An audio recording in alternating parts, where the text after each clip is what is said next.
Okay, how's everyone doing today? We got some important stuff to cover today. We had the PM and the deputy PM testify at the Emergencies Act inquiry today, or I guess this last week, since we didn't get a chance to do so. We'll do so now. And then we have like a little bit of other news, but we will also have a decent amount of fun as well today. So, um, just want to check something here.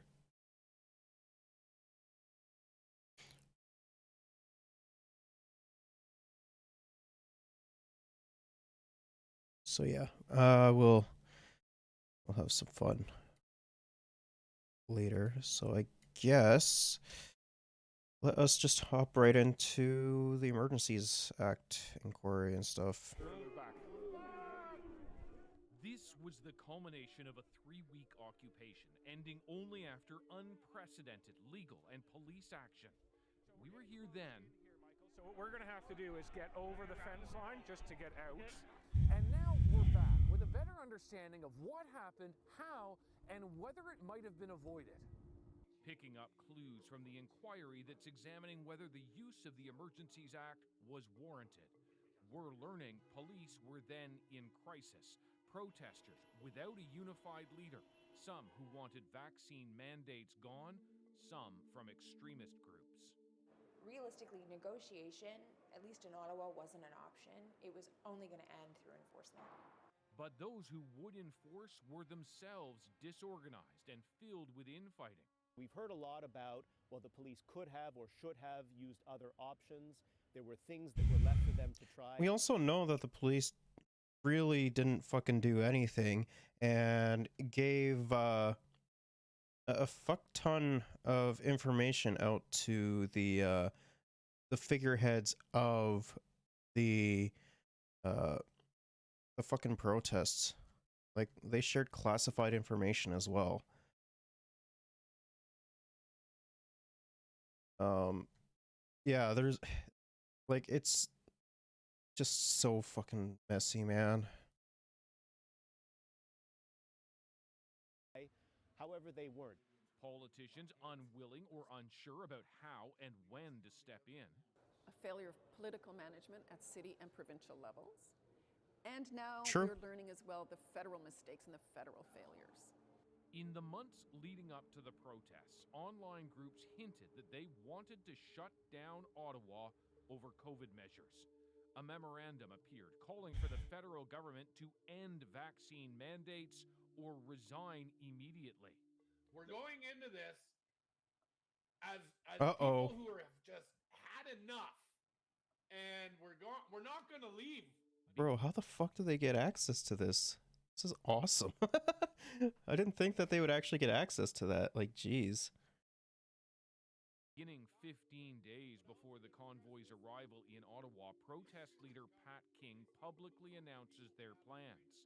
According to documents released to the commission, OPP intelligence warned soon after that protesters would be there for a long time. Hotels alert the city that organizers want rooms for 30 to 90 days and are planning on 10,000 people. Despite this, Which I don't even think happened. says Ottawa police are not prepared. He's now writing a book on the police response. Well, they weren't just prepared. They flat out didn't care that this shit was going to be happening and popping off anyways. Because as we saw throughout the testimonies that the ex-police chief gave, and the current police chief and like a whole bunch of different other people within the forces, we saw that they didn't care and to like actually fucking do something. And I mean, for that, the fucking RCMP didn't really care about doing anything either about it. And we also had instances of fucking corruption and those fucking hogs just leaking the classified information that they had access to. So no, Like this whole narrative that the fucking media is trying to push, that, you know, the Emergencies Act wasn't necessary in order to move these protesters. I'm like, it's just so fucking stupid. Because if if it wasn't necessary, then why the hell did we have to use it? Like, oh wait, it's because, you know, literally no one wanted to do their fucking job. Like, yeah, there was absolutely some fucking missteps taken throughout, like, the Emergencies Acting usage for sure. But, like, you know, if the fucking cops aren't going to be doing anything, the RCMP isn't going to be doing anything, and you know, the protesters literally not going anywhere. Like, it's just silly. They concluded that it would likely be like many protests, people coming to make their point, staying for a short period of time, and likely leaving. On day one, Ottawa police plan to admit 3,000 vehicles and tell protest organizers to stick to designated areas. It doesn't work out that way. Leah West is a national security and I mean, like, right-wing fucking protests never do, though. And, like, I guess just generally protests don't tend to stick that way anyways, so, like, yeah, it's just fucking stupid, man. Like, yeah, protests do change for sure, but, like, this is like they got like so fucking pampered comparatively to what you know, other fucking protests within the country have gotten, because like they get like other fucking protests, like, you know, they get fucking arrested, they get shot at, like, it's psychotic, man. And these guys were just like fucking pampered. intelligence analyst. I think Ottawa police believed that when they communicated with so-called protest leaders, that those protest leaders would have a grip on protesters. And what we heard repeatedly in the first early weeks was you couldn't get truckers to do anything they didn't want to do. Trucks everywhere, parking everywhere. Complete shit show. By that first weekend, protesters owned the streets. Police are barely seen, facing a staffing crunch from sick calls. It doesn't take long for all. Yeah, sick calls. Totally. It's totally not like the fucking hogs were in here as well. Like, come on. They pulled the exact same shit, like, during the fucking like we saw fucking cops pull the exact same shit during the January 6th insurrection in America. Like, what, you don't think the fucking right-wing divorced hogs aren't going to be, you know, jumping on board with this? No, of course they will. Like, no, they wanted to fucking be in part of this. This is, like, it's not even up for debate. And, like, those that were on duty did literally fucking nothing anyway, so it doesn't even matter. Ottawa's then police chief, Peter Slowly, to realize the protesters aren't going to leave. The 9 o'clock briefing that I received on the Saturday morning, the 29th, was still talking about a weekend event. That wasn't the case probably by 11 o'clock in the morning. It happened that quick. Nerves fray as Ottawa residents and businesses face a barrage of horn blasts. But protesters aren't going anywhere. On day 5, GoFundMe releases $1 million to protest leader Tamara Leach. Like, I love the fact that, you know, we have a bunch of dumbass idiots being like, these guys are fucking peaceful, but yet when people literally are fucking peacefully protesting and shit, they're automatically seen as a nuisance and not fucking peacefully protesting, and instead they're fucking rioting. Like, that is psychotic.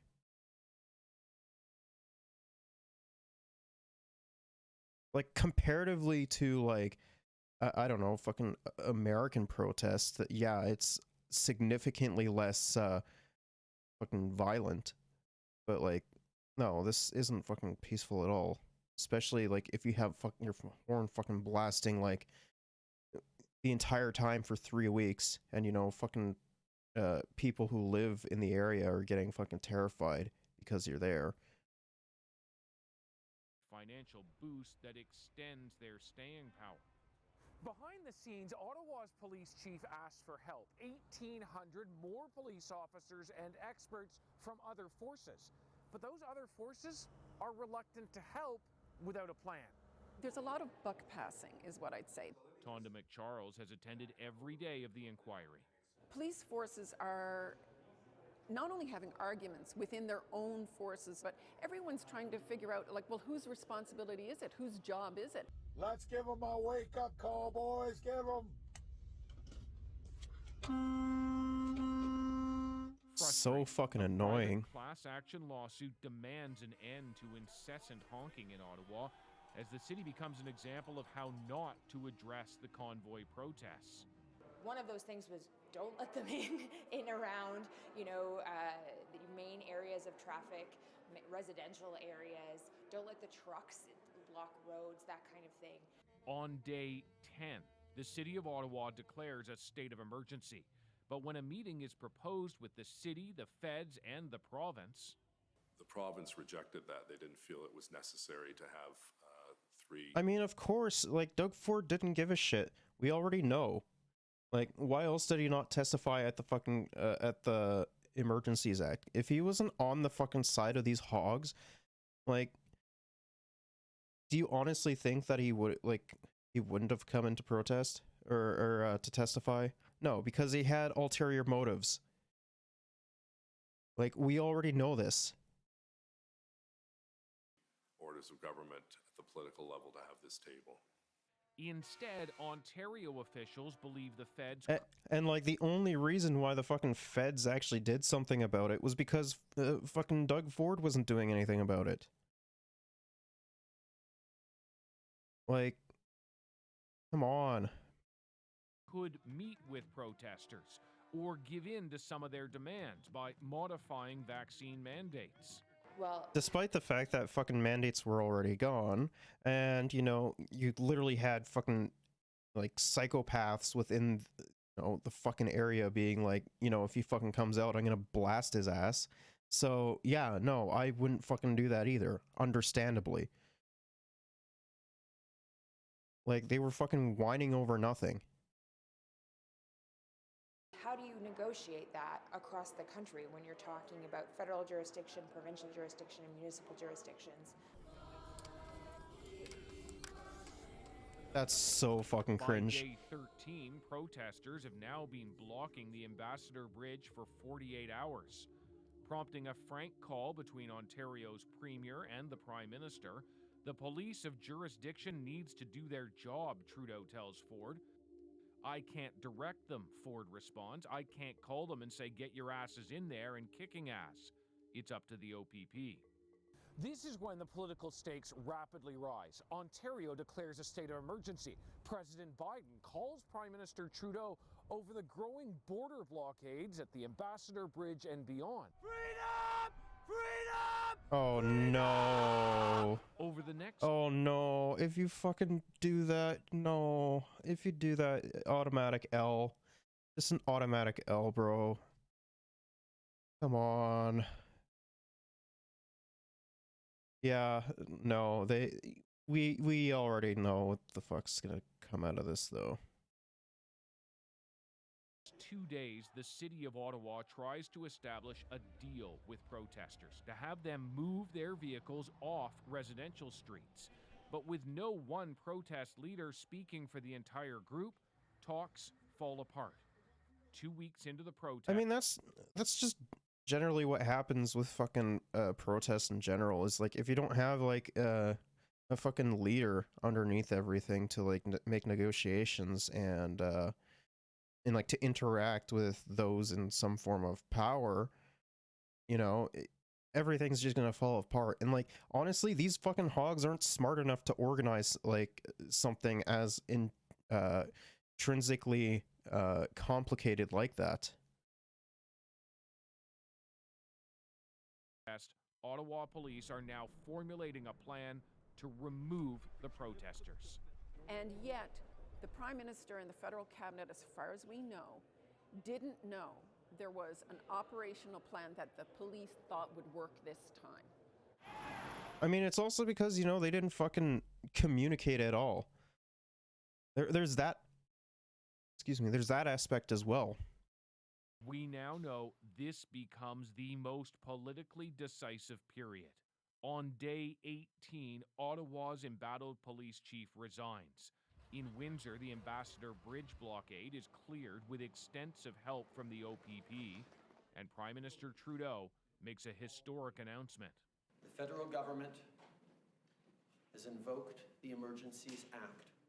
Trudeau's government does so after the head of CSIS, the spy agency, recommends it.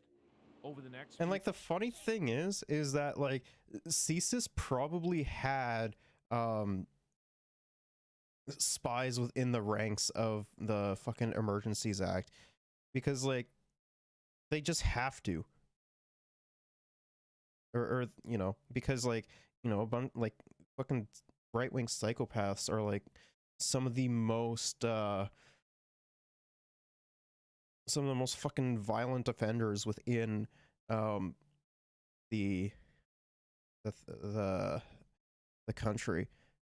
And like they don't really have to do that to left-wing fucking organizations or protests anyways, because like for one, leftists are a bunch of dumbasses and we just fucking do a bunch of infighting all the goddamn time. We can't organize shit. And secondly, like we're not fucking stupid. Like you know, if someone's saying like some Fed shit, yeah, there's a good chance we're gonna fucking kick them out of, like, if we are able to like come to some form of an agreement, being like, yeah, no, fuck that. Like it's silly. 2 days, officers pour into Ottawa from across Canada. Protesters' bank accounts are frozen. Tow trucks compelled to provide services. It took 3 weeks to end this occupation. Even now, it's not clear police and politicians would be better prepared next time. Interesting language there, David. Next time, what's the reasoning behind saying that? Well, a lot of observers say that it is just inevitable, frankly, perhaps even for the anniversary come February. Some of the things that we've learned in the inquiry is that there were other powers, other things that police and politicians could have done before the invocation of the act, but frankly, they weren't done, and perhaps that made it a bit inevitable. We've now heard mostly from the main players at that inquiry. What we haven't heard from are experts. That's the next phase, and they'll be talking about what police and politicians could and perhaps should have done differently, particularly if there is a next time. All right. I mean, like, the main issue with that, though, is, like, they had 3 weeks to do so. And if they already had, like, plans to do so, then why the fuck didn't they do it? Like, it's not fucking hard, right?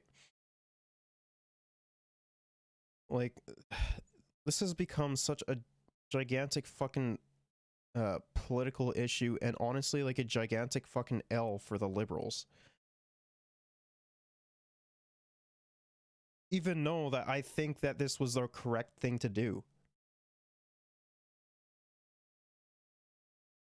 Like, it was just a gigantic fucking L because you have a bunch of fucking psychopaths who run the federal and municipal jurisdictions, and, you know, or provincial and municipal jurisdictions, and, you know, them not wanting to fucking do anything because they were okay with this shit happening. Okay, to break down what we learned today from the Prime Minister's testimony, we brought in some experts because I have a degree in literature and history. Stephanie Carvin is an associate professor at Carleton University's Norman Paterson School of International Affairs. Professor Carvin specializes in national security issues. Leah West is an assistant professor at the Norman Paterson School of International Affairs, and Professor West specializes in national security law. Thanks for doing this again on another Friday. We appreciate it. Stephanie Carvin, I want to start with you. Your big picture takeaway from what we heard from the Prime Minister today as he laid out all of his reasons for what he did. So I guess my first impression was, and maybe maybe this is the We'll be getting to like the actual full content of what the PM said. It's just over an hour, if I remember correctly. So yeah, we'll watch that. this is unfair, but I thought he did a really good job in terms of laying out the government's arguments, or at least in terms of what he was thinking, what he was hearing, and what he knew when he knew. And also he demonstrated like a lot of familiarity with the legislation, the act itself. At one point he had an engagement with the lawyer from Saskatchewan and went through in detail the differences between a public welfare emergency, a public order emergency, and what how you consult on those bases. So I think he had the responsibility to answer a couple of key questions, which was why did he feel that he had to invoke the act? But also, why didn't he want to meet with protesters? Like, what did he think that would accomplish, and why They didn't wanted he to believe kill that him. there was What? a police plan in place that necessitated this move? Yeah, Leah West, there was a lot of ground covered, over the 5 weeks, and even then, I think if he would have like actually made the threat to, the one thing that I will fucking criticize the Liberals on is, if what they should have done is be like, after like the second or third week or something like that, or whatever, they should have been like, you know what, if you guys can't fucking remove these protesters from the streets of downtown Ottawa and the illegal blockades at the border, we will invoke the Emergencies Act. That would have caused all these fucking idiots to get their shit together and actually do something about it, instead of having to rely on the fucking last resort because no one wanted to fucking do anything. felt rushed because of just the time frames there. But on this central question that we've been talking about of whether the act was appropriate, the use of the act was appropriate, because that's really at the center of all of this, where do you think the Prime Minister left us with what he had to say today? I thought he presented a very compelling argument that he and Cabinet had reasonable grounds to believe that there was a public order emergency and that measures were necessary. However, as we've heard throughout, that was based on a particular piece of legal advice, and that piece of legal advice remains classified. We don't know what it is. He wouldn't go into detail. He talked about something that he did more compellingly than his other I mean, but like when it's coming down to like the wire and everything, as well as, the recommendation is coming from the head of CSIS. I mean, of course he would do that. Like, why the fuck wouldn't he? God, I fucking hate the media so much, man. Ministers talked about the serious threats of violence that he felt gave rise to a threat to the security of Canada that would justify the invocation of the public order emergency. But his answers and the legal advice remain contentious because we have not seen that advice, and it does seem to conflict with our common understanding of how we read the CSIS Act, or we read CSIS Act into the Emergencies Act. So that question remains unresolved. Okay, I want to deal with that question, and for the control room, what we've cleverly titled clip number 7, if we can get that queued up, because this is where the Prime Minister walks through his sort of reasoning of why they felt they're not bound by the definition strictly in the CSIS Act. But as you point out, the legal advice on that is still covered by solicitor-client privilege, so we don't know what happened. But here's the Prime Minister in his own words, so just have a listen to this. Those words in the CSIS Act are used for the purpose of CSIS determining that they have authority to act against an individual, a group, or a specific plot with, for example, a wiretap.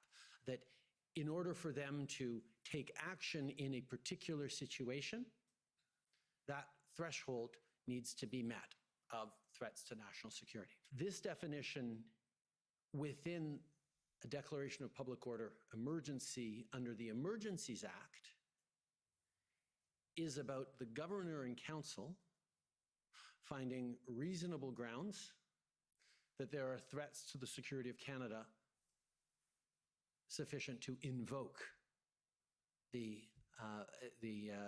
Emergency Measures Act. So both the context and the purpose is very different. So there's his explanation. So Stephanie Carvin, if you agree with the argument that the CSIS Act is what applies, they didn't meet the test. But if you agree with this broader definition that Cabinet is basing this decision on, there's an argument that they did make the test. I mean, what do you make of the way the Prime Minister explained it there? The thing is honestly, with the invocation of the Emergencies Act, it's going to be a lose-lose for the Liberals either way. Like, either one, you know, it wasn't justified in being used, and, you know, hogs get to do fucking hog shit all the goddamn time. Or two, like, if it was necessary, which I personally think it was in this instance, you'll have, like, other fucking more, like, right-wing, or even some more, like, I guess, more socially conservative liberals doing the exact same shit to fucking left-wing activism, as well as, like, invoking it a lot more, especially for, like, I don't know, let's say the fucking strikes that, you know, CUPE has been engaging in, or just others, like a general strike in general. Like, who's not to say that that's not going to be, like, the next fucking thing to come out of it? Like, it's a lose-lose either way for the Liberals.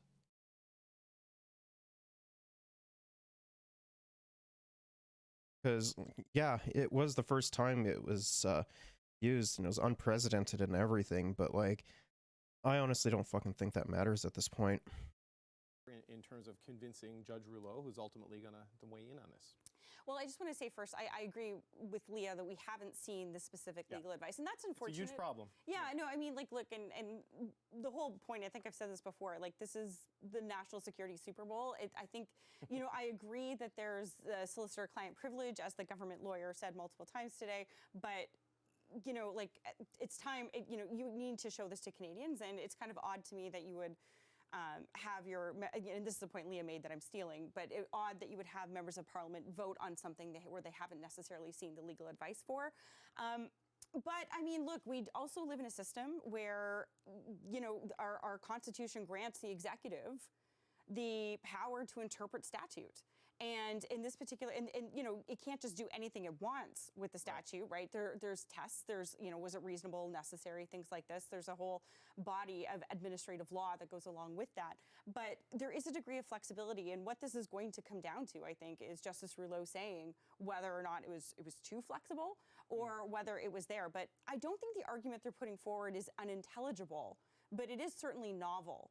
And this is where I would have liked to have seen that advice. Right. So, you know, let you people in on a we text about this all day when things are happening. And Leah West, you made the point in the group text today that Trudeau is making a compelling argument if you're not a lawyer, right? So now Judge Rouleau is a lawyer.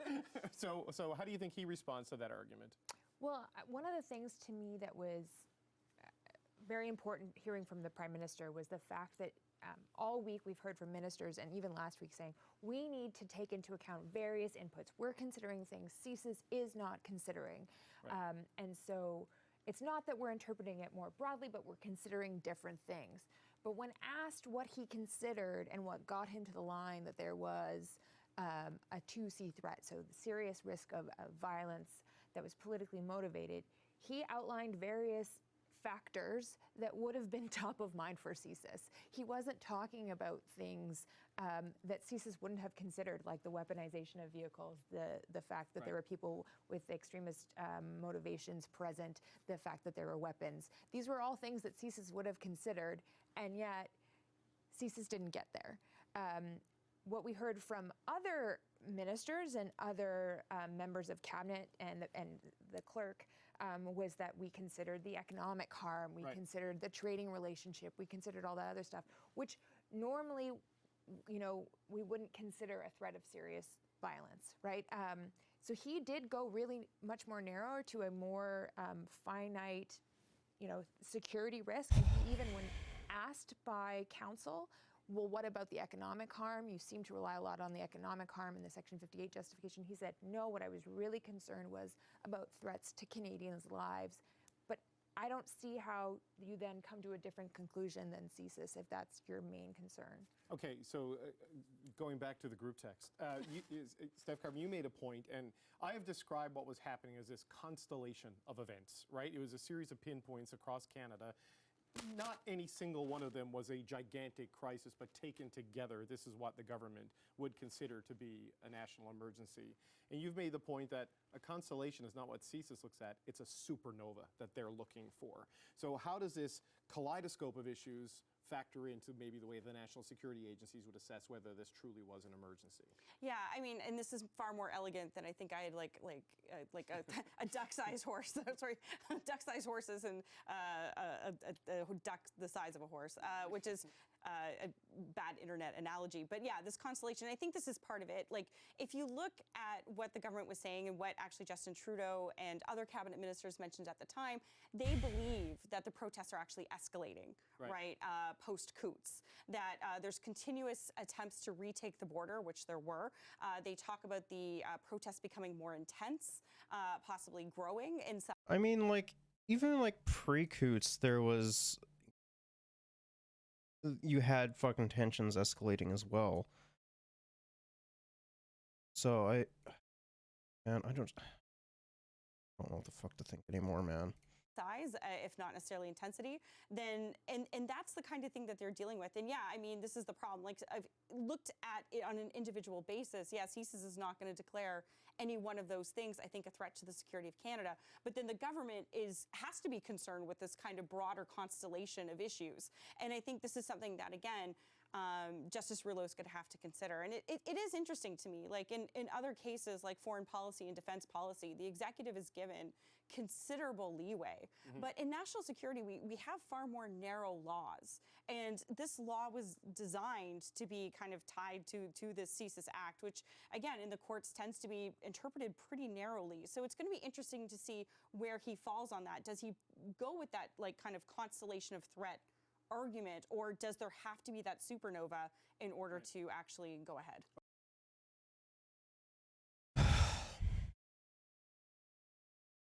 Joining me now to talk about that are Liberal MP for downtown Ottawa and Emergency Preparedness Parliamentary Secretary Yasser Naqvi, and Conservative MP Larry Brock. He's a member of the Special Joint Committee on the Declaration of the Emergency. Now, we did invite the NDP to join this panel. We were told none of their MPs were available, but thank you both for being here. Mr. Naqvi, I'm going to start with you. The Prime Minister testified today that very early on there were concerns about the convoy and how different it would be from other protests this city has seen, and more specifically, your riding. Now, that lasted for weeks, leading to the blockades at border crossings and angering the White House. If this was such a concern so early on, why didn't the federal government do something sooner to prevent this from getting out of control? Well, thank you. I think the Prime Minister was very clear in terms of the kind of engagement federal government had in during that entire period from the very beginning.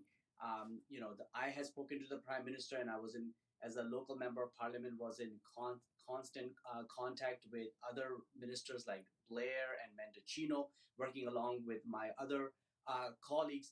But we also had to be, of course, respectful of Ottawa Police Service, who's responsible to ensure that citizens and our city is safe. But it was very clear after almost 2 weeks of that occupation that it continued on, that something had to be done. And of course, the Prime Minister and his cabinet had to really weigh all the factors, as we heard from him and other cabinet ministers during the commission's testimony, to make the decision as to what steps federal government can take. And it was the big one, which was to invoke the Emergencies Act, but it was clearly had to be done because the occupation in Ottawa was illegal. It was not peaceful, not to mention the blockades we were seeing at the borders in Windsor and Coutts and other places.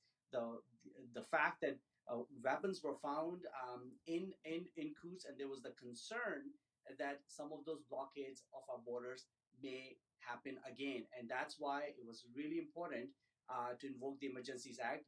And the proof is that the occupation ended and the blockades did not happen again.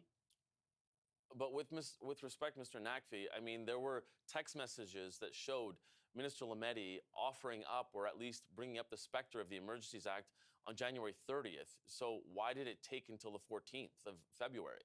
Because they thought, you know, the fucking federal, or not federal, provincial and municipal jurisdictions would actually do something about it. Clearly they fucking failed in that, because, you know, they literally didn't do anything about it. So, I mean, yeah. They wanted to give the municipal and fucking provincial jurisdictions a chance to do something before they took action. It only makes fucking sense. Well, I think as we've heard, I mean, invocation of Emergencies Act is a very significant step. It's something that has never been done. So government had to take all necessary caution and due diligence in order to make that decision.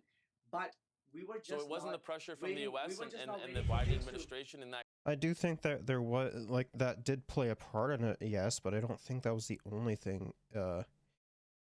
I don't think that was the only aspect of it.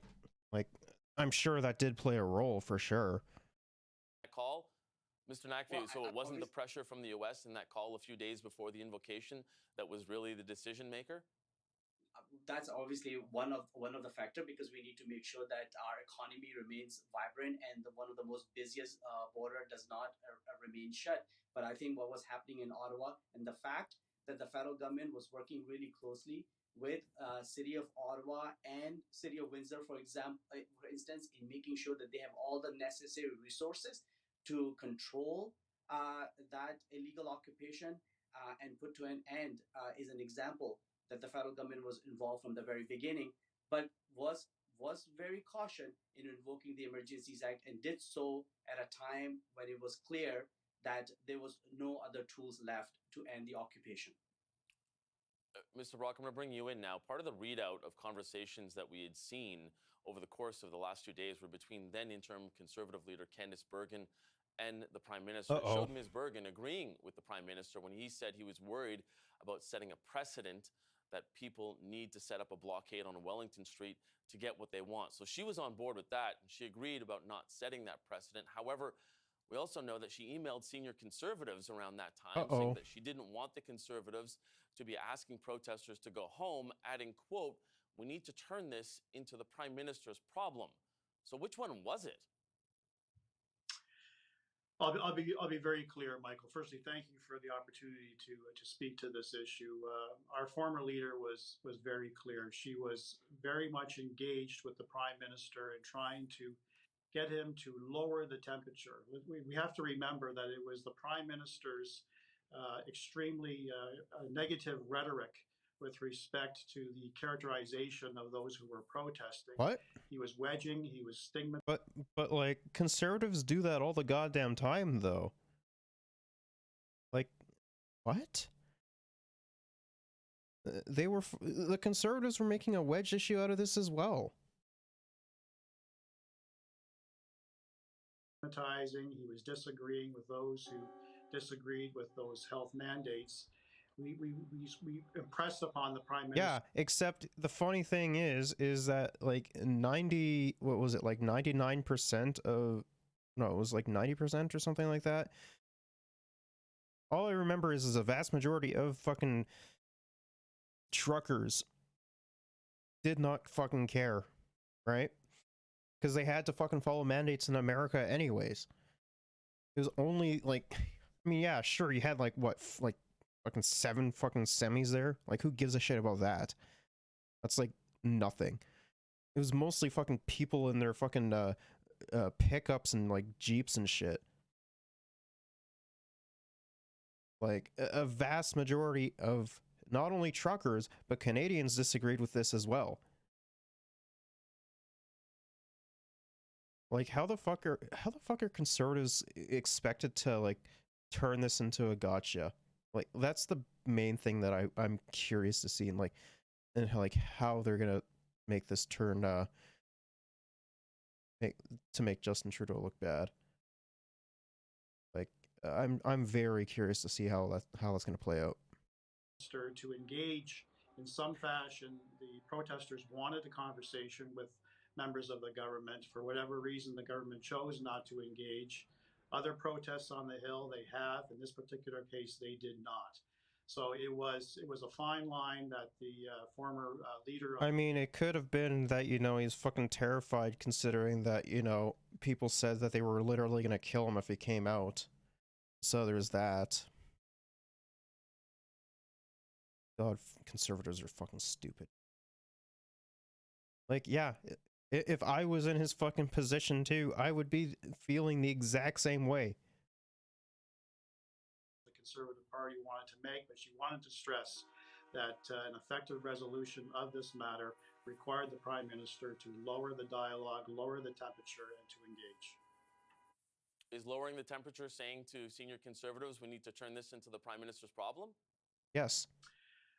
No, not at all. I think it's a matter of He's lying. showing respect. He's Whether lying. you disagree with those individuals who came to Ottawa from across this country for a number of reasons, it's all about showing fellow Canadians respect. We may disagree with their motivation. We may disagree with their views with respect to the federal mandates and the vaccinations, etc. But you can get further with showing some. Yeah, they literally thought they were being fucking oppressed, even though they literally weren't. They thought they were being fucking oppressed by, you know, oh, I can't go into fucking, I don't know, Smitty's without getting fucking vaccinated. Like, it's so idiotic. Like, oh, I can't go into Smitty's and get my awful fucking shit, or can't get my awful fucking things that I love to eat. Like, come on, bro. Respect and some consideration in the way that the Prime Minister and members of his cabinet and his party did so. Mr. Naqvi, I wanted to look forward a bit with you here. What do you think came out of this commission that future governments can learn from when it comes to these types of large-scale movements, which let's face it, aren't going away? Yeah, no, that's a very good question, and I think there's a collective learning for all of us throughout this process. I think. I mean, like, even like prior to like the invocation, and like even after as well, there's still a bunch of like unknowns that come into effect for it, for sure.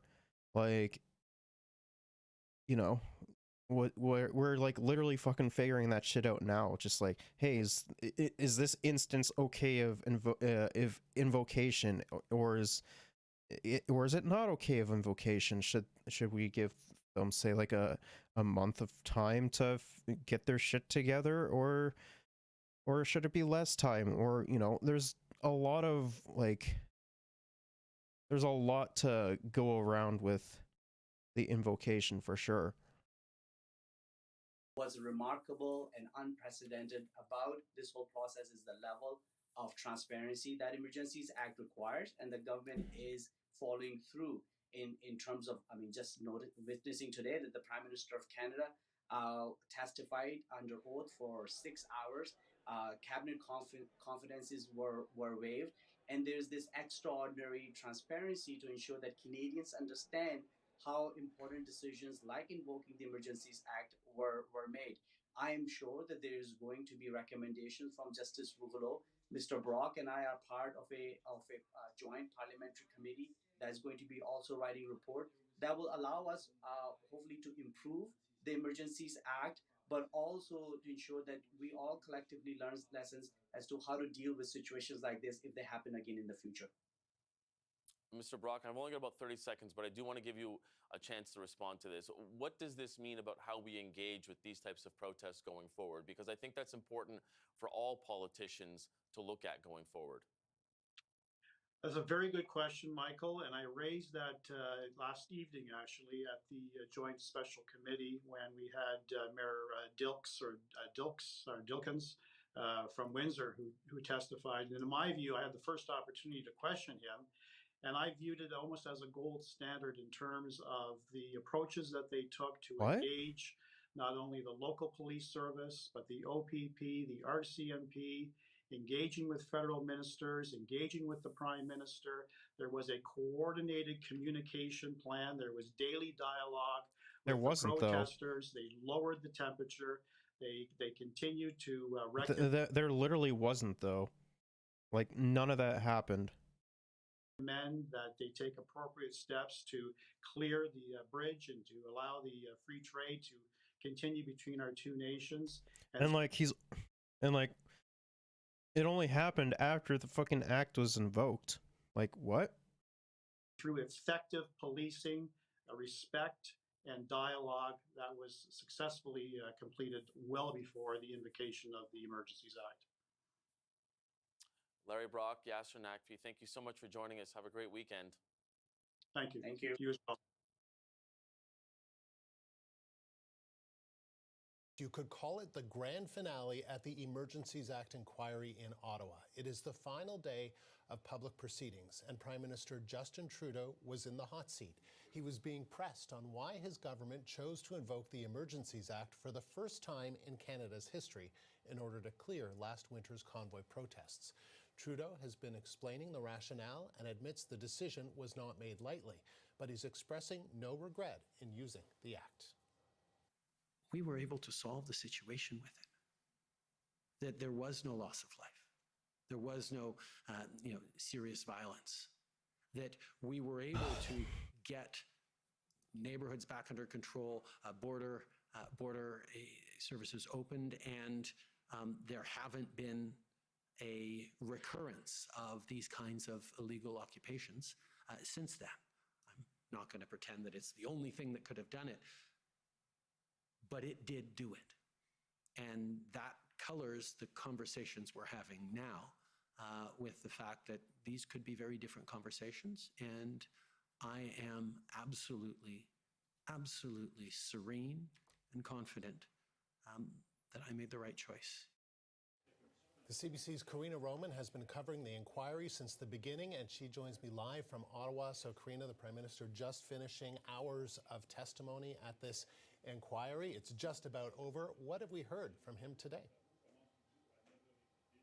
Well, the most recent, what we heard was cross-examination or answers to cross-examination, an interesting, of course, exchange between the lawyers for the convoy protesters and the Prime Minister. They read out statements from supporters of the protesters who said it made them feel less alone to know there were people out there who were standing up for them and the harms that they felt during the pandemic from mandates, from shutdowns, and the like. Keep in mind, it's not like your average everyday fucking Joe who decided to, follow Health Canada's recommendations and everything. It was only those fucking dumbass anti-vaxxers that were like, yeah, no, I'm not fucking doing that. Prime Minister was asked, what he thought, how he felt when he heard some of these statements read out. So have a listen to his response to that. Every heartbreaking story I hear of a family who sat beside the bed of a loved one dying because they had believed that the vaccines were more dangerous than the disease, I take personally, because I wish I could have done more and to I don't mean convince people to cut to you get off, vaccinated. Now, he said he was moved by the statements. He recognizes the pandemic was hard for everyone. He denied calling unvaccinated people names such as racist and misogynist. He said the labels that he might have given were directed at people who were spreading misinformation on purpose that were actually harming people. So, there's that exchange. And then, earlier in the day, he was asked about this threshold, these definitions of what a national security threat is and whether he feels that they met the threshold to invoke the act. Not surprisingly, he says they did meet the threshold in his mind. He said it's not just who defines it in a piece of legislation, but who has the power to interpret what is a national security threat, what inputs you get in terms of the information around the table that he was receiving about what was going on. And they had a really serious concern about violence and the threat of violence, even though in the end there wasn't a lot of that. He said they didn't know, what was in the trucks on Wellington.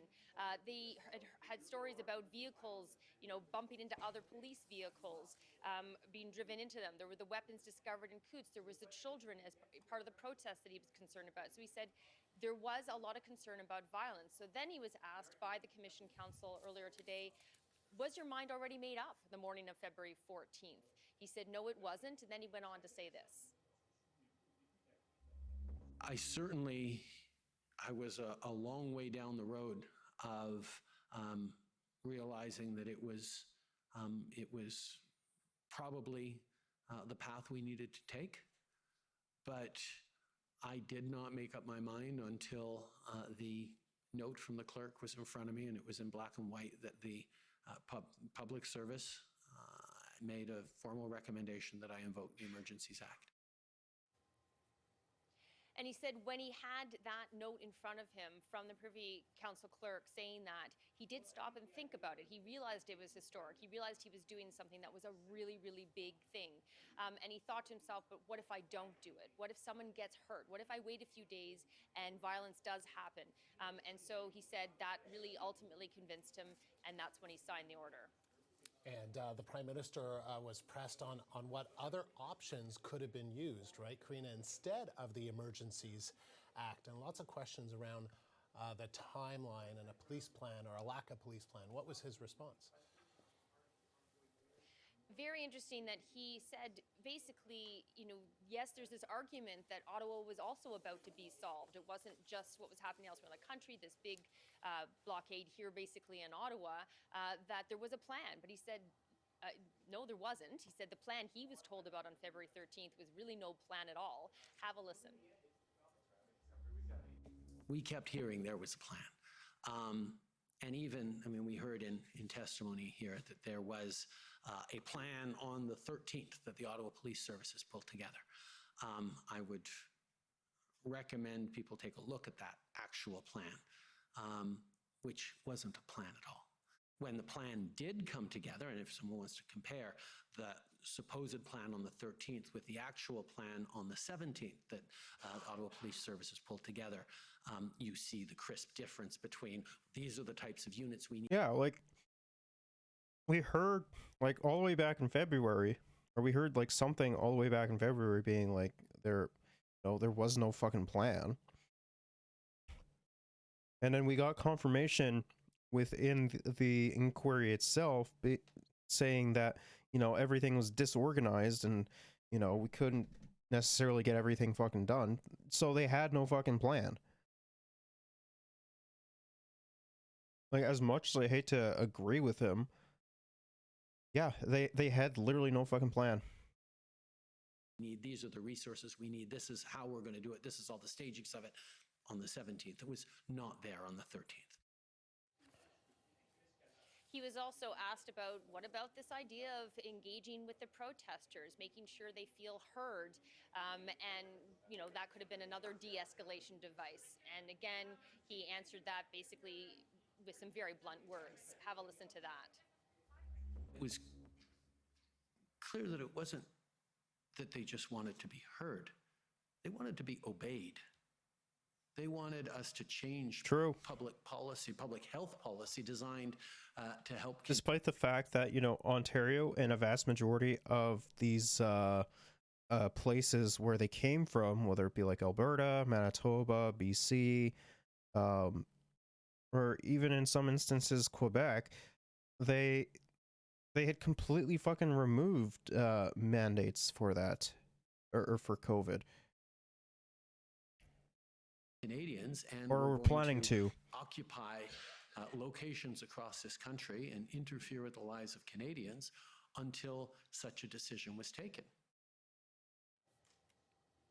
So that kind of aligns with other testimony we've heard from other government witnesses who said they felt like, it was more about a gun pointing to their heads to do certain things. It was less about, who do you negotiate and what do you negotiate when the demands were so unequivocal.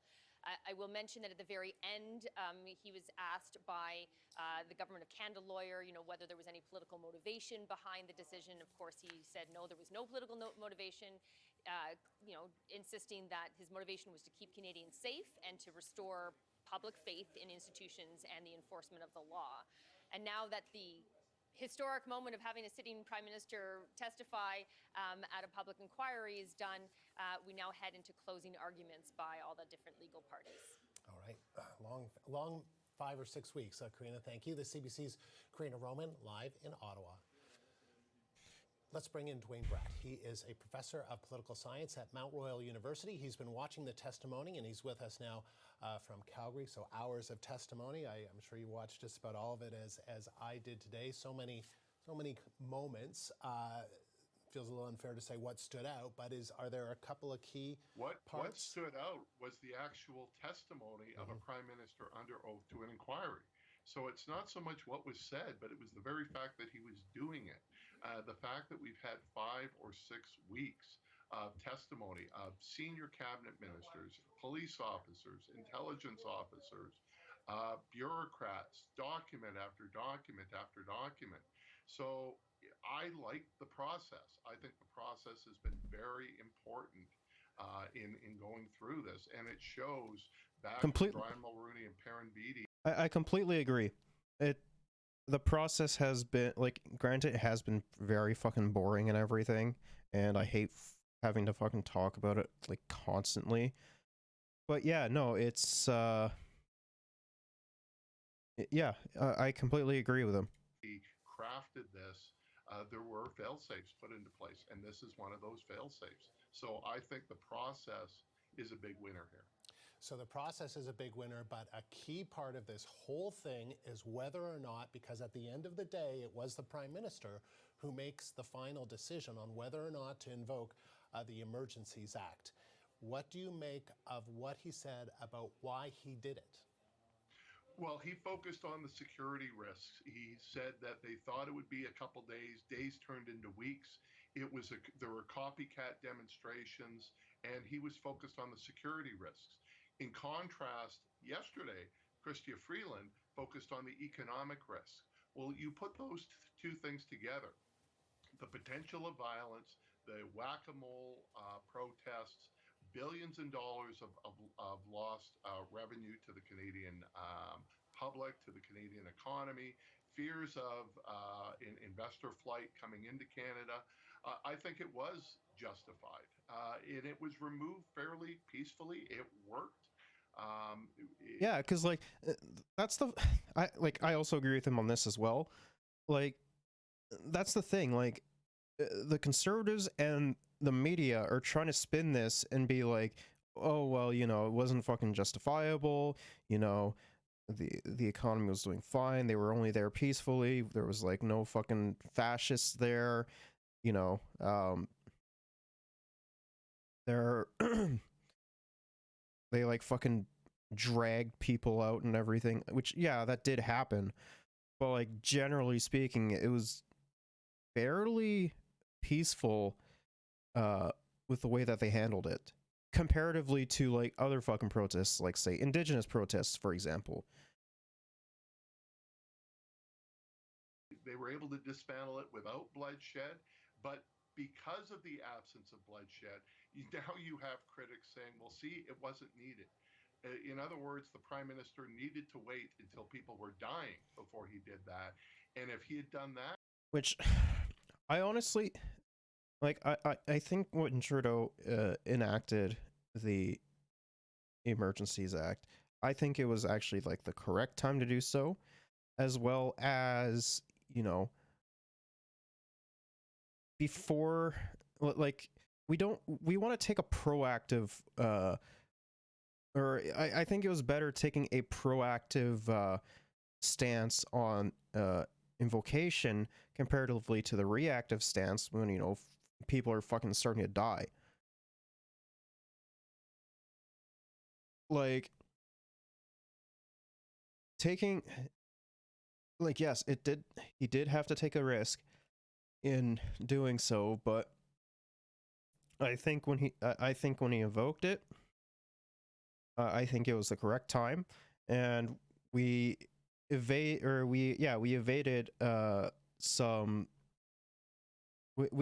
bloodshed, essentially, because it was only a matter of time before things started to get violent. So then he would have been even more strongly criticized for waiting. And he cited that. He goes, when the public service is telling you this is necessary, this is important, how do you wait? And what were the consequences of waiting?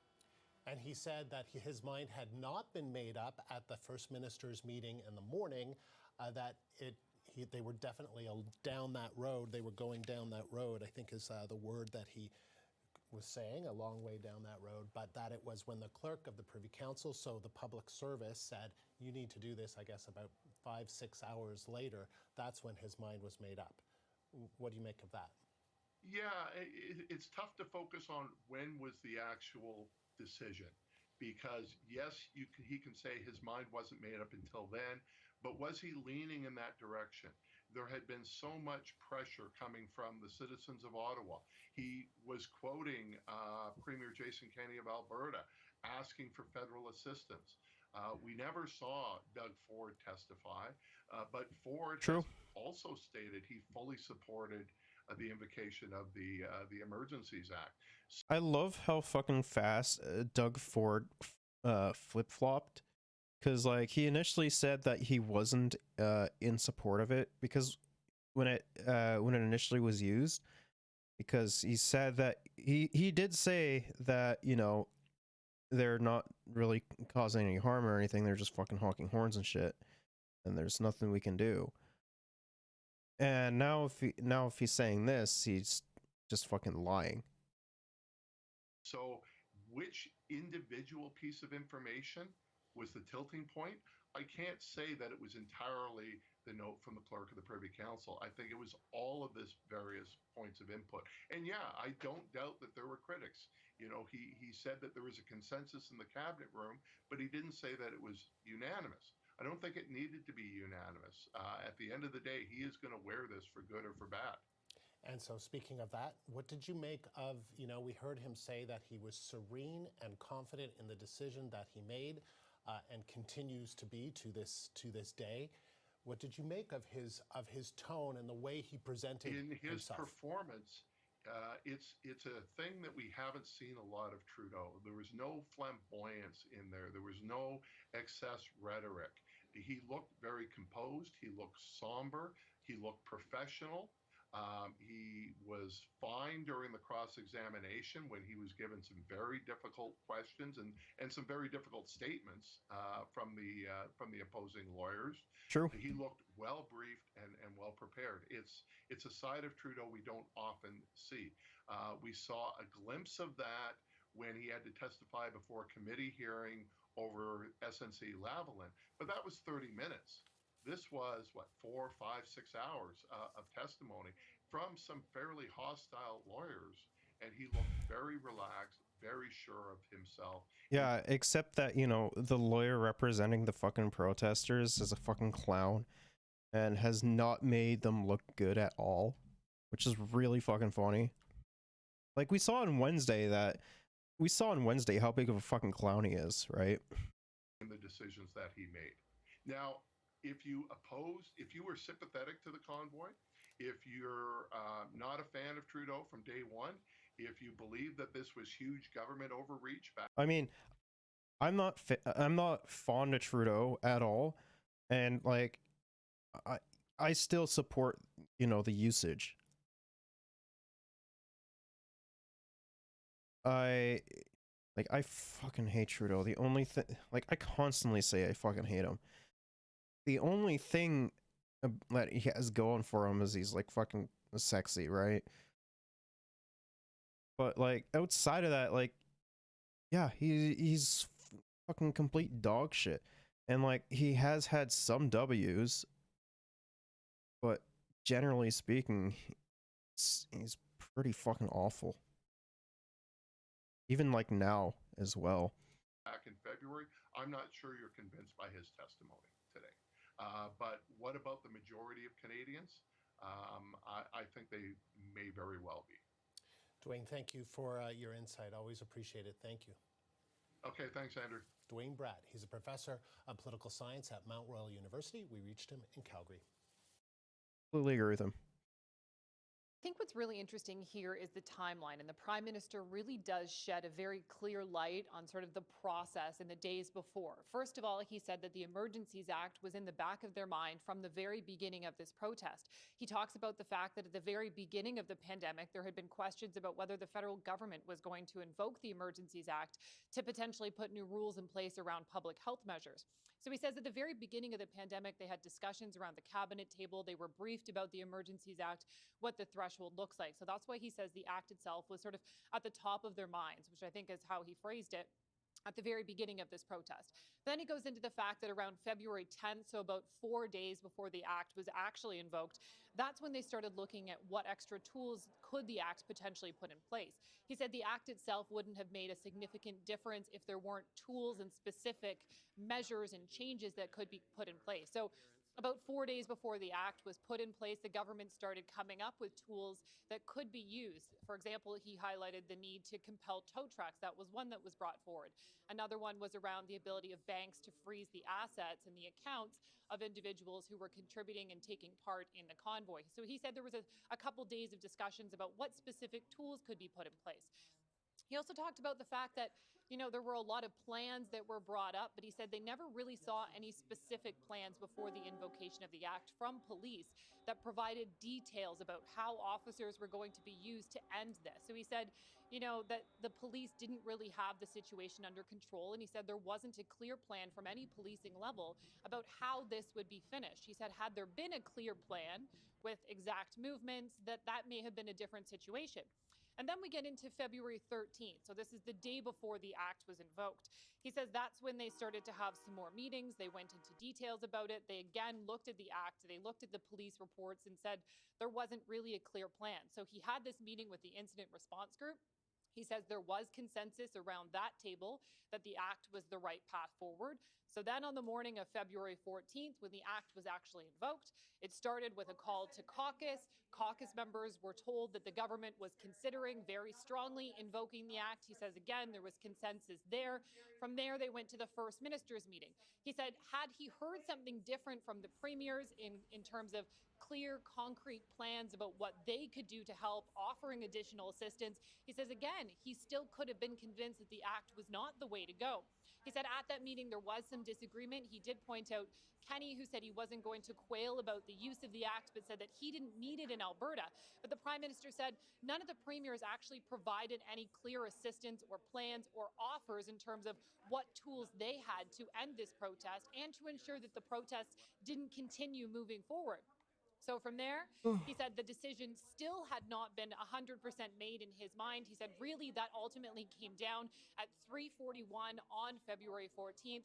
That's when the clerk of the Privy Council, the top public servant, came forward with a recommendation that the public service, based on all of the advice it had received, believed that the federal government should invoke the act. And you heard the Prime Minister just at the end there, Marcia, saying that he did even weigh the idea of not invoking the act. He says that he believed that had something else happened, had this continued, had there been a death, that would have weighed heavily on him. And so he said, based on the advice from the Privy Council and all the other advice he had, it was around just after that call at 3:41 with the Privy Council that he decided to invoke the act. Okay, so they're on a break now. They're taking 15 minutes. And then what will happen after the break, Annie? So after that, there's going to be 2 hours of cross-examination. So from a wide variety of lawyers, there'll be a lot of civil liberties associations, for example, and the head of the Freedom Convoy, their lawyer, will also be talking. You can bet that a lot of this will talk about, were these protesters violent? Did you see them connected to, other groups that really presented a security threat? All along, sort of the Civil Liberties Association has said that there is the right to protest in Canada. There's freedom of expression, that this took away some of that. The Freedom Convoy also says the same thing. And the lawyer has said, look, there was no real violence, that, this was a protest and that these individuals had a right to be there and they had the ability to be protesting what they believed to be a law and a rule that was not just. So that, I think, will be a lot of the focus today. You're also then going to be hearing from the lawyer who's representing sort of the City of Ottawa residents. So a lot of cross-examination over the next 2 hours. It's going to have to be pretty poignant and quick. Normally the cross-examination has lasted quite a bit longer. So it'll be interesting to see, what specific questions the Prime Minister gets asked and how much he answers. All right, Annie, thanks for all that. Annie Bergeron, Oliver. So in order for CSIS to be able to do a particular operation, it has to meet this matter of threats to the security of Canada. And then they can go and do that wiretap. This definition within a declaration of public order emergency under the Emergencies Act is about the governor and council finding reasonable grounds that there are threats to the security of Canada sufficient to invoke the Emergency Measures Act. So both the context and the purpose is very different. The people doing the deciding in the case of the CSIS Act, if this is met as a definition, it's CSIS itself that decides that this is met. There's checks and balances afterwards. But for the purpose of declaration of a public order emergency, it's the governor and council, cabinet, and the prime minister making that determination. So the context within which we look at this definition is very different from the deliberately narrow frame that CSIS is allowed to look at. What inputs it can take in, what proofs it needs to establish this are very well prescribed so that CSIS can be, so that CSIS is responsible in what it does. Whereas the declaration of public order emergency is open to inputs, sure, from CSIS, but also from the RCMP, also some from transport, from immigration, from the whole of government, from the clerk, from the National Security Intelligence Advisor. So within threats to the security of Canada, what we had to determine was, does the situation going on across the country constitute a threat to the security of Canada? Yes or no? And then we looked at particularly C. Are there activities within Canada directed towards or in support of the threat or use of acts of serious violence against persons or property for the purpose of achieving a political or ideological objective? Why did he leave out religious? Like, that just doesn't make any sense to me. Like, why did he leave out religious? That was what we were looking at. Is that threshold met? Are there activities supporting the threats or acts of serious violence, a threat of serious violence for political or ideological goals? Or religious? If that threshold was met in our reasoned opinion, then that part of invoking a public order emergency was met. The other part of it is, does it constitute a national emergency? And there's elements on that I won't get into unless you ask me about. But I was very much focused on, was this bar hit? Yes or no, for the purposes of invoking the Emergencies Act.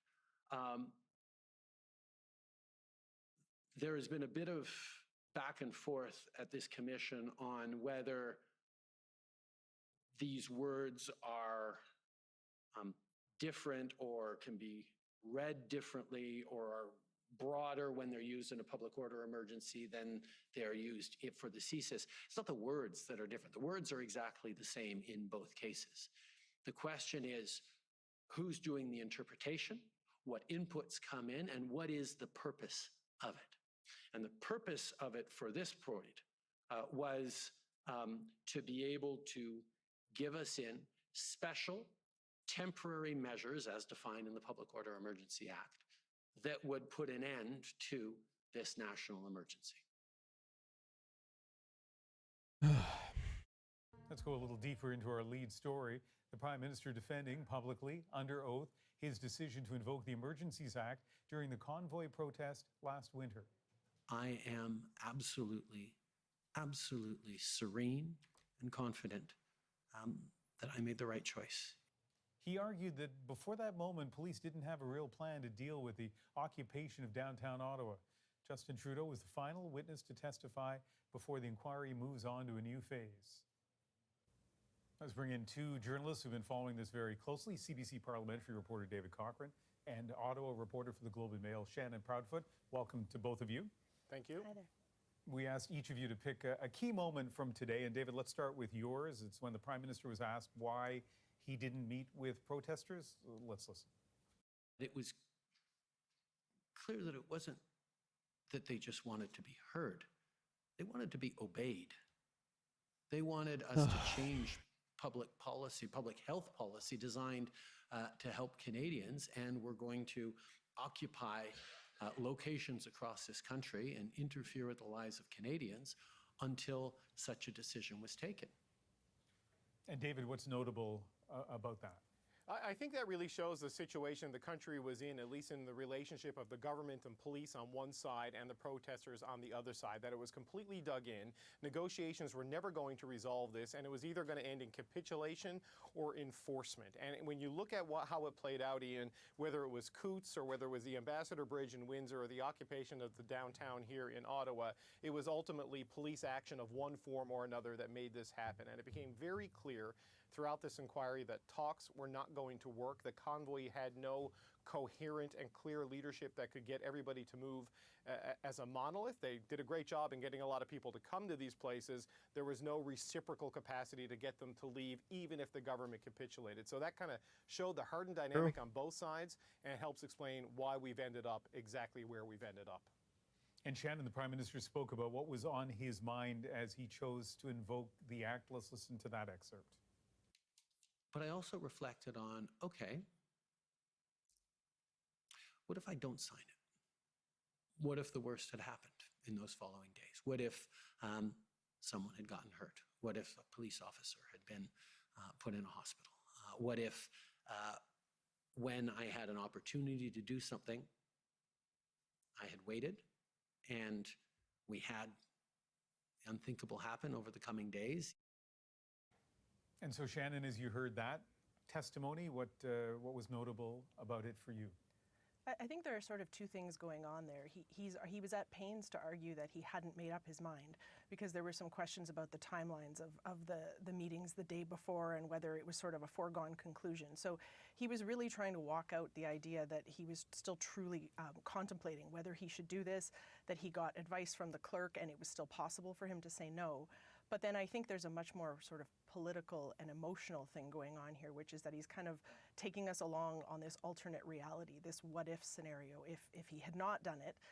And this is obviously a very kind of emotional argument for doing it because you can't prove a negative. But he was kind of contemplating what could have been the damage and what could have been sort of the unknowns, which is pretty powerful and also a very convenient political argument because, of course, we don't know how this would have played out on another timeline. Yeah, and so let me ask both of you, maybe David, I'll start with you on this. You're political reporters, you have a sense of how things do play out, and we've had testimony from cabinet ministers as well. So David, do you think much will change given what the Prime Minister said today and how he said it? I think politically, Ian, opinions are pretty set on this. I don't think there's a lot of undecided Canadians on the convoy, and I don't think a lot of normal Canadians do plain literal readings of the CSIS Act and how it applies to the Emergency Act. And I also think the Prime Minister had a pretty good day. Like, he showed good command of the subject, good understanding of why he did what he did, and kind of widened the goalposts in the argument as to why the government felt it needed to invoke the Emergencies Act through his explanation of the factors that went into the decision-making process. And when you stack that on to the police narrative of this cocktail of incompetence and infighting and inaction that really made the Emergency Act inevitable, it bolsters his case. It's just up to Judge Rouleau now to decide whether or not it was appropriate. And Shannon, I don't want to ask you to predict this, but again, the same thing that I asked David, like in terms of what you know about the politics of this country and what you saw today, what kind of impact do you think it might have? Yeah, I agree with David. I don't think there's going to be a lot of minds changed, mostly because probably normal people who don't spend their time the way we do weren't watching this day to day. But I do think there could be some interesting political wrinkles sort of within the Liberal Party. I think there's been a lot of speculation about how much longer Trudeau will stick around as leader. He's been very unequivocal in saying he's not going anywhere.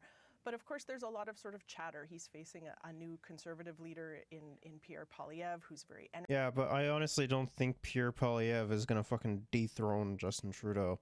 Like, Pierre Poilievre is, like... he's even unliked within his own fucking party.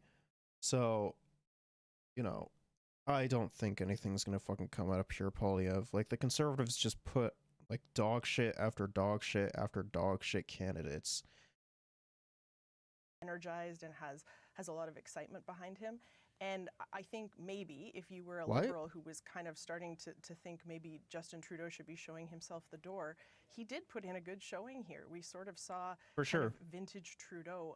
Well, maybe not vintage Trudeau, actually, a different face. He's not someone who typically explains his decisions, who walks things out, who really answers things in anything other than sort of talking points or value statements.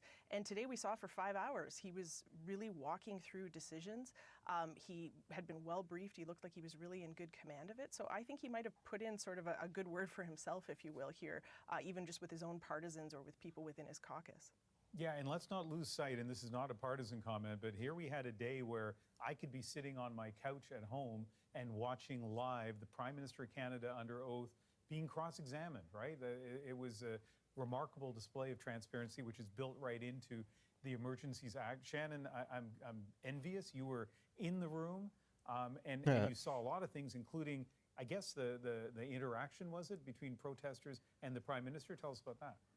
Yeah, the room was much, much more packed than it's been for any other witness.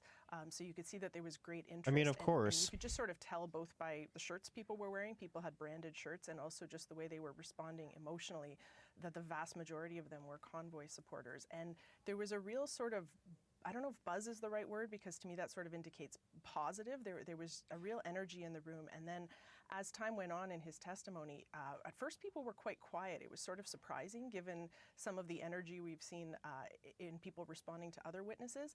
But there were a few points where he said things, including that clip that we teed up before David, where he was talking about the possible damage done, where the room sort of razzed him and responded really strongly to his strongest statements about sort of their intentions or the worst possible outcomes here. So there was really this back and forth, and then we saw Justice Rouleau kind of warning people, settle down or I'm going to boot you out.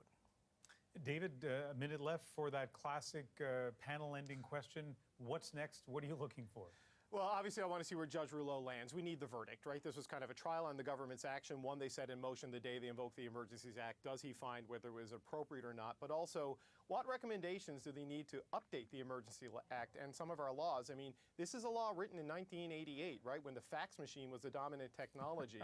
And it became pretty clear throughout this, Ian, that legislation drafted the year Police Academy 5 was a top movie in theaters is not appropriate to deal with security and policing challenges and economic challenges of 2022. So how do we fix this going forward? We're always advised to have an emergency kit in our home for disasters. Most people don't do it. The government has an emergency act for disasters that it needs to keep up to date. It hasn't done it, and we've seen that on manifest display over the past 10 months. Look, this is a serious topic and serious issues, but to manage to squeeze in a reference to Police Academy 5, David, very artful. And thanks to both of you. Really appreciated your insights. Thank you. You saw the protest coming and you've been briefed on it. And as you said, Ottawa's used to dealing with big protests, but there was maybe a hint that something could be a little bit different here. So there was a hint of worry there. And then, of course, we know that the convoy arrived started arriving on the 28th and then went into full swing on the 29th. What was that first weekend like when the convoy arrived from your point of view? Well, first of all, one of the things that we noted in the run-up to the arrival was a bit of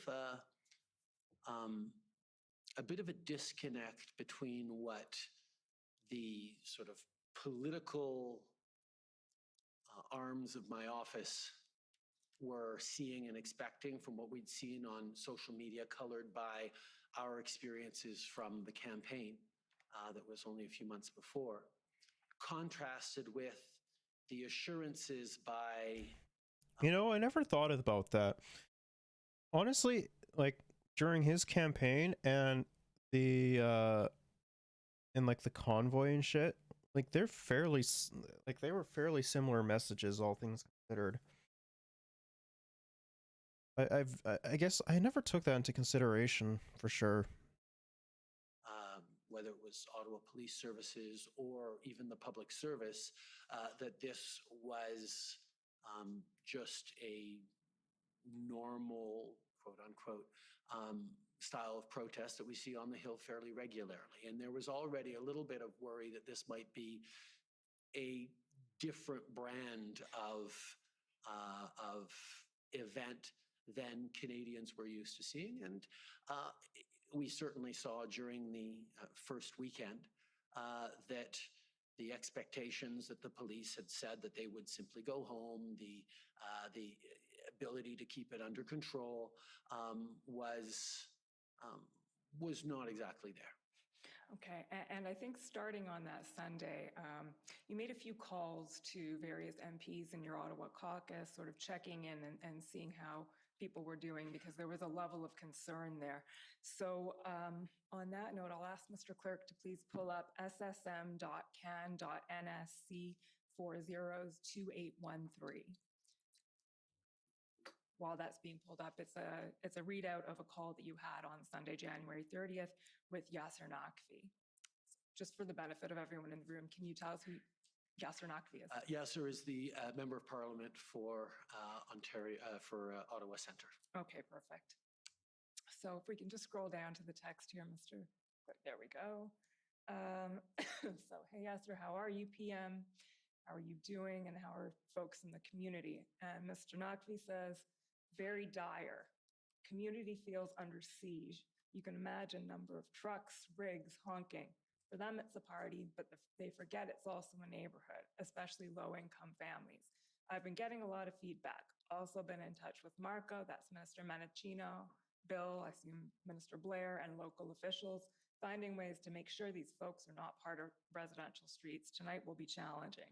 And you say, I feel so gutted for so many people who are just in such a difficult situation. It's not just disruption, but there's a lot of hateful rhetoric going on. Are you seeing some of that? And Mr. Naqvi says, it's unbelievable. The images that we see are hard to believe.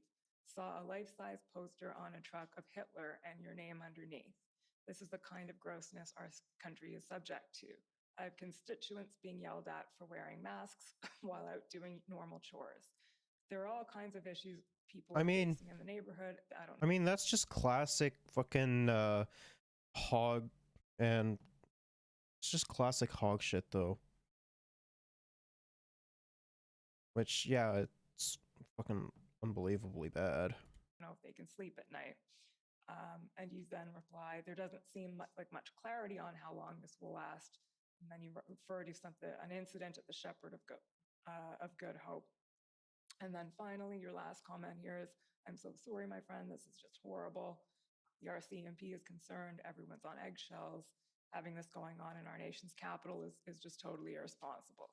So to some extent, that's self-explanatory, but I'm wondering if you can help us a little bit in explaining the context of that call and what Mr. Naqvi was referring to and what you'd observed yourself. Well, I dare say that citizens of Ottawa are used to political activity and protests on the Hill, on a range of things. But this was present and in their daily lives and disrupting their weekend in a way that wasn't a usual political protest. It wasn't just the weekend, it was throughout the entirety of the fucking convoy shit. From the intimidation and harassment of people for wearing masks to a very concerning story about folks disrupting the nearby homeless shelter and soup kitchen. There were indications that there was a level of disregard for others that unfortunately we had seen examples of during the election campaign, and it emphasized for me that this was the same kind of thing that we had seen, the intensity, the anger, the hateful rhetoric. Okay. So Mayor Watson says, I'm going to ask after this phone call whether the federal government will live up to its commitment. We need boots on the ground very shortly. It's not dying down. It took over Metcalfe Street, blocked all of it. And you reply, listen, yes, you can say the federal government will be there with more resources. But again, the thing that frustrates me, and everyone is conflated, but Doug Ford has been hiding from his responsibility on it for political reasons, as you highlighted. And I suppose it's important that we don't let them get away from that. We intend to support you on that. And Mayor Watson replies, if they keep dragging their feet, I'm happy to call them out on it. It would be nice if we got something firmed up with the federal government to shame them. Ford didn't even make an effort to come and see what's going on. So can I just ask you, Prime Minister, to comment a bit on the politics that are going on there? Well, first of all, when I say everyone is, I believe, is conflating, it was conflating, a protest of federal issues with a federal responsibility to do the policing that would dissipate that protest. So that was, a little bit of an interplay that there was a sense that in the initial phases of the protest, the Ontario government was happy for the perception to be out there that this was a City of Ottawa issue and a federal government issue, and that as a province, they really didn't have a responsibility or a jurisdiction to play in there. It was an unpleasant situation. There were bad headlines. I was getting grumbled at by citizens of Ottawa every day because the federal government wasn't dealing with it. I can understand that provincial politicians who were being overlooked in the complaints everyone had about why this wasn't getting resolved would say, you know what, let's not poke our noses into this, and people will continue criticizing those people that help.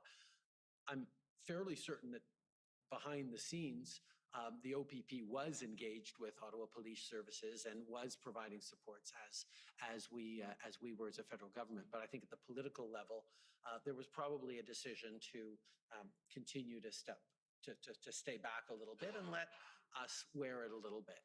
What we had seen during the pandemic and during other crises is when the three orders of government are able to work seamlessly together. Not only does it deliver better results and better coordination, but it actually reassures citizens to see that people who are not always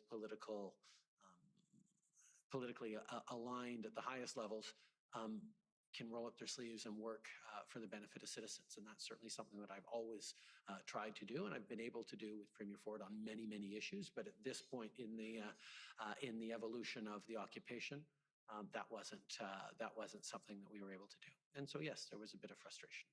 Okay, well, and we'll see that the very next day you had a call with Premier Ford, and just in the narrative, what was going on at this point is, in addition to Ottawa, and there were a few things, as we know, going on across the country, but by this time, the 7th, 8th, 9th, the Ambassador Bridge blockade had really heated up and was in full swing, and that seemed to be a turning point in several ways, but certainly for Ontario's participation in all of this. So, Mr. Clerk, if you can take that document down, please, and bring up ssm.can.nsc 402845.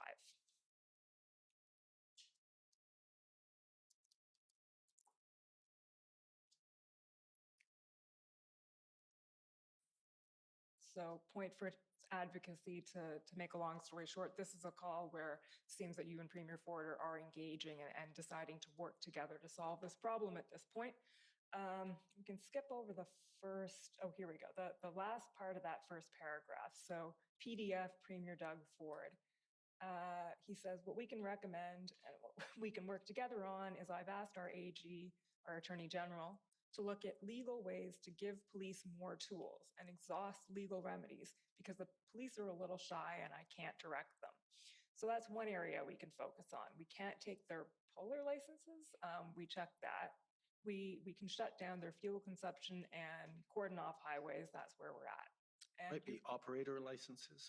Yeah, probably not polar, but operator licenses. Let's go with that. So then you reply, first of all, they're not a legal protest. They're occupying a municipal street and are not legally parked. You shouldn't need more tools, legal tools. They're barricading the Ontario economy and doing millions of dollars of damage a day and harming people's lives.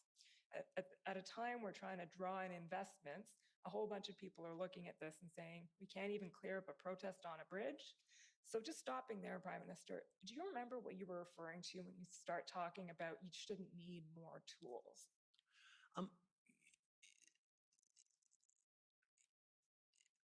I mean, that whole question around That noise, though. legality or illegality of the protest. They didn't have a permit to protest. They not certainly as long as they had. They were illegally parked. They were engaged in disruptive activities. There are any number of municipal and provincial bylaw infractions and legal infractions that they were engaged in by just being there. And there is a sense that, you know, and this was based on an earlier conversation I had with Bill Blair about how one proceeds in this, is, you know, you can enforce small things as a way of keeping the situation under control and creating boundaries and balances and moving towards it. It's an approach. The issue here was that there were things that they could do and things that I know were tried that they realized were unsafe for them to do. There are stories of police officers getting swarmed there when they tried to arrest someone with a jerry can filled with gasoline. There was a sense that, you know, giving out simple tickets wasn't really having much of an impact as they did that. And taking stronger measures was going to be resisted and met with significant resistance. But these are things that if they feel they didn't have the resources to enforce a prohibition on bringing in jerry cans or a prohibition of parking on the approach to the Ambassador Bridge, well, let us give you more resources to do that. Between the OPP and the RCMP, you know, we should be able to get the numbers up in a way that could lead for an ability to use those existing tools on the books. That was very much where our thinking was at that point. Like how many more police officers, how much more resources do you need to get a plan? And if there was a concern around, well, we can't get those police allocated to us from other jurisdictions unless there is a clear plan, well, we'll send you planners. We'll help get those people there so you can establish a plan that will allow itself to be deployed. There was really a sense that there was more things that could be done, and he seemed to be agreeing. Okay, and that's actually what you end up saying in the part you can't see right now of that, the next page, the paragraph. I am at least consistent. So, nobody, you say, the Bridges and Tunnels Act means the federal government has something, I can't read that anymore, but federal government has responsibility over the bridge and border. So there's a role for us to play. We're happy to play it, but nobody can get on the bridge because they're on municipal land being blocked. So we'll give you whatever resources you're in, you need. The police of jurisdiction need to do their job. If they're saying they can't do it because they don't have enough officers or equipment, we need to remove that excuse as soon as possible so they can do their work and we can prevent Ontario from becoming a laughingstock. Mr. Clerk, just scroll down to the last page, please. We'll skip over. There's some jurisdictional discussions going on there. And then just at the top of that page, please, Mr. Clerk. So this is the sort of the conclusion of the conversation. You say, what are the next steps? You've said the OPP are going in. Are they keeping you apprised? And do they understand the urgency? They can't talk this out for 3 weeks. They need to act immediately. And I'm assuming there the concern of acting immediately is brought about by the situation on Ambassador Bridge, which we heard a lot about from the Deputy Prime Minister yesterday. Premier Ford replies they'll act, but without directing them, it's hard to describe their game plan. They'll have a plan, unlike Ottawa, where they didn't have a plan. I'll get briefed tomorrow from the Solicitor General, would keep you updated. This is critical. I hear you. I'll be up their ass with a wire brush. Then the next, you say, yes, that's one of the quotable quotes of the commission. There have been a few, that's one. The next, your reply there is, well, we're there with resources. Bill Blair will coordinate on our side. You can reach out to LeBlanc, Minister LeBlanc, or me. You and I need to work together on this. People will be reassured by the two of us working together. We need to demonstrate this is not a place of lawlessness. Okay, we can take that down. Thank you, Mr. I will say, though, that Oh, they can't talk this out for 3 weeks. They need to act immediately. I wasn't just talking about the Ambassador Bridge. I was talking about Ottawa as well. I was talking about the fact that this simply can't continue to be stretched out this way. But when I say they need to act immediately, obviously, I'm not directing the Premier to direct police. We know all the limitations that we have, but there was an expectation that this was a situation that was going on for too long. And as Doug pointed out a couple paragraphs later, there is a sense that the police of jurisdiction had lost control and wasn't able to control the situation. Okay, that. The first weekend, caught everyone by surprise. Through the second weekend, I think I mentioned it in referring to Bill Blair, talking with the local police with his own expertise and background, talking about things that can be done to try to de-escalate, to start putting an end to this, understanding that it can't happen overnight, but that there are things that should be done. There was an expectation or a hope that on that second weekend, we would see a decrease in activity and a dwindling.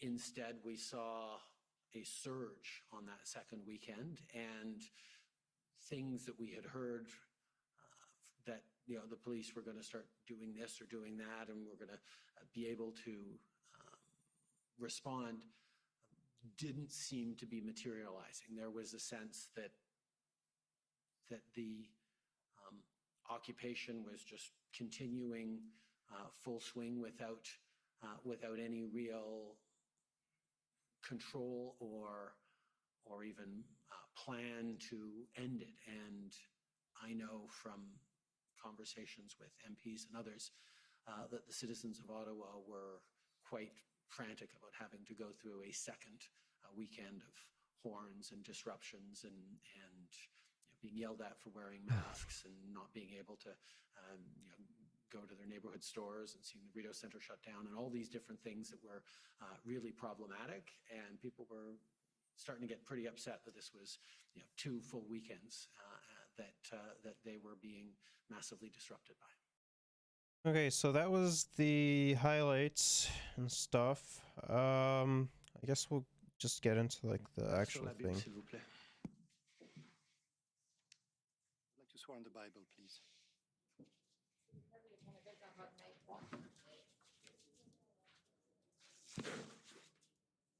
All right. Well, we're getting started up on this. I'm Pour les going fins de to go. procès verbal, s'il vous plaît, veuillez indiquer et ensuite épeler votre nom en entier. Please say your name. J'affirme et Okay, while he's Justin Trudeau, being sworn in and everything, I'm gonna go pee. Justintrudeau sur la vérité, toute la vérité et rien que la vérité, que Dieu vous mène en aide. Will you Merci. speak the truth and nothing but the truth? I swear. Thank you. Just before we get started, as I understand it, as you heard, there will probably be some testimony in English and some in French. So please, if you need translation equipment, you should have it in hand. Okay. Good morning, Prime Minister. Morning. Thank you for being here. So we'll start with the routine housekeeping. You recall being interviewed by Commission Counsel on September 9th of this year? Yes. Okay. And after that interview, Commission Counsel prepared a summary of your interview. Yes. For the record, we don't need to call it up, Mr. Clerk, but it's WTS.5084. And Prime Minister, you reviewed that summary and you can confirm that it's accurate to the best of your knowledge. Yes. Okay, and I'll add there that, of course, it's a summary. It's not an exact transcript of your words, but it's a prepared summary, and we're all aware of that. So, Prime Minister, as you know, you are the final witness to testify before the commission. So at this point, the commission has heard a lot of evidence about the events of January and February leading up to your government's decision to declare a public order emergency on February 14th. But what we haven't heard yet is your perspective. So your own perspective, your viewpoint, both as the Prime Minister leading the country through these events and the decision maker in the government's ultimate decision to invoke the Emergencies Act for the first time in that act's history. So we have 2 hours together this morning, and I anticipate that the examination is going to proceed in 2 parts. The first part will consist of fairly specific questions taking you through the chronology of events, often with reference to documents that have been adduced before the commission, readouts of your own calls. And the second part will consist of some bigger picture questions, so addressing some of the key themes that have arisen out of these events and the government's response to it.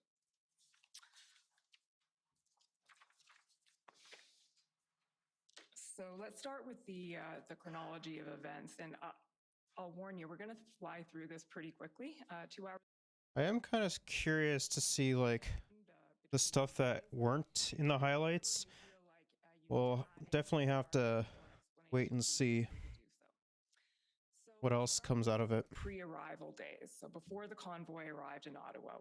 We know that you learned the convoy was on its way a few days before, maybe around January 24th. You were briefed on it by both officials from PCO and your own staff from PMO. Can you recall what your expectation was at that point? So you've been briefed, the convoy is on its way. What did you anticipate was going to happen?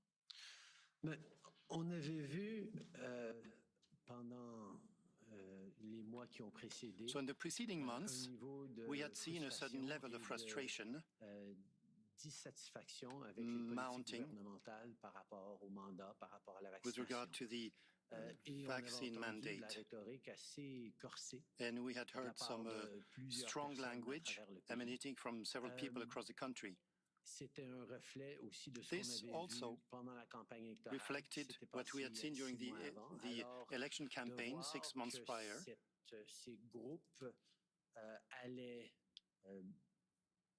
So when we saw that those groups were coming down to Ottawa, we were expecting to some activity and strong language around that, things that we had already seen. However, we regularly see demonstrations across the country. We pay attention to those, and we try to be prepared for those events. Question. You spoke about the electoral campaign. Could you elaborate on that, please? The electoral campaign was a time when Canadians could be consulted directly on the measures that we wanted to implement to protect public health. And I remember when a bunch of those fucking hogs like physically assaulted him during his campaign.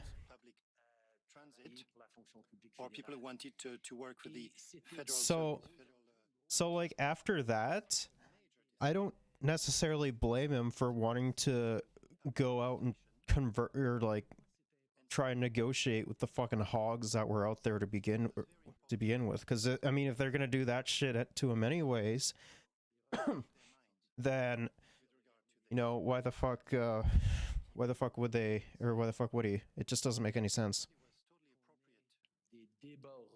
To have healthy and strong debates on those issues. And that's exactly what happened during the elections. Several parties were for what we were saying, others were strongly against. And Canadians during this campaign could speak their minds. What we also saw, my team and myself, we saw a certain level of frustration, of demonstration, and of a certain level of aggressiveness.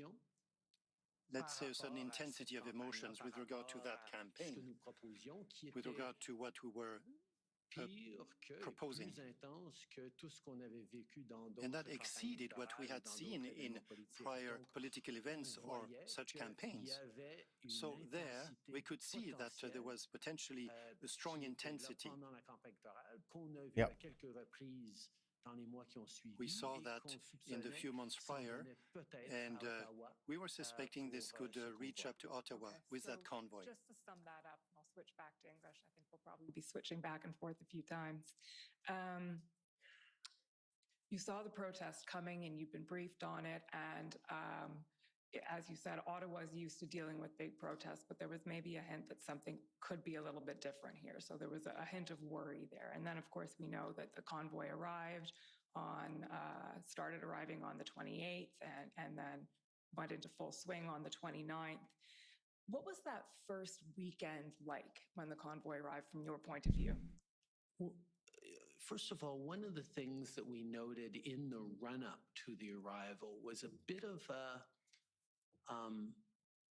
a disconnect between what the sort of political arms of my office were seeing and expecting from what we'd seen on social media, colored by our experiences from the campaign that was only a few months before, contrasted with the assurances by whether it was Ottawa Police Services or even the public service, that this was just a normal, quote unquote, style of protest that we see on the Hill fairly regularly. And there was already a little bit of worry that this might be a different brand of event than Canadians were used to seeing. And we certainly saw during the first weekend that the expectations that the police had said that they would simply go home, the ability to keep it under control was not exactly there. Okay, and I think starting on that Sunday, you made a few calls to various MPs in your Ottawa caucus, sort of checking in and seeing how people were doing, because there was a level of concern there. So on that note, I'll ask Mr. Clerk to please pull up ssm.can.nsc402813.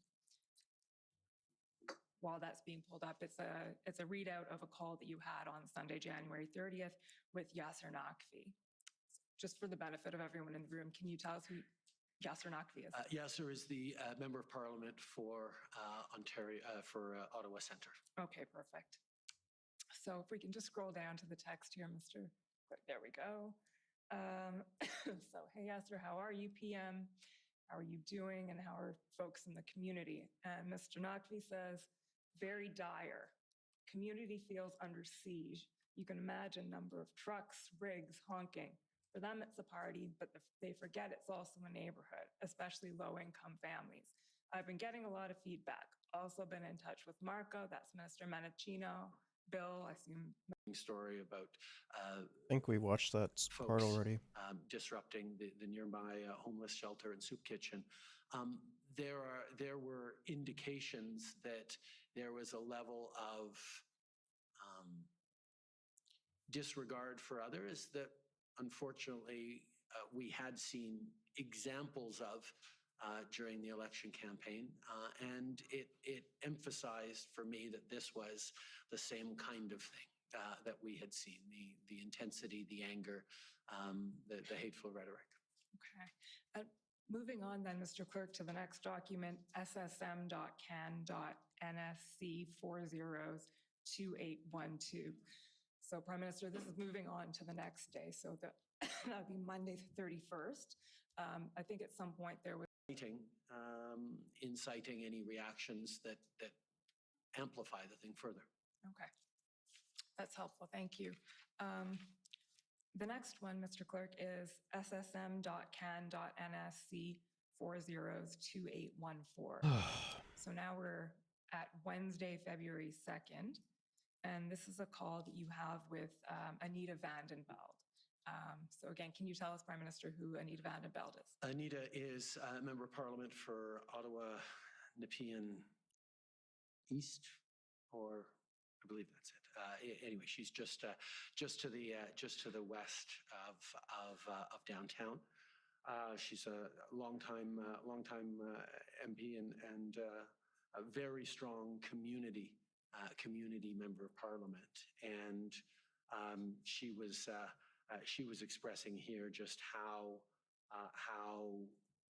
the tone of and the tenor of this, what was going on in the neighborhoods and around people, was worse and more hateful and different from anything she had seen before in a number of years as an MP, but a long time involved in political engagement. So you remember this call? Yes, I do, very much.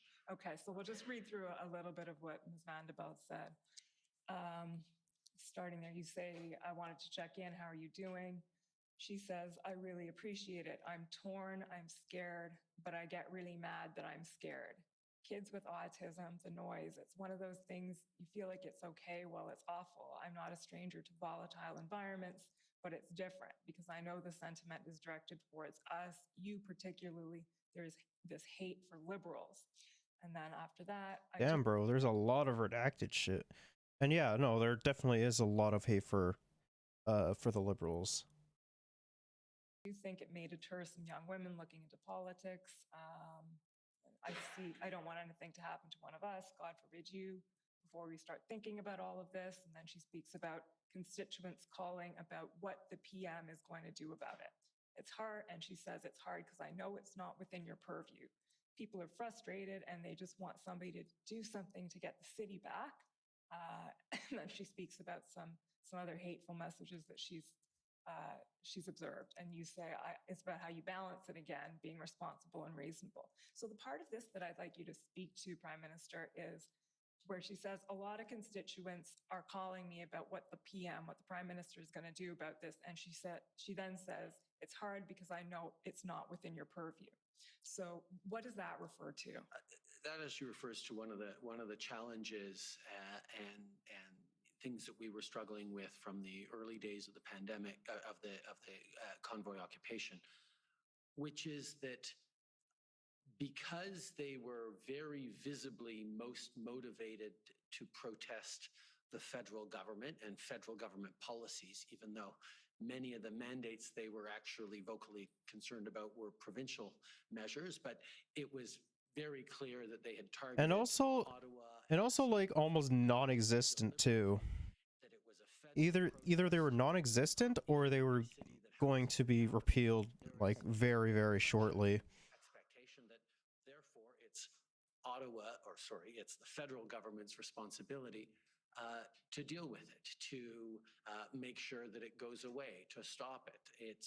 There is a general expectation, even by people who are longtime residents of Ottawa, that this is somehow like Washington, D.C., that is a separate enclave where the RCMP can give out traffic tickets, which they don't. But there is a blending of orders of government in protection of Parliament Hill and the precinct that led a lot of people to say, well, they're here, they're angry at the Prime Minister, they're disrupting my neighborhood. The federal government should really do something to get rid of these protesters or move them along or have them leave. Where we were continually explaining, as Anita said, it's not in our purview, the management of Wellington Street, of neighborhoods around, was the jurisdiction of the Ottawa Police Services. And if they needed support, the OPP and then the RCMP could be providing extra supports, but it was their jurisdiction. But of course, anyone who's involved in politics, you can be a federal MP walking through your riding and someone complains about garbage pickup. They don't want you to hear you say, oh no, that's not a federal issue, that's municipal. They say, thank you, I'll make sure we pass that message along. We'll try and see sure that gets fixed. The idea that I was saying, this is not a federal policing issue, this is not a federal issue, this occupation, this is something that Ottawa Police at jurisdiction need to take care of. For a lot of people, sort of say, well, like, see, they're here because of the federal government, and the federal government is refusing to do anything about it. Was the kind of blending of narratives that we had to be really careful about. I think we're going to come back to that when I start asking a bit about Ontario's initial response to all of this, but we're not quite there yet. So I'll take you a few more things, and then I'll ask you to pick up where you left off there. So far, we've been looking at some calls you've had with your own MPs from your caucus. The next one, Mr. Clerk, you can pull it up. It's ssm.can407738, is a call that you had with, excuse me, on February 3rd, Candace Bergen, who I believe had just become Leader of the Opposition in the House. I confess I was yesterday years old when I learned that, but I now know. Okay, so this is a call you then have on Wednesday, February 3rd with Ms. Bergen. And did you recall this? Do you remember this call, Prime Minister? Yes, I do. Okay, and can you tell us what inspired that call? Or it was mostly a congratulatory call. When someone becomes leader of a political party that sits opposite us in the House, I tend to reach out and have a bit of a personal conversation. I usually ask after family, see how they're adjusting to it, to maybe give some recommendations about trying to get enough sleep. But I try and keep it a human introductory call, even though I had engaged with her many times in the House over the years as an MP. Which hasn't been good. When she became leader, I wanted to reach out and establish that personal contact. Of course, it was all happening in the context of this occupation going on, so that was part of the discussion, but primarily it was a congratulatory call. Okay. Get enough sleep is always good advice. Mr. Clerk, can we scroll down a little bit? Here we see. There we go. Okay, so this is the part of the conversation that you start talking about the security situation in Ottawa. You say, the second set of briefing would be security situation in Ottawa right now. Obviously of real concern, and we have lots of disagreement on causes and path forward. I would certainly like to make sure you're getting briefings on safety and the situation and have you at least fully informed. Hopefully we're all going to be able to make sure Canada's democracy continues to run and our institutions remain strong, and quite frankly, the citizens of Ottawa get back to their regular lives. Scroll down again, please, to the next page, Mr. Clerk. So Ms. Bergen says, absolutely, I agree. I'm sure you weren't following question period today, but that's what I'd like to see, some resolution. You're right, we disagree on some things, but I would agree with you. The goal is to let's find a way for people to head back home and clear things up in Ottawa. We do want the same things. If you have some ideas or some things you think could be done, extending an olive branch is one way of putting it. We'd love to be able to work together to make that happen. All of us, and you sure. imply, all of us need to focus on getting the temperature down, and getting people back to normal lives. Let's ensure there are discussions on that, and there may be opportunities to work together. Some of them, and I think you're referring to the protesters there, have jammed themselves into a corner, and their asks are non-starters. We have our democracy and our institutions. That is well worth defending. There are ways we can get beyond this. I'm worried about setting a precedent where if anyone wants something, they can set up a blockade on Wellington Street. People need to be heard, and that's part of our democracy, and getting that balance right. Ms. Bergen says she agrees with everything you said. I think that you do have to be cautious, and as PM, you don't want to set a bad precedent. I'm sure you're talking and coming up with some ideas, and then she offers to help. So the part of that I'd like you to elaborate on is, it appears there that you're talking, and I take it the olive branch is a suggestion of some engagement with the protesters, some talking to in whatever capacity that would end up being. So what comes out of this conversation that you have with Ms. Bergen, and what was in your mind at the time? I say, we have ensure there are discussions on that. Let's ensure there are discussions on that was very much, let's make sure as political parties we keep talking about it, figuring out how we can work together. And then, some of their asks are non-starters, like overturning the results of the election that we just had. Yeah, that's right. In terms of responding to their demands or... I completely forgot that they were trying to do that, man. I swear to God, literally... Canadian hogs are just wannabe Americans. I swear to God, man. So fucking annoying. Okay, so fairly self-explanatory. There's a willingness to discuss, but you were concerned about setting a precedent where a blockade could equal a change in public policy. Is that fair?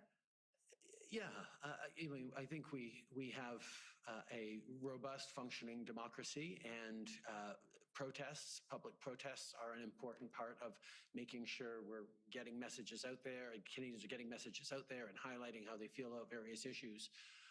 But using protests to demand changes to public policy is something that I think is worrisome.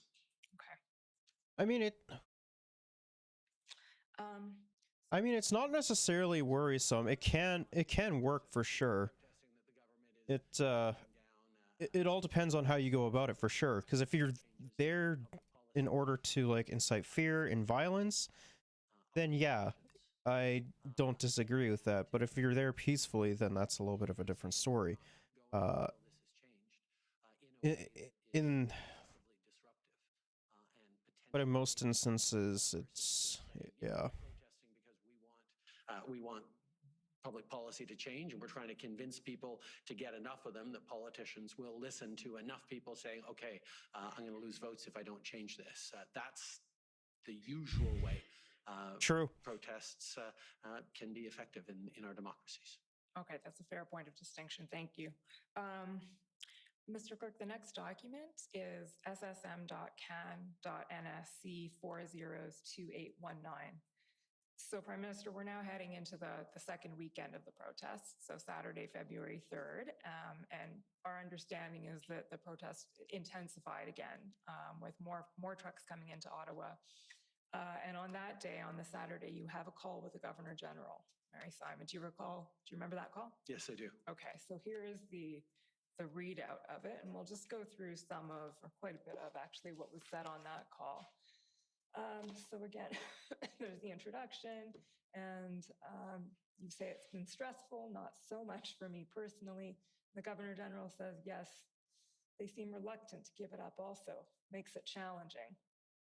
And you say, yep, people blame the feds, but many of the mandates are not us.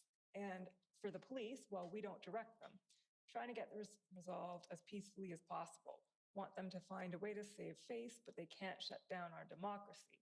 Sorry, they're trying to pull you into this also. They just don't understand the institutions. And then the Governor General asked to go further on that.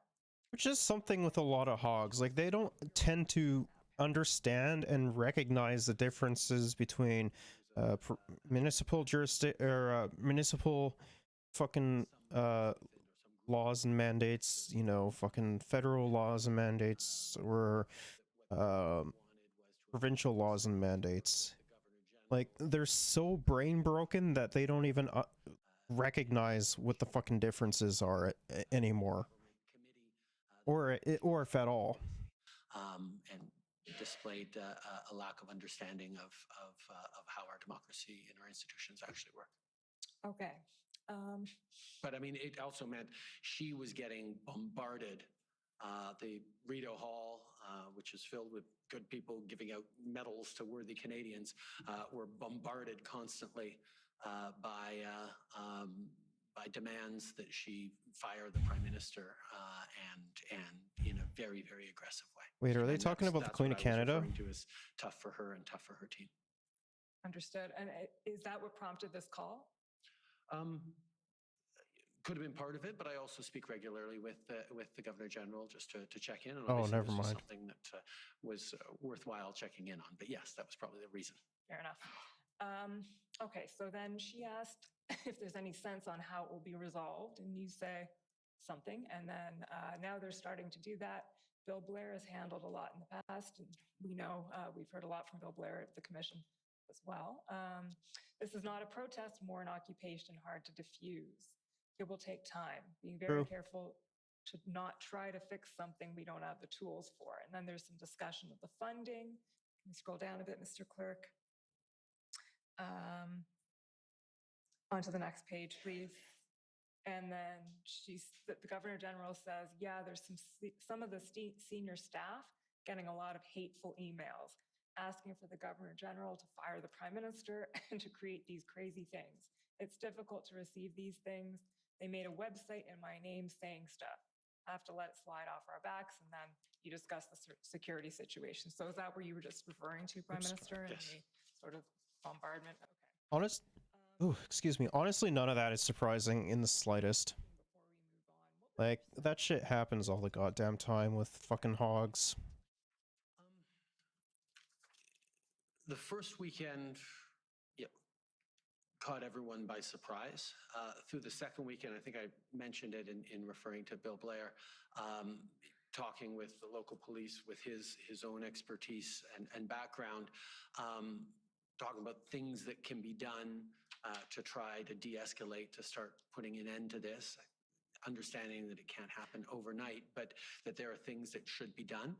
There was an expectation or a hope that on that second weekend, we would see a decrease in activity and a dwindling. Unfortunately, that didn't happen. We saw a surge on that second weekend, and things that we had heard that the police were going to start doing this or doing that, and we're going to be able to respond, didn't seem to be materializing. There was a sense that the occupation was just continuing full swing without any real control or even plan to end it. And I know from conversations with MPs and others that the citizens of Ottawa were quite frantic about having to go through a second weekend of horns and disruptions and being yelled at for wearing masks and not being able to go to their neighborhood stores and seeing the Rideau Centre shut down and all these different things that were really problematic. And people were starting to get pretty upset that this was 2 full weekends that they were being massively disrupted by. Definitely. Thank you, Mr. Clerk. Take that one down. So speaking of getting a little upset, the next topic I want to address with you is Ontario's initial response to the protest in those early weeks. So one theme that's emerged from the evidence we've heard, and we've seen this, several references to it in the documents, is your government's frustration and your own frustration with what might be characterized as a certain reluctance on the part of Ontario to engage, especially in the tripartite tables that Minister Blair, I think, had put together. So, Mr. Clerk, can you pull up ssm.can.nsc 402837? I think we watched this one, right? This is the readout from a call that you had, Prime Minister, with Mayor Jim Watson on February 8th. Excuse me. Okay, so just keep scrolling a bit, Mr. Clerk. Pass the key takeaways onto page 2. So just to stop there, give a bit of situation. So Mayor Watson here brings up the expression whack-a-mole, which we've heard several times in the commission. It's fighting a losing battle. We don't have enough police. And you reply that, well, that's entirely right. I know we're looking carefully at that. We're looking at the resourcing. And then you say on the Ottawa policing side, you've seen, as I have, some concerns on how things were handled from the beginning. And then you ask about Mayor Watson's relationship with the police chief and how they're working together. And you observe that there are moments where Mayor Watson is saying one thing and the chief is saying another, and ask if there's anything you can do about that. So just briefly before we go on, can you comment on that a little bit and the Ottawa policing situation to the extent that you were briefed on and aware of it? One of the things we'd said from the very beginning to the RCMP and to the Commissioner of the RCMP and to government in general, that if there was anything we could do to support the Ottawa Police Services in what they were doing, if we had resources or abilities, because there is a federal presence in this capital city, we should do it, that we were there to be helpful. I instructed Brenda to try and do whatever she could to send support to the city of Ottawa. What we got back, or what we had heard, as I recall, were different numbers from what the mayor said Ottawa needed to what the police chief was saying they needed. And the one thing that the commissioner made clear to me was they needed to know that if they were deploying resources, that they were going to be appropriately used, that there was a plan for that. And we see it sometimes in requests for assistance across the country, where someone will say, "We need 20,000 police officers," or we need the military to come in with 1,000 troops, or we need this or that in RFAs. And part of our due diligence is, okay, what do you need them for? What are you going to be doing them for? Because, for example, if you're sending in military, as we did in Hurricane Fiona, to help clear power lines, as was necessary in Atlantic Canada, in no situation do military members engage in policing activity. And there was a sense that maybe they could be directing traffic. I mean, the scary thing about, like, if they did use military,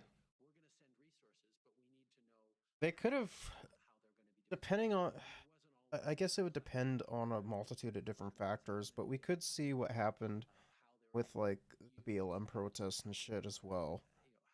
There was always that possibility, but I honestly think it would be very unlikely that would happen. So Mayor Watson says, "I'm going to ask after this phone call whether the federal government will live up to its commitment. We need boots on the ground very shortly. It's not dying down. It took over Metcalfe Street, blocked all of it." And you reply, "Listen, yes, you can say the federal government will be there with more resources. But again, the thing that frustrates me, and everyone is conflated, but Doug Ford has been hiding from his responsibility on it for political reasons, as you highlighted. I suppose it's important that we don't let them get away from that. We intend to support you on that." And Mayor Watson replies, "If they keep dragging their feet, I'm happy to call them out on it. It would be nice if we got something firmed up with the federal government to shame them. Ford didn't even make an effort to come and see what's going on." So can I just ask you, Prime Minister, to comment a bit on the politics that are going on there?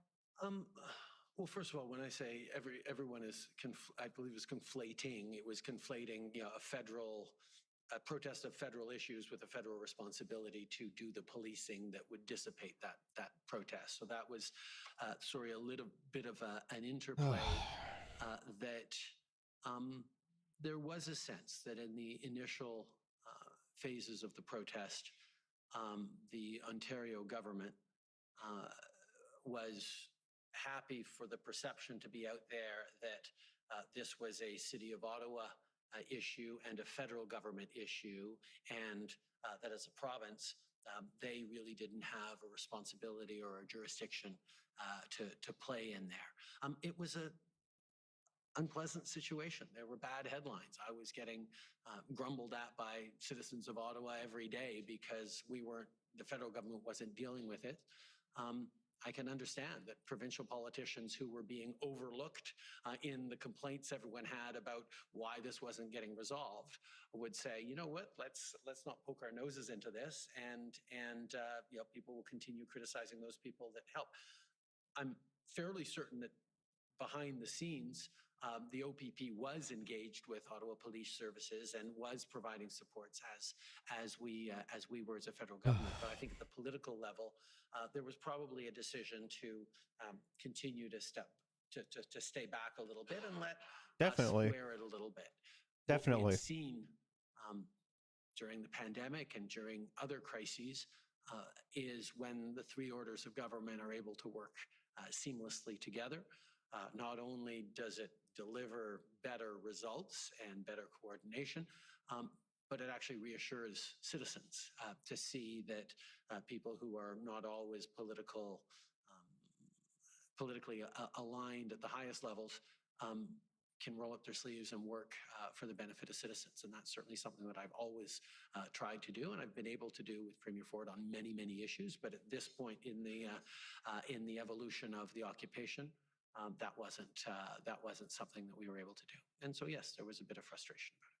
Okay, well, and we'll see that the very next day you had a call with Premier Ford, and just in the narrative, what was going on at this point is, in addition to Ottawa, and there were a few things, as we know, going on across the country, but by this time, the 7th, 8th, 9th, the Ambassador Bridge blockade had really heated up and was in full swing, and that seemed to be a turning point in several ways, but certainly for Ontario's participation in all of this.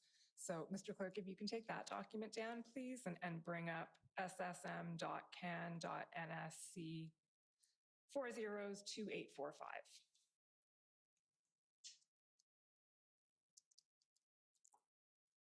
So, So point for boring, man. advocacy to make a long story short, this is a call where it seems that you and Premier We've Ford are seen engaging and this. deciding to work together. They realized were unsafe for them to do. There are stories of police officers getting swarmed.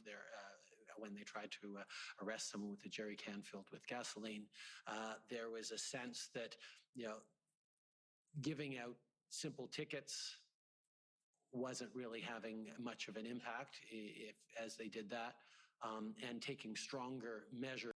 I mean, yeah, it's because they had a fuck ton of money. And they were also getting money from foreign adversaries as well. That, like fucking hogs in America, for example. It's kind of crazy. Well, let us give you more resources to do that between the OPP and the RCMP. We should be able to get the numbers up in a way that could lead for an ability to use those existing tools on the books. That was very much where our thinking was at that point. Like how many more police officers, how much more resources do you need to get a plan? And if there is a concern around, we can't get those police allocated to us from other jurisdictions unless there is a clear plan. Well, we'll send you planners. We'll help get those people there so you can establish a plan that will allow itself to be deployed. There was really a sense that there was more things that could be done, and he seemed to be agreeing. Okay, and that's actually what you end up saying in the part you can't see right now of that, the next page, the paragraph. I am at least consistent. Then the next, you say. Had lost control and wasn't able to control the situation. Okay, that's fair. Yes, I took the document down before we got to Ottawa, but that's right. Thank you, Mr. Clerk. That one come down now. So shifting gears away from Ontario, we understand that there's a lot of concern coming at the federal government from the United States as well. And again, the Deputy Prime Minister yesterday spoke about the many conversations she was having with stakeholders in the U.S. officials, Brian Deese in particular. And we understand that on, I believe, February 11th, you ended up having a phone call with President Biden. Mr. Clerk, we'll just pull up the readout of that call. It's pb.can 6057.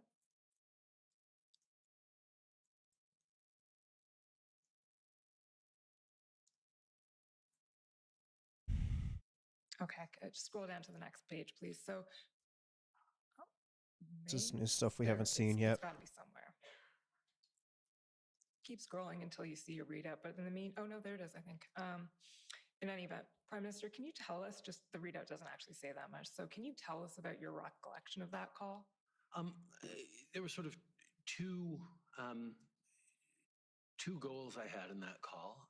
The first one was to reassure him that despite the disruptions to trade and real impacts on both sides of the border, which were economic, yes, but were also people to people. We knew from the pandemic that thousands of healthcare workers cross the Ambassador Bridge every day from Canada to go work in Detroit in their hospitals. There are real meaningful connections across that crossing that were being disrupted in meaningful ways, and I wanted to reassure President Biden that Canada was going to be able to solve for this, and that we were going to continue to be a reliable partner for trade and for people-to-people ties and a safe neighbor. I mean, I didn't imagine that anything would come out of that for sure. But like, if something did happen, it would be incredibly bad for both parties because America buys a lot of Canadian goods and Canada sells a lot of fucking goods to America. That there was a significant amount of amplification from certain sectors of the American politicosphere. And there was also a significant amount of money flowing and support for these occupation activities in Canada that were coming from people in the United States sympathetic to that cause and opposed to both He's right. he and I in our public health policies, but also in our general policies. Okay. And would you say that President Biden shared your level of concern about the situation? No. I think I was much more concerned about the blockage to the lives and the disruption and the potential security concerns. I think he was very concerned, but I don't think anyone was more concerned than me. Okay, fair enough. It was happening on your side of the border, so that makes sense. Thank you, Mr. Clerk. That's it for that one. So this sort of brings us to a pretty critical time in the narrative of what happened in February. So we're building to a bit of a crescendo around that time, the 10th, the 11th, and we've heard from the clerk of the Privy Council that on February 9th, she advised you to convene the incident response group. And the first meeting of the incident response group was then on February 10th. So we have heard quite a bit about the different cabinet committees and what the IRG is, but I'm wondering if you can tell us from your perspective, sitting as Prime Minister and chair of these committees, what it means to convene an How's it going? IRG and how it differs and what it gives you, what advantage it has versus other structures. Regular cabinet committees. Yeah, I mean, members of cabinet and it's fairly important stuff that's happening cabinet members sitting around in Canada right now, so want to been keeping up with it very consistently. But they are discussions amongst cabinet ministers on a particular It's good that you're doing too. issue that will then It's good you're doing good. That's what most committees are. The IRG is a special committee, special in that it is chaired by me. It doesn't have a permanent membership because we deal with incidents that require or are important for the federal government to respond to. These could be floods or hurricanes. The most recent IRGs I've had have been on I get the that. situation in Haiti and how Canada can respond and support. Same. We had them around. Have them around all sorts of different things, depending on what they are needed for. We pick the areas of expertise we want around the table. But differently from most committees, these are meetings in which the officials sit around the table and are not just expected to participate, they actually lead the discussions. Whether it's deputy ministers or heads of agencies, the commissioner of the RCMP, the director of CSIS, what have you, they are giving direct reports. Ministers are usually, if not always, there as well. But if they speak at all, it's at the very end to add a little bit of color or further input. IRGs are all about making sure that His testimony so far has been fairly good, all things considered. Like, I expected him to have a way weaker testimony comparatively to what he is. Do I have TV? I do have a TV, but I don't watch anything on TV. We can make determinations about what we do next, but that frame is fairly unique amongst our committee structure. So it kind of it collapses that layer between the officials and the ministers a bit. So gives Yeah, we direct hear access? directly from the ministers, which is No, I don't use cable. sometimes something that cabinet ministers who are used to getting briefed by their officials and then briefing their colleagues takes a little bit of getting used to. When we have a different IRG on a different subject with new ministers who aren't usually at IRGs, it always is a little adjustment for them that no, we're hearing from their deputy minister, not from them. It's about informing us, but it's also about making sure that everyone is on the same page. One of the challenges in any government is the siloing that happens. Something that happens in public safety doesn't necessarily get connected to transport, doesn't necessarily get connected as organically as we'd like to immigration and various things like that. So making sure that everyone's around the table, getting on the same page in terms of what's happening with this incident that we're looking at and what I mean, he's actually making very his reasoning for doing like invoking the Emergencies Act has actually been fairly like good so far, like his explanations and everything. Yeah, he's like, he may be a dumb guy, but he actually is fairly well articulated in his testimony so far. Particular problem met, first of all, 3 times before invocation, and then I think it met daily after that, but we're going to focus on that first part on the 10th, the 12th, and the 13th. And I'll just fill in a little bit of the narrative so you don't have to here, but we understand that on the 10th, what was discussed was 2 tracks for a potential federal response. So at this point, I won't say it had been decided, but it was certainly under serious consideration that the federal government might have to act in some way, shape, or form here. And track 1 was what can the federal government do under its existing authorities? Track 2 was what could we potentially do under any new authorities, including the Emergencies Act. And I just want to pause here and ask you one thing, which is in the documents, that's sort of maybe not the first, but it's certainly the first sort of confirmation, official confirmation that the Emergencies Act was under discussion. But we have seen references to the Emergencies Act here and there in various phone calls or emails or discussions, et cetera. And I'm wondering if you can describe, if someone asked you, when did the Emergencies Act come into play as a possibility? How would you answer that? As an idea, it would have been from the very beginning in the back of our minds. As you see a situation that is an emergency, is out of control, has a potential for real impact on citizens, potential for violence. I mean, I think there was also talks about it beforehand as well. Not just in Ottawa, but right across the country.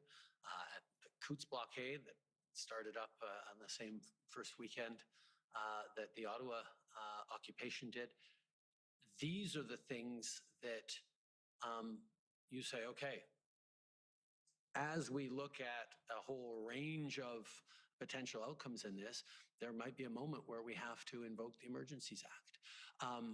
It wasn't seriously thought of because I will say certainly in my thinking right now, it was a fairly binary reflection.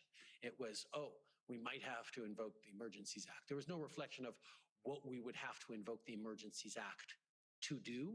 It was just understanding that if this situation continues and is unable to get under control by anything else, the federal government might have to give the provinces more powers, give police more powers, do something to put an end to this. So whenever we said, yeah, we're looking at all options, it would have been in the back of our minds, particularly because I think we're probably the first government that had ever actually leaned in carefully to maybe using the Emergencies Act as we did in the beginning of the pandemic.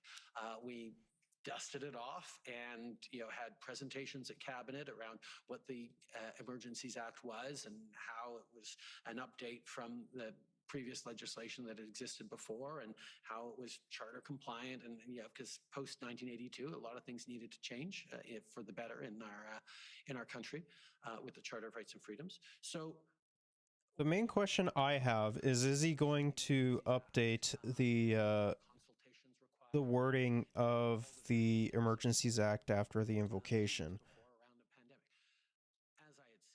I hope he does, or I hope they do, but I don't honestly think that they will. To use it. I didn't think it was appropriate for us to declare a public welfare emergency. I believe the section is within the Emergencies Act that we would have invoked around the pandemic.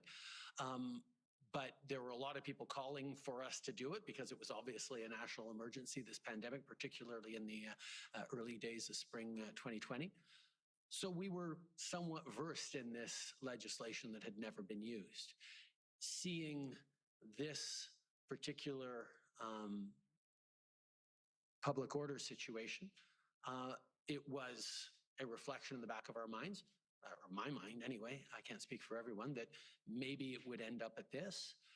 But for the same reason we were loath to call an IRG too soon in the process, we knew that it wasn't ours to solve at this point, that there were still lots of things that the jurisdiction, the police of jurisdiction and various orders could and should be, orders of government could and should be doing to put an end to this. So it wasn't until, as you say, the IRG of February 10th, Thursday, that we said, okay, track one, what more can we do to empower police and public safety officials to put an end to these illegal occupations? What more resources can we spend with existing authorities?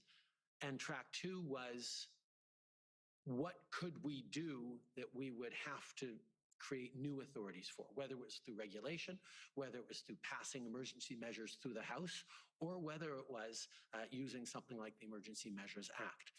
And the key for me in that conversation was it was a shift from that sort of binary frame of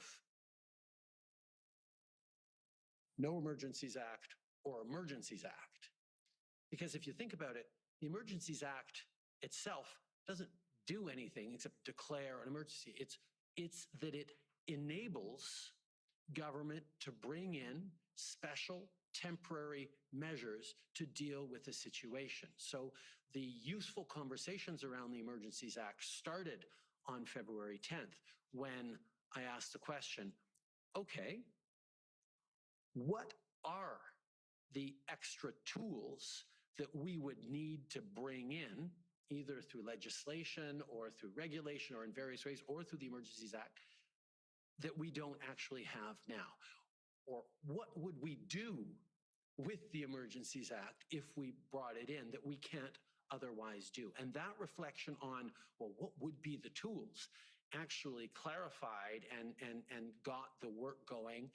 Perfect example was we had heard consistently throughout that commercial tow truck drivers were not willing to come in and remove trucks. Well, the Emergencies Act perhaps could compel truck drivers, tow truck drivers to come and actually fulfill their contracts that are signed with cities to keep the streets clear of illegally parked cars. I mean, we know that they didn't happen until then. Was really the one that started then. And the tasking that I gave on that Thursday, that we would check in again on the Saturday at the next IRG, was, okay, come up with those tools that we could get at that would solve this. And then we'll look at, well, do we need the Emergencies Act to bring in these tools, or can we do it through another way? Or can we convince a province to do it? Or are there other ways of doing it? But let's figure out what are the things that would allow us to get this situation, which was out of control, back under control. Okay, so that was essentially the discussion around the table on the 12th, I believe. And then the 13th was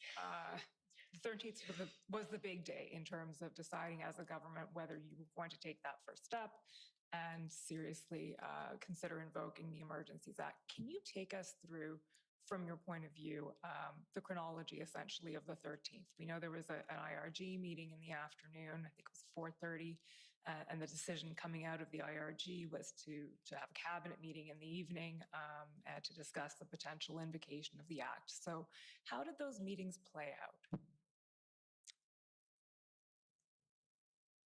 Pendant le groupe de réponse incident de ce dimanche, It's like we're switching to During the French now. IRG on that Sunday, we took a very close look at the measures that were proposed, the list of tools that we could give ourselves to help the police, the provinces, and not only just to get a hold of the situation and control it, but also to prevent them coming back. Because you called this the whack-a-mole, we saw that the protesters were very clever when it came to moving around and to have a presence here and then move to another place to give and to turn this into a big challenge for the police and the police response. So I mean, the concern. the police didn't really want to do anything either. We could maybe control that situation, but by doing that, another location would become vulnerable. So, Or once we'd settled one situation, 2 days later they'd come back. So it was more of a question of, yes, to end the illegal occupations, but also to understand that they had to be maintained and they had to remain clear until the situation calmed down across the country. So during the Sunday meeting, we took a look at the various proposals, whether they be for the tow truck drivers or provisions for certain areas that were prohibited. You couldn't go there to protest there. You weren't allowed to bring children there. You weren't allowed to cross the border if your objective was to join a group. And there were measures that the banks could take, that they would be able to freeze the assets of the protesters while they were on the sites, while they were barricading, and to sort of persuade them to go home. So we talked about all these measures. We wanted to see what options to. We saw that they didn't really care about that stuff until it was enacted, right? So it was really only a matter of time. So before, like, this something like this had to happen. Was so urgent and a fear that it could get worse and go into a free fall, and that it was urgent to act. And the tool that we had to quickly bring in those specific tools was the Emergency Measures Act. The other part of the discussion, threshold, because as you well know, you can't just invoke the Emergencies Act. You have to meet a threshold in order to invoke the Emergencies Act. And that brings us to one of the key questions, and I'll ask you about this several times. But what I'm asking you right now is essentially what you can tell us about how that discussion played out in the IRG and the cabinet meeting. And I'll give you a little framing of it, which is, of course, we know that that the declaration of a public order emergency is premised on the existence of a threat to the security of Canada, as defined in the CSIS Act. And we know that CSIS, in the process of assessing the protests, assessed that the protests did not meet that threshold. They did not For the CSIS Act, constitute yes. a threat to the security of Canada as defined in the CSIS Act. So this is one of... As defined for the CSIS Act. Okay, please. Over to you. The legislation in the 80s that was built brought in a definition of a national, a threat to national security, imported the words of the CSIS definition. That was a handy definition that was already existing, and that's how we can define what a national threats to the security of Canadians would be. Those words in the CSIS Act are used for the purpose of CSIS determining that they have authority to act against an individual, a group, or a specific plot with, for example, a wiretap. That in order for them to take action in a particular situation, that threshold needs to be met of threats to national security. And actually it'd be useful if we could pull up part C of Sure. You know what, we have that in 1 second. I will get you document number. Okay. Okay, sure, go ahead. do you want it or do you not? Yes, I do, sorry. Okay. COM dot 50954, please.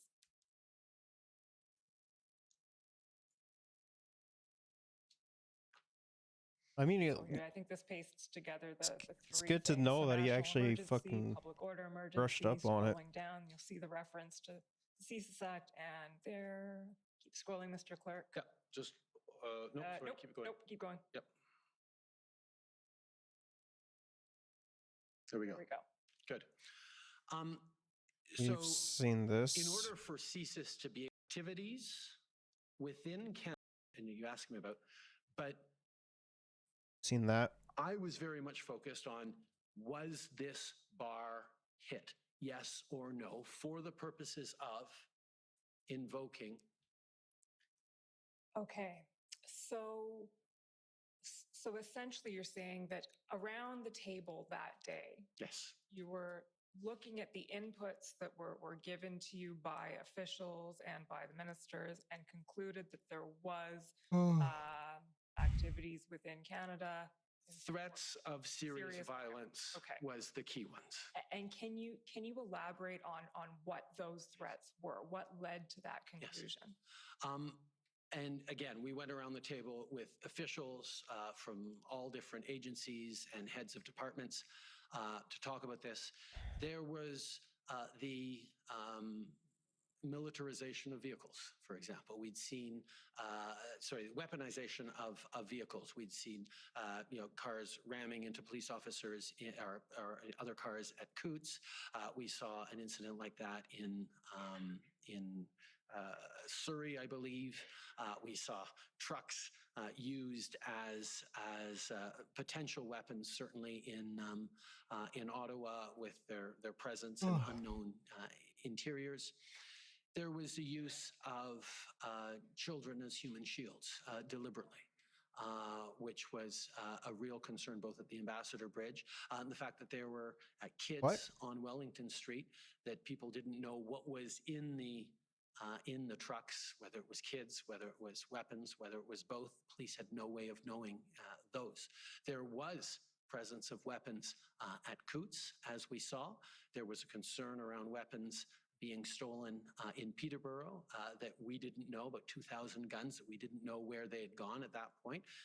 We later found out that they didn't go there, but that was a real concern that we had about what was happening to them. I mean, I can definitely see the fear there for sure, because there definitely is fear there when it's like 2,000 firearms and you don't know where they are. Absolutely.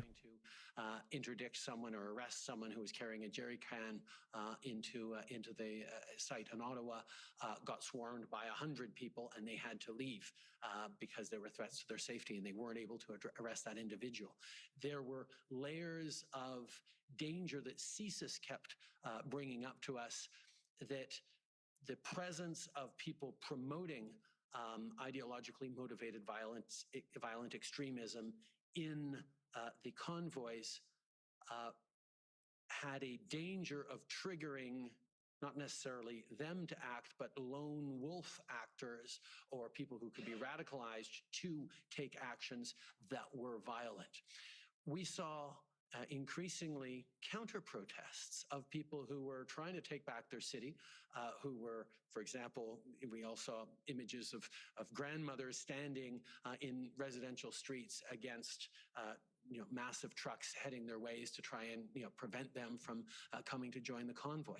There were all these things that positioned presented real threats of serious violence. And every input we were getting on that weekend at the IRG was that things were not getting better, things were getting worse. Even as it looked like there was a plan for the Ambassador Bridge to move forward, it looked like there was going to be a plan for Coutts moving forward. There wasn't a sense that things were dissipating. On the contrary, we were hearing about Fort Erie, we were hearing about the Blue Water Bridge in Sarnia, we were hearing about potential blockades in New Brunswick, we were hearing about potentials at Lacolle, we were hearing more convoys and more supporters heading to different places to take action. There were things going on in BC and Surrey. Like, there was a sense that this was a broadly spread thing, and the fact that there was not yet any serious violence that had been noted was obviously a good thing, but we could not say that there was no potential for threats of serious violence, for serious violence to happen over the coming days. We were seeing things escalate, not things get under control. Okay. You mentioned there that the Ambassador Bridge was on its way to resolution in a sense, and Coutts was on its way to resolution. One of the things that's come up in the evidence is that at this juncture, Ottawa could also perhaps have been said to be on its way, perhaps at an earlier stage, to resolution, in the sense that a plan, an integrated plan for policing and was coming together at that point. And that may not have been something that was clearly expressed on the 13th. Well, I mean, if it took them over 3 weeks to do so, like, yeah, it was only a matter of time before something, the feds did something. The very first weekend, we heard from various authorities and police of jurisdiction, don't worry, we got this. There's a plan. There's a plan. And for the second weekend, there was a plan. And we have a plan for this, and it's not going to happen. And we've got this. We're getting more resources. No, there's a plan. We kept hearing there was a plan. And even, I mean, we heard in testimony here that there was a plan on the 13th that the Ottawa Police Services pulled together. It was not enough just to have a plan to clear a couple of lanes. It was getting the situation under control so as to prevent a recurrence or a restaging of a protest elsewhere. And that was what was very clear from all the perspectives around the table, that there was not confidence that we were on a track to getting the national emergency under control in the coming days, that it was continuing to be a situation that was not being controlled by police, by officials. Okay, so we will get to the First Minister's meeting, but let's just finish off on this point with the 13th. In a lot of the evidence that has come out before the Commission, we see hesitancy and reluctance to invoke the Emergencies Act. So officials advising that this may make things worse, this may inflame tension, this may embolden protesters, et cetera. And we also obviously heard from Mr. Vigneault saying, and the CSIS assessment, that there was no threat to the security of Canada under the CSIS Act. And then we heard Mr. Vigneault say, but I still thought that the act was necessary, and I conveyed that to the Prime Minister. So can you tell us, was there consensus on the use of the act? What did you hear about whether or not people agreed with this interpretation, whether you should invoke the act? Yes, there was consensus around the IRG table on Sunday the 13th. There is no question about it. And Director Vigneault's answer on that is absolutely consistent. CSIS, for example, wouldn't feel that they had the capacity to bring in a wiretap against one of the convoy organizers under the CSIS Act, because the tools that they have and the threshold they have to meet for what is a threat to the security of Canada according to CSIS's evaluation, was not met. And that was something we heard from the very beginning. CSIS continued to say from the beginning of the protest, we haven't yet, under the CSIS Act, reached a level of threats to Canada. But the director of CSIS is also one of the national security advisors to me. And in looking at the frame and scope of the situation we were in, was very comfortable in saying, yeah, for the purposes of the CSIS Act, this is not met. But for the purposes of the Public Order Emergencies Act that the Governor and Council has to make a reasonable decision about, She's going we to feel talk that to it him is met. because he's there. And Got it. that was the consensus from officials around the table. And again, it was about not even just sort of that binary, okay, do we declare the emergency or not? It's, do we declare a public order emergency so that we can bring in these specific measures? And as we went around the table on that, and my expectation is, and that was a virtual table, I believe, but my expectation is always, if you have significant disagreements, this is the time to speak up. There was no voice saying, hold it, we don't think you should do this, or I don't think you should do this, which does happen from time to time in cabinet meetings and in IRGs. If someone had come up and said, okay, we don't think, us at Transport Canada, we don't think that we should invoke a public order emergency, I would have said, thank you. I would have taken that into account. But I didn't need unanimity or full consensus in order to make the determination in Governor of Council according to that we were moving forward. Obviously, it helped. And in this case, there was consensus around that table that invoking the Emergencies Act was what we needed to do. And when you say that, are you speaking of the IRG? I mean, didn't they also like get the NDP on board with it as well?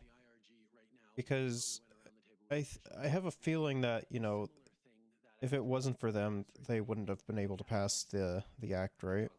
Yeah, that's the segue. So please do tell us about the cabinet meeting. Alors, à la rencontre du cabinet de ce soir-là, so on that evening, the cabinet met and we submitted the conditions that needed to be met to invoke the act.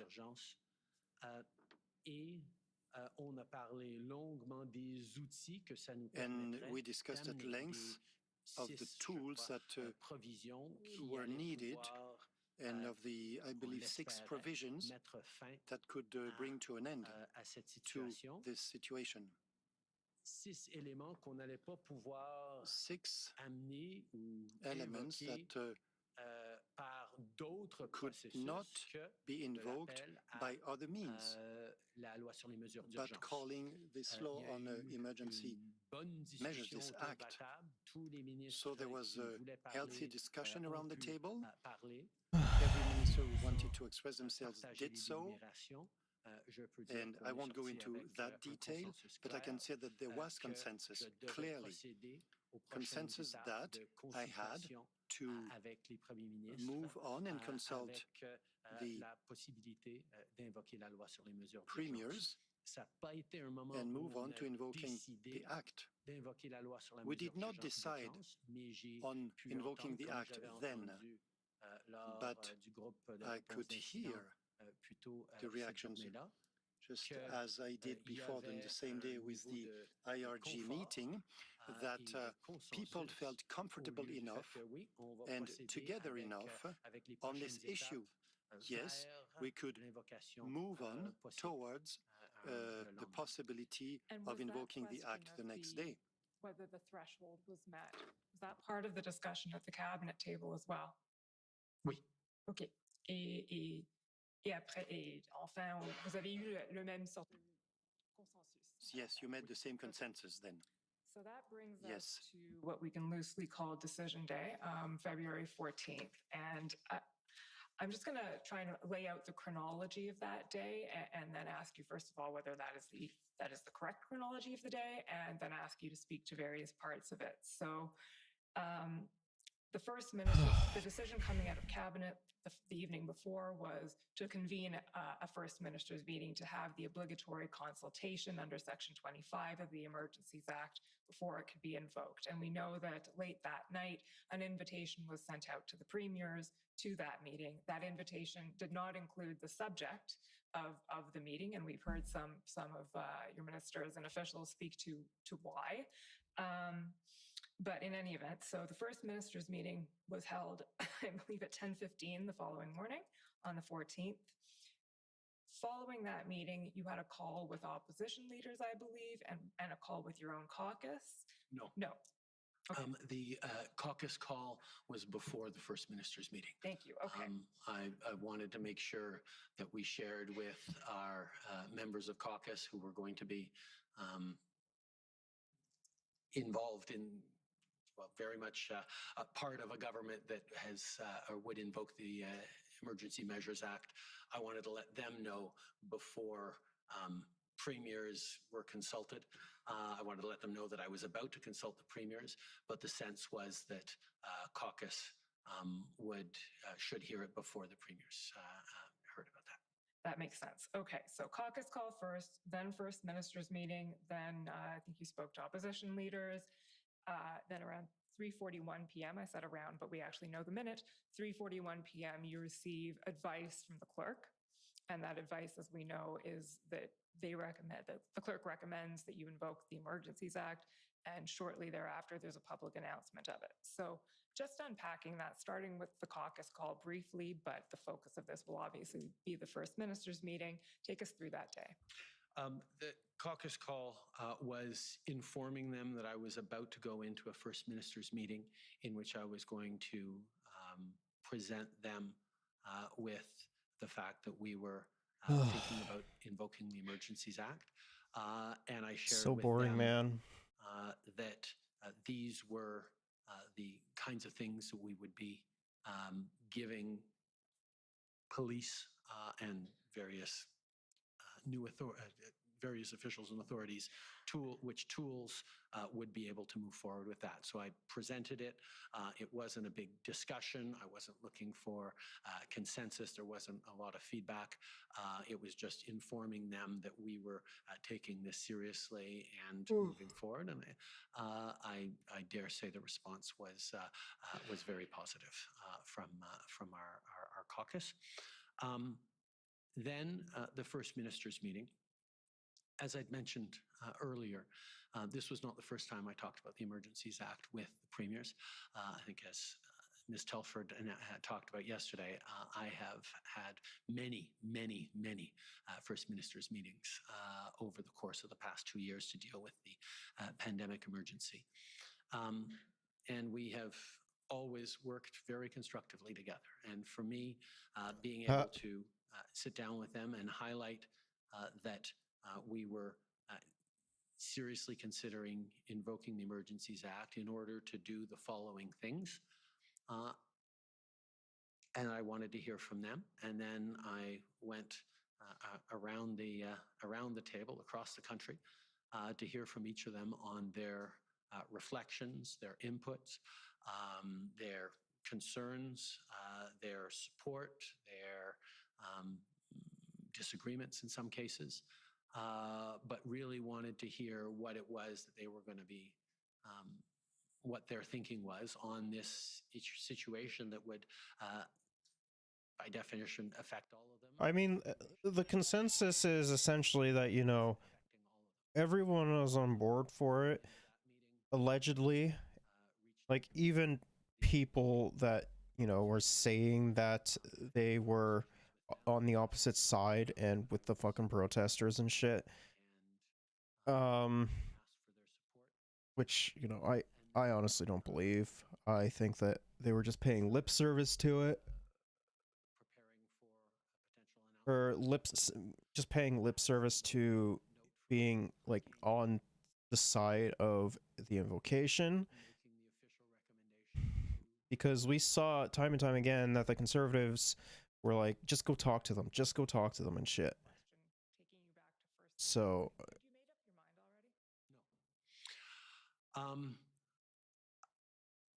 I was a long way down the road of realizing that it was probably the path we needed to take. But I did not make up my mind until the note from the clerk was in front of me, and it was in black and white that the public service made a formal recommendation that I invoke the Emergencies Act. If I'd gotten to that point and they had said, no, we still don't think the threshold is met, it is possible that we wouldn't be here today, and I would not have invoked it, but I don't know. But the fact that when that note came in, I made that final decision with all the conversations, all the inputs, and all the feedback that I'd gotten from caucus, from cabinet, and from first ministers and opposition leaders, and all the officials I'd talked to. That was when I made the decision. So going back to the first minister's meeting, then we understand it lasted about an hour, and all of the premiers had a chance to voice their opinions and their concerns. But is there anything they could have said or done at that point to change your mind? Absolutely. If someone had said, listen, I hear those 6 things you're planning on doing, you don't need them, because these are the tools we're going to use instead. We have the power. We're going to be able to, in Ontario, do this, and we're confident that that will end the situation in Ottawa and end the situation at potential blockades for law and keep us safe. You don't need to bring in compelling of tow truck drivers because we've figured out how to do it for good. We have a plan to put an end to this in a concrete and compelling way, because I'd heard a lot of plans up until that point. But if I had been convinced that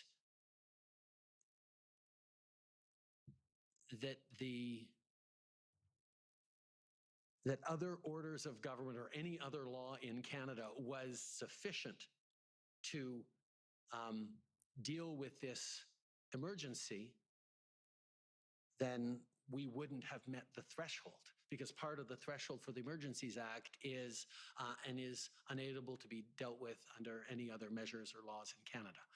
And if they had said convincingly, or enough of them had said, no, you don't need it because we have it under control, which is to a certain extent what they all said to me when I had this conversation with them around the pandemic. I said, listen, there's a lot of pressure for us to look at the Emergencies Act. Do we need to bring in the Emergencies Act? And they all said, no, don't bring in the Emergencies Act. We've got it under control. We're able to do this in our own jurisdictions, in our healthcare systems. We don't need to do it. Public order emergency is different than public welfare emergency, but that principle was there, and we didn't invoke the Act back in the spring of 2020. So yes, they could have said things that prevented me, that would have said, okay, let's give it a few more days, or let's let's not do this at all. I'm kind of surprised that they didn't They said lots do of so. things, but that threshold that Like earlier, like throughout the pandemic. I mean. And you mentioned, some of them did express opinions around the lines of, well, we got it under control here. This problem isn't really cropping up here, or it's cropping up here in a way that our law enforcement can deal with. So are you drawing a distinction there between, okay, the premiers may say it's under control here, but that doesn't mean it's under control everywhere. So they would have had to come to you with something that would have solved the big problem as you saw it? Is that? I think there just would have been a sense that the measures I was proposing weren't going to be useful or effective. And what I heard on the contrary was concerns that we'd shared that this might inflame the protesters to declare a public order emergency and bring in martial law, which was one of the concerns, or that they would interpret it as that. Of course, it wasn't martial law, and it did not. I mean, yeah, if they brought in, or if they like declared martial law and shit, they would have fucking lost their goddamn minds, man. We had shared, but I was balancing off against, okay, there is a danger of further inflaming the situation. But the situation was already pretty inflamed. And my concern was if we continue to not do anything, are enough citizens going to start counter-protesting and taking things into their own hands at various places across the country that we do get into dangerous, violent situations. Very well could be. Even Or Premier could Mo, have I been. believe, we could pull it up, but I think people have seen it a few times, highlighted that he didn't have any real, that the 6 elements we had seemed reasonable enough, but he was in disagreement with the invocation of the Emergencies Act. That those 6 elements we should maybe move forward with in some way, but without doing the Emergencies Act. That was something that we'd looked at trying to do as well. But it was clear that in order to do those, bring in those tools, the Emergencies Act was the vehicle that was created for that purpose so that we could respond to a national emergency. Jason Kenney, I believe, said, I'm not going to quibble with the use of the act, but we don't need it here in Alberta. And that was something that came out a number of times. I mean, to be fair, those though, who were supporting it said, to be fair, though, it is fucking Jason Kenney, so I don't trust like anything he says. So do it, or can you not do it in my jurisdiction and just do it for Ontario? And that was certainly something that I had reflected on, and certainly reflected on further through that conversation. But the reality is there were pop-ups and troubling reports right across the country that we were getting from all of our various inputs. There was a financing of these convoys that was coming from every corner of the country and internationally. These were things that were generalized across the country and therefore required a use of the Emergencies Act. Par exemple, le Premier ministre Legault a exprimé une préoccupation qu'il ne voulait pas que tout à coup la GRC vienne prendre contrôle de toutes les actions policières au Québec quand il trouvait qu'il n'y en avait pas de besoin. Puis j'ai pu le rassurer, et c'est d'ailleurs quelque chose que j'ai intégré dans mon discours et mes communications par la suite. C'était là pour être utilisé si nécessaire, mais si par exemple il y avait un blocage à la colle et la SQ était tout à fait capable and the SQ is perfectly able to deal with it. They responded very well at the second weekend at an attempted convoy in Quebec City. The RCMP was only there to be a support if necessary. And that was the framework. So it was a very useful conversation. And I heard a lot of points of view. Almost done, boys. 5 minutes. And it was a good thing for me to be able to hear them, even with different opinions, and just to reassure what I was doing. For the break. One very quick question, then we're done this entire part. It's the last question I want to ask you about that day, Prime Minister. So at 3:40, when you received the decision note from the clerk, we call it the invocation memo. Technically, it's a decision note. And presumably you read it. Yes. Okay. And was there anything in it that surprised you? Was that the advice you were expecting to get from the clerk, or was it? It was the advice that was consistent with the consensus around the table the day before at the IRG. The clerk and the National Security and Intelligence Advisor and the deputy clerk and all the heads of departments and agencies had a chance to weigh in on the various measures and on the invocation.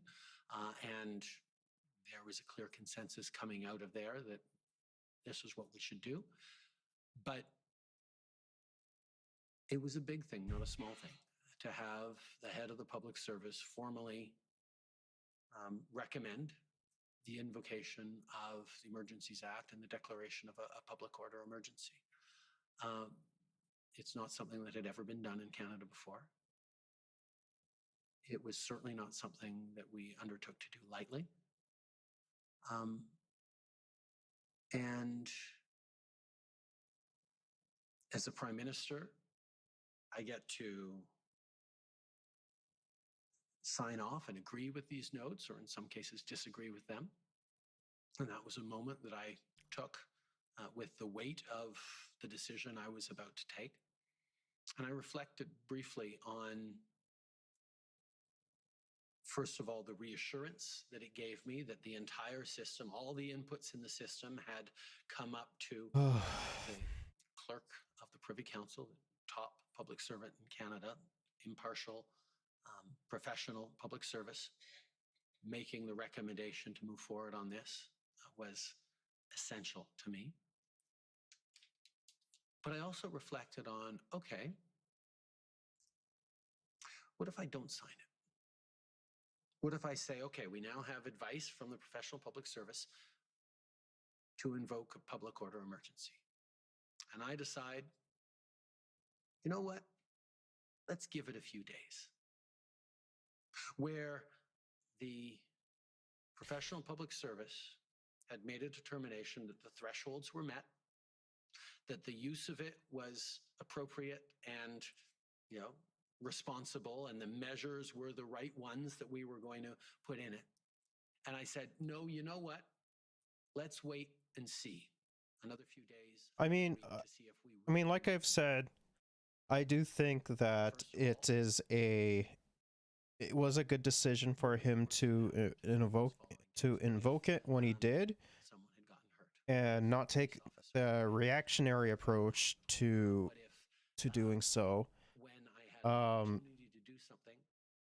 He did I think he did the right thing at the right time. Because if he would have waited and people would have died, he would have faced even more scrutiny than comparatively to what he's facing now. But more than that,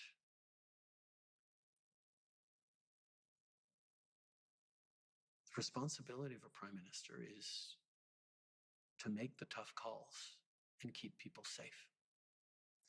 And this was a moment where the collective advice of cabinet, of the public service, and my own inclination was that this was a moment to do something that we needed to do to keep Canadians safe. And knowing full well that this was an inevitable consequence of me signing, I agree, on this note, I was very comfortable that we were at a moment where this was the right thing to do. And we did it. And it is a certain amount of comfort that, first of all, the system is working as it should. That people who are defending civil liberties are able to say, you really should be careful about doing this. Maybe you shouldn't have done it. That we have a system pushing back on this because it's a big thing, not a small thing to do this. But that also we were able to solve the situation with it. That there was no loss of life. There was no, serious violence. That we were able to get neighborhoods back under control, border services opened, and there haven't been a recurrence of these kinds of illegal occupations since then. I'm not going to pretend that it's the only thing that could have done it. There definitely were other things that could have done so as well. Colors the conversations we're having now with the fact that these could be very different conversations. And I am absolutely serene and confident that I made the right choice in agreeing with the invocation. Okay. So we do also have this article that I want to go over as well.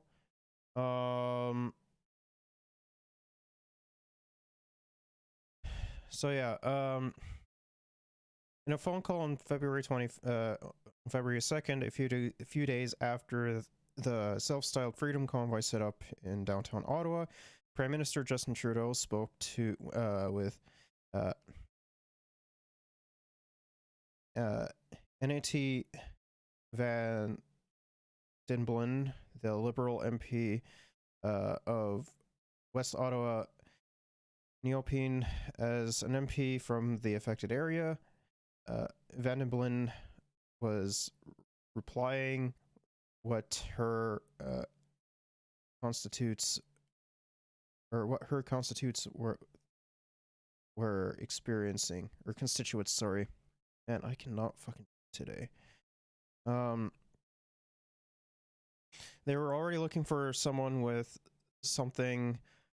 They were already looking for someone to do something. A lot of constituents are calling me about what the PM is doing about it.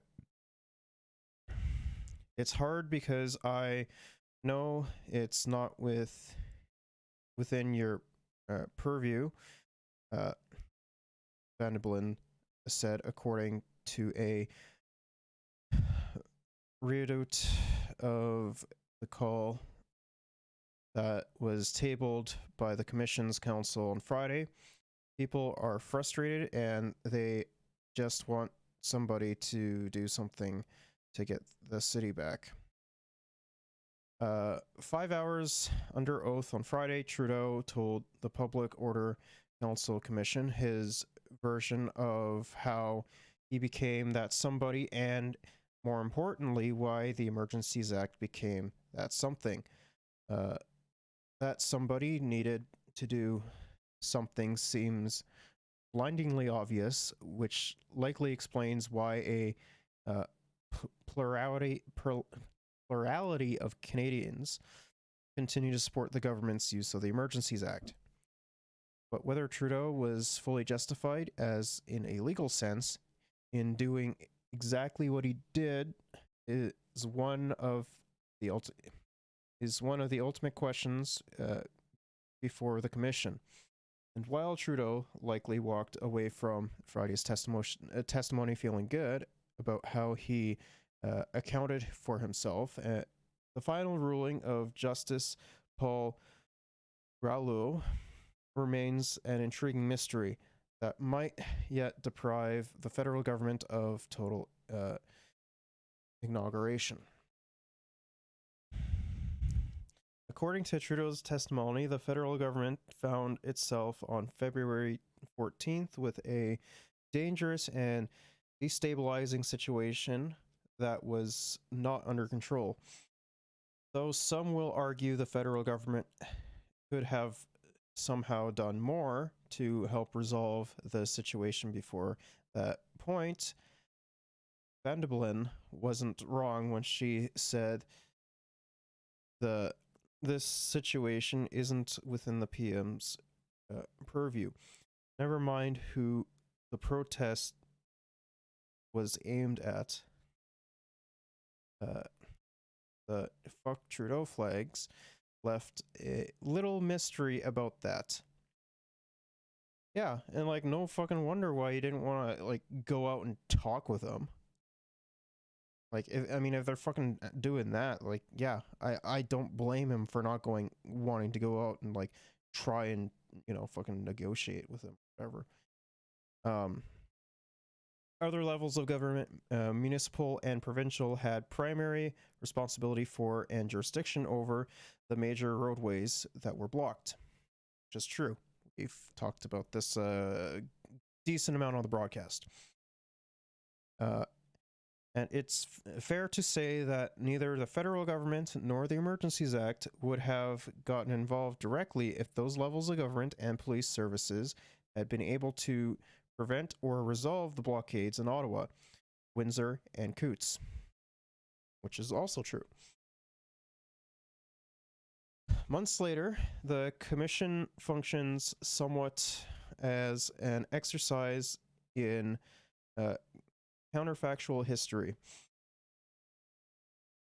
What if, for instance, the federal government has engaged with the protesters? On Friday, Trudeau testified that doing so might have set a bad precedent by signaling that the government would meet with or even change public policy for anyone who is willing to blockade or occupy Ottawa's Wellington Street. What about the suggestion the police in Ottawa were very close to acting on a plan to clear the protest around Parliament Hill when the Emergencies Act was invoked? Trudeau dismissively testified that the federal government had heard such assurances several times before, which is also true. We've heard about that in February as well. Because like they kept saying that they were gonna do shit, but they never ended up doing anything. What about the fact that the blockades in Windsor and Coutts were cleared before the emergency measures came into force? Trudeau argued the Emergencies Act was still required to ensure the blockades weren't reestablished, which they very well could have been. Easy. Trudeau told the inquiry that the final decision was his and described how he paused before signing off on the official note from the Privy Council office. He said, what might happen if he didn't move forward with the Emergencies Act. What if he waited until someone got hurt? Well, but more than that, the responsibility of a prime minister is to make the tough calls and keep people safe, Trudeau said. He said that the government was able to solve the situation without loss of life or serious violence. He said he was absolutely sincere and confident that he had made the right decision. On that basis, and with the National Security Advisor, all of PCO and CSIS advising that he use the Emergencies Act, the Prime Minister probably has won the intermediate political argument, which, yeah, I personally think he has, all things considered. The final legal verdict is harder to judge. The Emergencies Act says a public order emergency quote, arises from a threat of security of Canada. It says the definition of what constitutes threat and security of Canada can be founded in Section 2 of the Canadian Security Intelligence Service Act. CSIS determined that the protest and blockades did not meet that standard, at least for its own specific purposes. But the government argues that the interpretation, inputs, purpose, and ultimate decision making are different when the term threat to security of Canada is being considered under the Emergencies Act. Ralu's ruling on the question will be fascinating, whatever it says. For now, you can read the dueling op-eds that find the government's arguments either reasonable or problematic. It's also possible the drafters of the Emergencies Act simply failed to imagine a scenario in which other levels of government seem unable to exercise their own authority, or are unwilling to exercise their acts of authority, because we saw them doing absolutely nothing about it. But Trudeau was noticeably ready and eager to make the government's argument on this point. he leaned towards he leaned forward when the Commission's counsel turned to the issue, and he had asked for the parts of the CSIS Act and Emergencies Act to be put on screen so he could refer to the law directly. If Trudeau was weakened politically by the extended chaos of January and February, by the painfully unrequited sense of someone needed to do something, he arrested himself on Friday. Except for not quite remembering the correct name of Van de Belem's riding, he thought it was Ottawa East Nepean. He was on top of the details and arguments and ready to explain. Such traits aren't always evident in his news conferences or the caricatures of his critics conjure. No one produced any embarrassing text from the trove of documents the government has handed over to the Commission.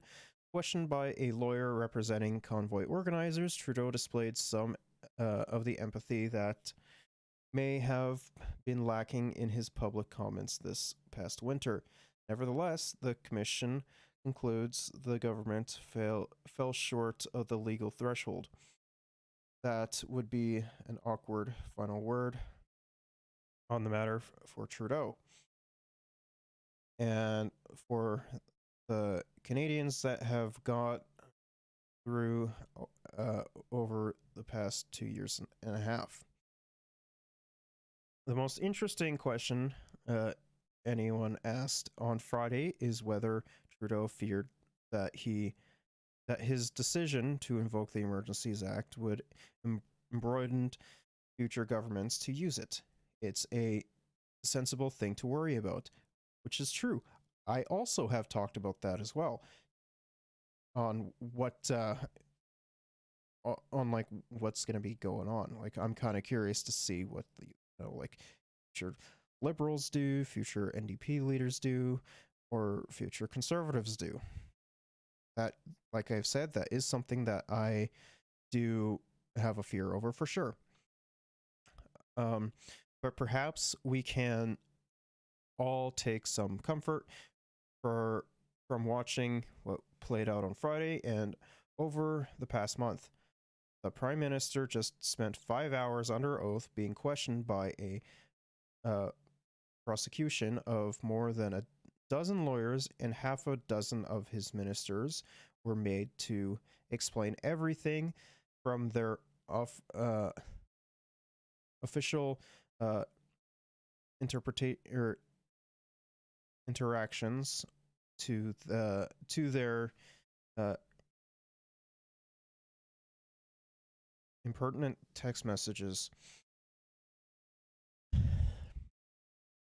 The next time somebody thinks about triggering the Emergencies Act, they'll know at least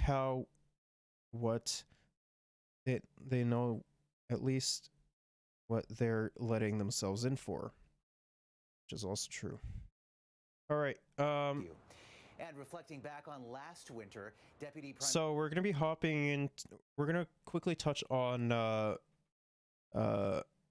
Freeland's testimony at the Emergencies Act as well. So we'll quickly do that, and then we'll move on to some other news, and then we'll have some fun. Prime Minister Chrystia Freeland revealed new details today about the pressure to end the convoy occupation of Ottawa. CTV's senior political correspondent Glenn McGregor has the key points of her testimony. The Deputy Prime Minister came to testify about her deep concern over the long-term effects the protests were having on Canada's most important economic relationship. Every single hour, more damage is done to American confidence in us as a trading partner. With big rigs blocking key border crossings, Chrystia Freeland spoke by phone with top White House economic advisor Brian Deese, who worried about severed supply chains crucial to the auto industry. At a time, Canada was trying to convince the Biden administration to back off a protectionist measure for electric vehicle manufacturing. The Americans having this amber light flashing in Canada, and this amber light that said to them, you know what? The Canadian supply chain could be a vulnerability. Freeland also spoke with the chief executives of the big banks who were nervous about the convoy's effect on foreign investment. One banker told her he just heard from a potential investor who now considered Canada a banana republic. She defended measures that accompanied the Emergencies Act to freeze bank accounts of protesters, leaving some unable to buy groceries or medication.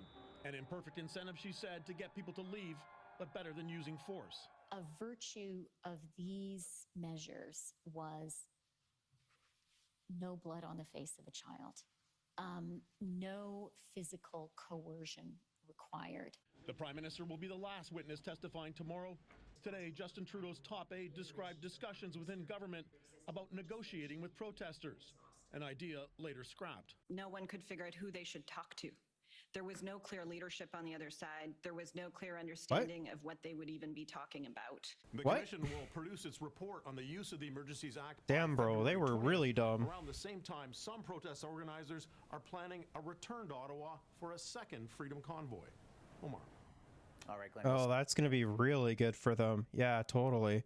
It's totally not like, you know, last time they were, you know, heavily scrutinized as well as made fun of, as well as, like, you know, had, you know, shit pop off for them.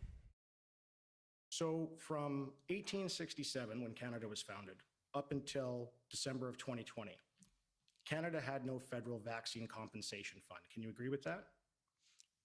Again, I'm not an expert in the history of vaccine compensation funds in Canada. But the first compensation... She's not even like, she has nothing to do with Health Canada. Like, what? This guy's a fucking moron. You can agree the first compensation fund in Canada for vaccines came about only because of the COVID vaccines, correct? What? Again, I'm really not... I don't even think that's necessarily true. Like, I'm a dumbass himbo, and I don't even know if that's true. Like, there's no shot, right? Because, like, I imagine that, you know, during, like, the Spanish flu or something like that, there would have been, that would have probably come into effect beforehand, right? Like, that just doesn't make any sense. Like, why would fucking COVID be the first one? We've had other pandemics throughout our fucking history, as well as epidemics, too. So I don't know what the fuck he's going on about. An expert in vaccine compensation funds. If the direction of the question is to suggest that the COVID vaccines are more dangerous in some way than previous vaccines we've used in Canada, I'll say, one, I'm not a health expert, but I believe very much she's taking the right stance here. Really, the advice, the effectiveness, the thoroughness of Health Canada. Okay. They're very good at judging the safety of vaccines. And I will say, I have been vaccinated 4 times. My children have been understand, ma'am. I don't need to know that, but it does speak to my confidence in the vaccines. If I've had my children vaccinated, it speaks to my belief that they're safe. Please stop talking out the clock and let me ask my questions, okay? So, well, it's a bit of a trade-off. You make a statement and you say, do you agree? And she qualifies the answer. Yeah. That's appropriate. Okay. When the border blockade in Windsor, Ontario was stopping hundreds of millions of dollars in daily trade, Canada's finance minister got a rare call from the White House. That was a dangerous moment for Canada, I felt. Very, Definitely. very dangerous. Factories were halting production, and American officials were worried. I could see, really for the first time ever, the Americans having this amber light flashing in Canada. That warning, a broken auto sector supply chain, might be a reason for the U.S. to impose more protectionist measures. The danger was, were we in the process as a country of doing long-term and possibly irreparable harm to our trading relationship with the United States. The financial industry was worried too. At a last-minute meeting the day before the act was invoked, the CEO of a major Canadian bank told Freeland what they'd heard during a U.S. visit. An inquiry lawyer read that message. And we were being called a quote-unquote joke by people. I had one investor say, I won't invest another red cent in your banana republic in Canada. That was What? a heart-stopping quote for me. But civil liberties lawyers argued economic harm is not grounds for a national emergency, and that blockades at the borders had been cleared in the days before the act was invoked. I put it to you, Minister, that the federal government had to show the USA that they were in control, and that explains why the Emergencies Act was invoked, despite the fact that, for example, the Ambassador Bridge was cleared and open to traffic. No, I wouldn't agree with that characterization. The inquiry also heard from the Prime Minister's staff on the decision to end the Emergencies Act 10 days after it was invoked. They revealed the RCMP wanted to keep using its powers for several more weeks. They argued that they should stay in place for a period longer in order to prevent additional blockades from starting or from people from returning to the ones that existed. So, Marina, we have information coming out of this inquiry, but I think a lot of people argue there isn't enough about the government's decision-making process. There are thousands of documents in this inquiry. Some that might give more details into the decision to invoke the act are emails and texts between senior government staff. Now, many of those conversations are redacted. The lawyer for convoy organizers has been fighting that without much success. He says the redactions are preventing the public from having a clear picture of the government's decision. I mean, that's just how that fucking works, though. If you're in front of a commission, you're not going to be giving away personal information. That's doxing. You can't do that. Now, tomorrow, Canadians will have a chance to hear directly from the Prime Minister. He is the final witness of this inquiry.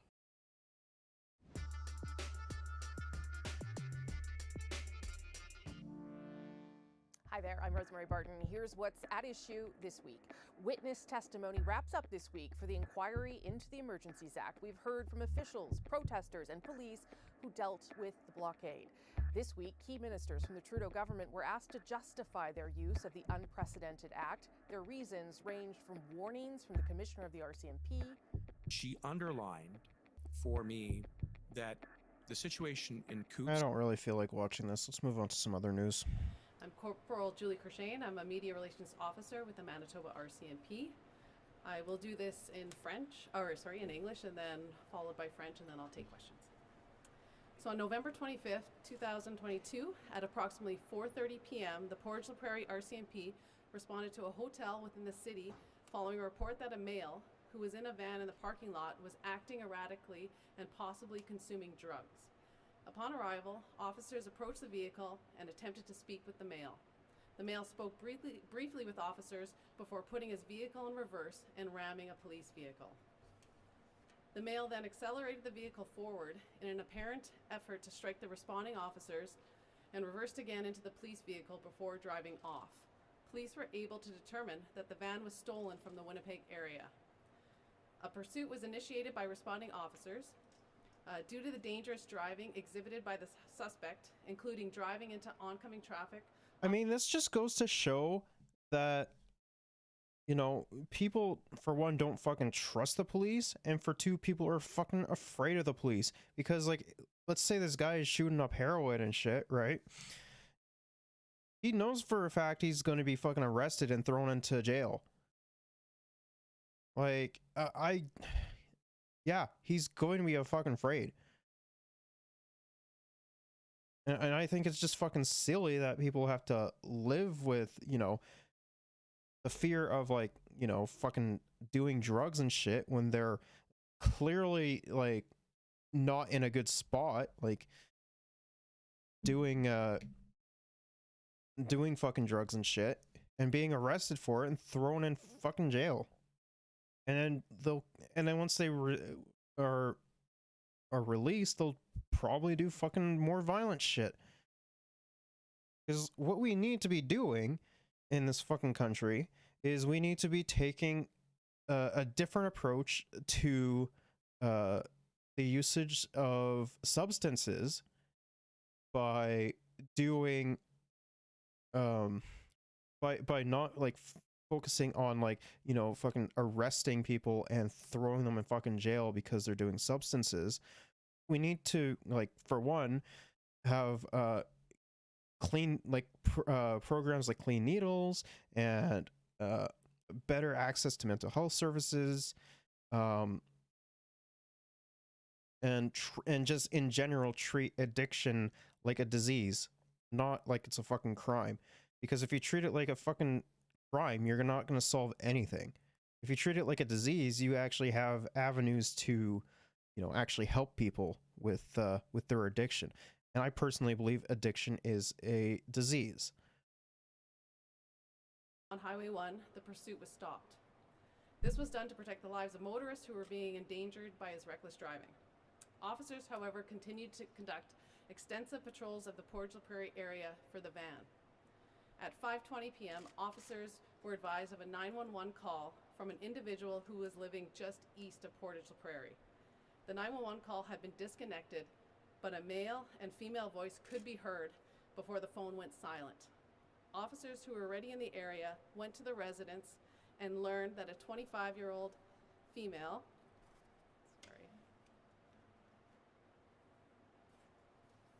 and her 2-year-old daughter had been kidnapped and their vehicle taken. As the suspect van was located nearby, officers linked both incidents and efforts immediately began to locate the suspect and the kidnapped individuals. Information led officers to believe the suspect was heading towards Winnipeg. Every available RCMP and Manitoba First Nation police officer in the area was mobilized to assist with the search, and the Winnipeg Police Service was also notified and were assisting with multiple units. RCMP Air Services and WPS Air 1 were also called to assist. At approximately 6:30 p.m., the abducted female contacted police, indicating that the male suspect had fled the vehicle. She indicated that both her and her 2-year-old daughter were safe and were in the Polo Park area. The victim and the male suspect were not known to each other. It was later determined that she came across the male suspect, who was pretending to be in medical distress by the side of the road. She stopped her vehicle to assist, at which time he got into the vehicle and demanded that she drive him to Winnipeg. Please note that an Amber Alert for this incident was created and was in the process of being sent through the Alert Ready system when the female victim contacted officers. Through the help of the public, the suspect has been identified as Michael Stephen Klimchuk, a 62-year-old male from Winnipeg. He is 5'8", 220 pounds, has long brown hair and blue eyes. He was last seen wearing a camouflage jacket and light-colored pants. He is believed to be in the Winnipeg area.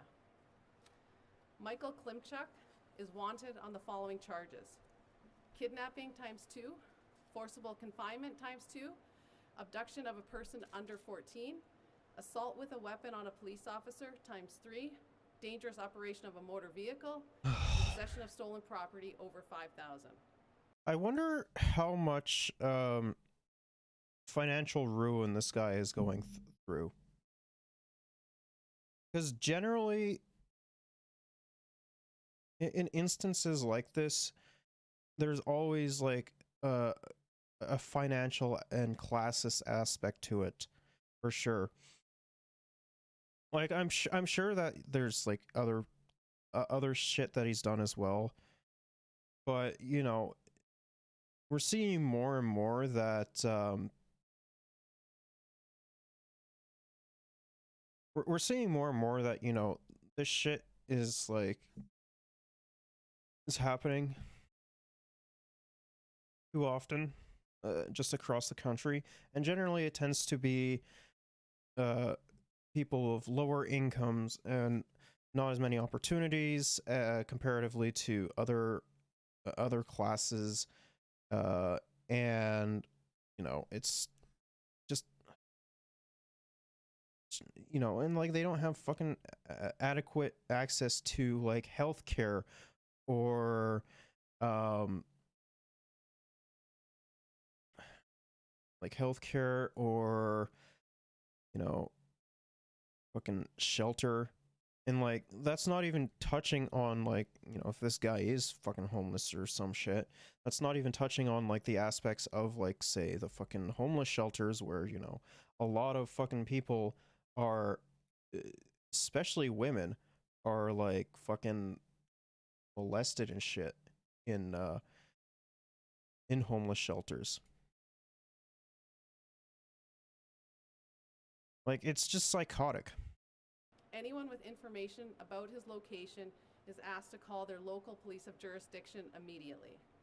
The Manitoba RCMP would like to thank the Winnipeg Police Service and Manitoba First Nation Police Service, along with the Province of Manitoba's Emergency Measures Organization, for their assistance during this incident.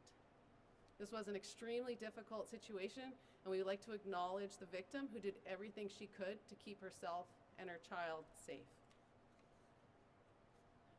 I'll now just read it in French. Le 25 novembre 2022, vers 16h30, des agents du détachement de la GRC de Portage-la-Prairie se sont rendus dans un hôtel de la ville après avoir été coupés de Polo Park. La victime is when we got this, and as you, Why aren't you released? immédiatement avec le service de police local. Thank you. So I'll take any questions that you have. Why are you only releasing on this today? Pardon me? Why aren't you released, or why did you wait till today to release information about the suspect? Well, we did put out some information last night, and as you can tell by the timeline, so the call initially came in at 4:30, where the police vehicles were around, the pursuit, and then we were all searching for him. And then at 5:20 is when we got this 911 hang-up, and then of course we had to, you know, attend the residents, try and figure out, you know, was this an emergency call? What was this? What? And then by the time getting all that information, and then we had realized what had occurred, started putting out the Amber Alert, and then just before we were about to put it out, at 6:30, she called in saying that her and her daughter were safe.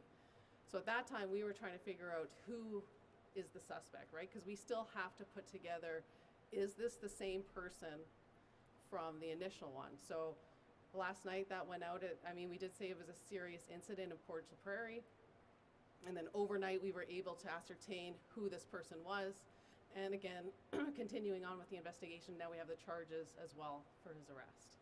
Can you just walk us through what happened with when police went to the residence, how they determined that this woman and her daughter had been kidnapped? Because was she driving when she was kidnapped? Can you walk us through that? Yeah, so she was driving in the area, saw this male in distress on the side of the road, pulled over to assist him, at which point he jumps in. She was able to make a call to her husband, like as well as that 911 call to us. And so once we were in that area, because again, we were all over the place looking for this van, and that van was located there, and then very nearby was the husband, who was on the line with our 911 operators. So then we were able to decipher, and I guess he had received a call from her, kind of saying she was in this situation. And so she is kidnapped, and so the sequence of events is that it happens before the police are called to the hotel in Portage, or is that, just want to make sure? yeah, no, the incident at the hotel happened first, which I believe it was 4:30. We were called. He rams police vehicles, takes off, pursuit is initiated, but then it is shut down.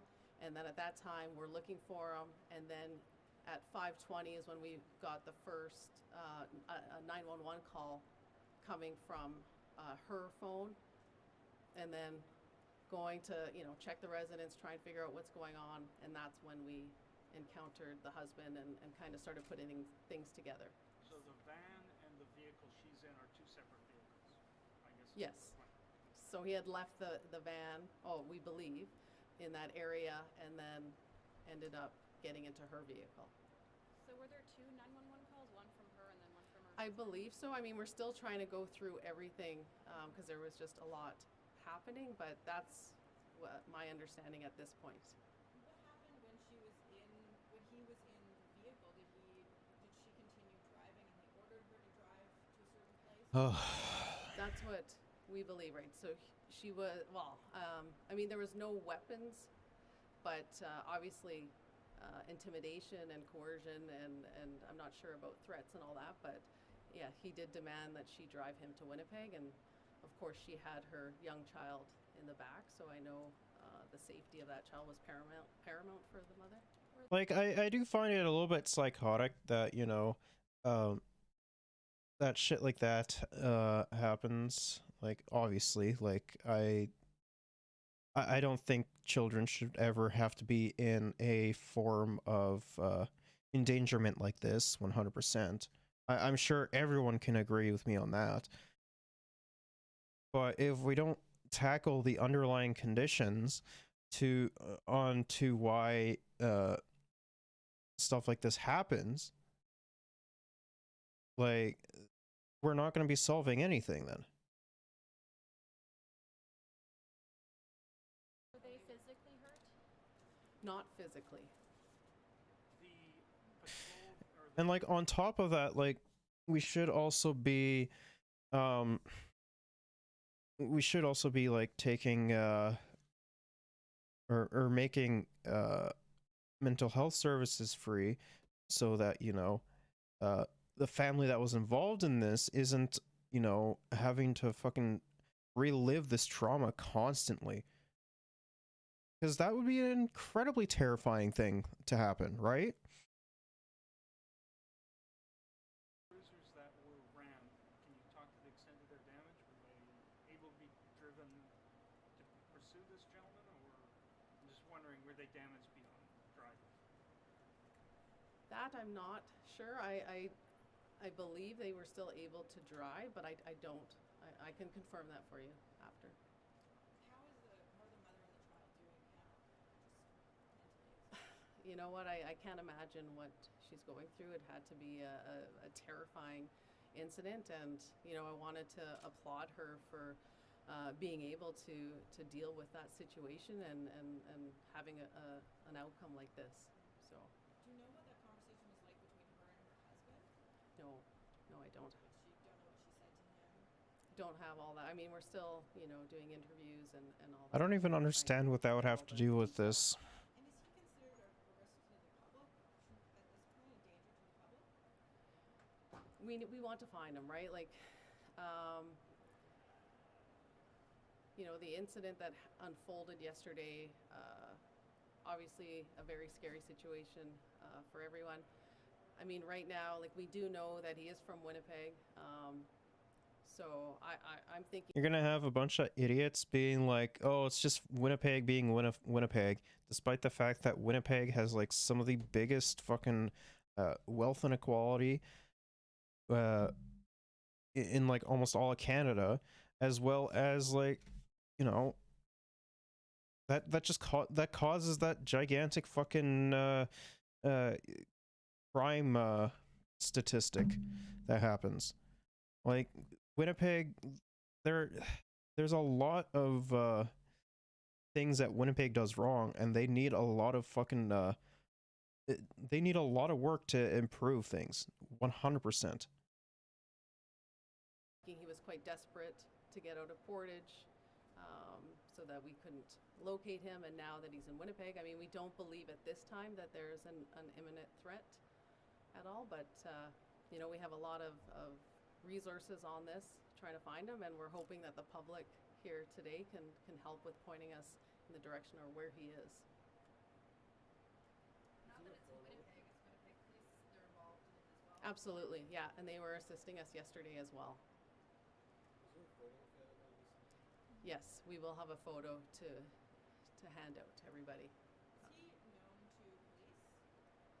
Yeah, I can tell you that he is known to police. Can you speak to that at all? Did he file any offenses in the past or anything? I can't unfortunately speak to that. I do believe he did have some warrants. So not known to police in Winnipeg? Pardon me? Like known to police in Winnipeg, or does that extend outside the city as well? I can only speak to us, so he was known to us. Can you comment on, like, she sees this person, she thinks is in distress, and she stops to help. We always like to think we can help people on the highway, but do you recommend, I'm trying to word this carefully, are you recommending people not do that? Or You know what? When I heard exactly what happened, it was, I don't know, just a terrible situation, because I would hope if I was in trouble, someone would stop. And it's tough to say what should you do. I think it's just up to your capabilities and what you feel is safe to make that determination, right? It's just a really, really tough situation. Was he pretending that his vehicle was broken down, or was he pretending he was in medical distress, or both? We believe that he was in medical distress. Was he near the vehicle? I'm not sure how. I mean, if that was the case, then that just proves my point even more, that we should be trying, or we should be taking a preventative measure by solving the underlying condition and the structural violence of poverty that makes people, you know, act like this. Like, I'm sure that there are, like, other motivations for sure. But, you know, if he's going under, like, some form of medical stress and everything, like, we should be solving that and solving a lot of the issues that cause that. We need to attack the root fucking problem of it, not just the fucking reactionary way that we do shit, right? Close. I know it was within that area, but I don't know if it was right there or not. So she drove him to Polo Park, and then he left the vehicle. Any sense on what direction or anything like that? No, I mean, we had officers, like I said, Winnipeg Police Service was assisting us, and we were using different tactics to try and get a better location. So we were nearby, and along with Winnipeg City Police, but yeah, we don't know where he is at this time. Where the kidnapping happened on the side of the road, was it a highway, or is there specifics of where the incident happened? I can say it was near Highway 1, but I'm not quite sure if it was in the residential area, but we'll... And where they dropped him off, is that where he was asking to be dropped off, or did they somehow manage to get him out of the vehicle earlier or something like that? That I'm not sure.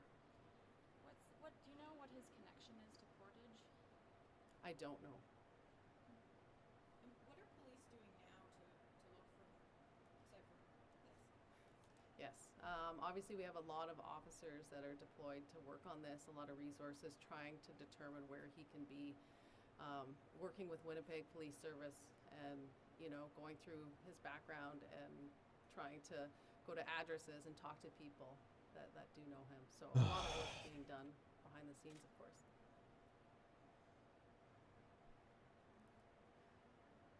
All right, so we'll make sure we get that photo out to you guys, and thank you very much. Okay, so there was also an article on it as well.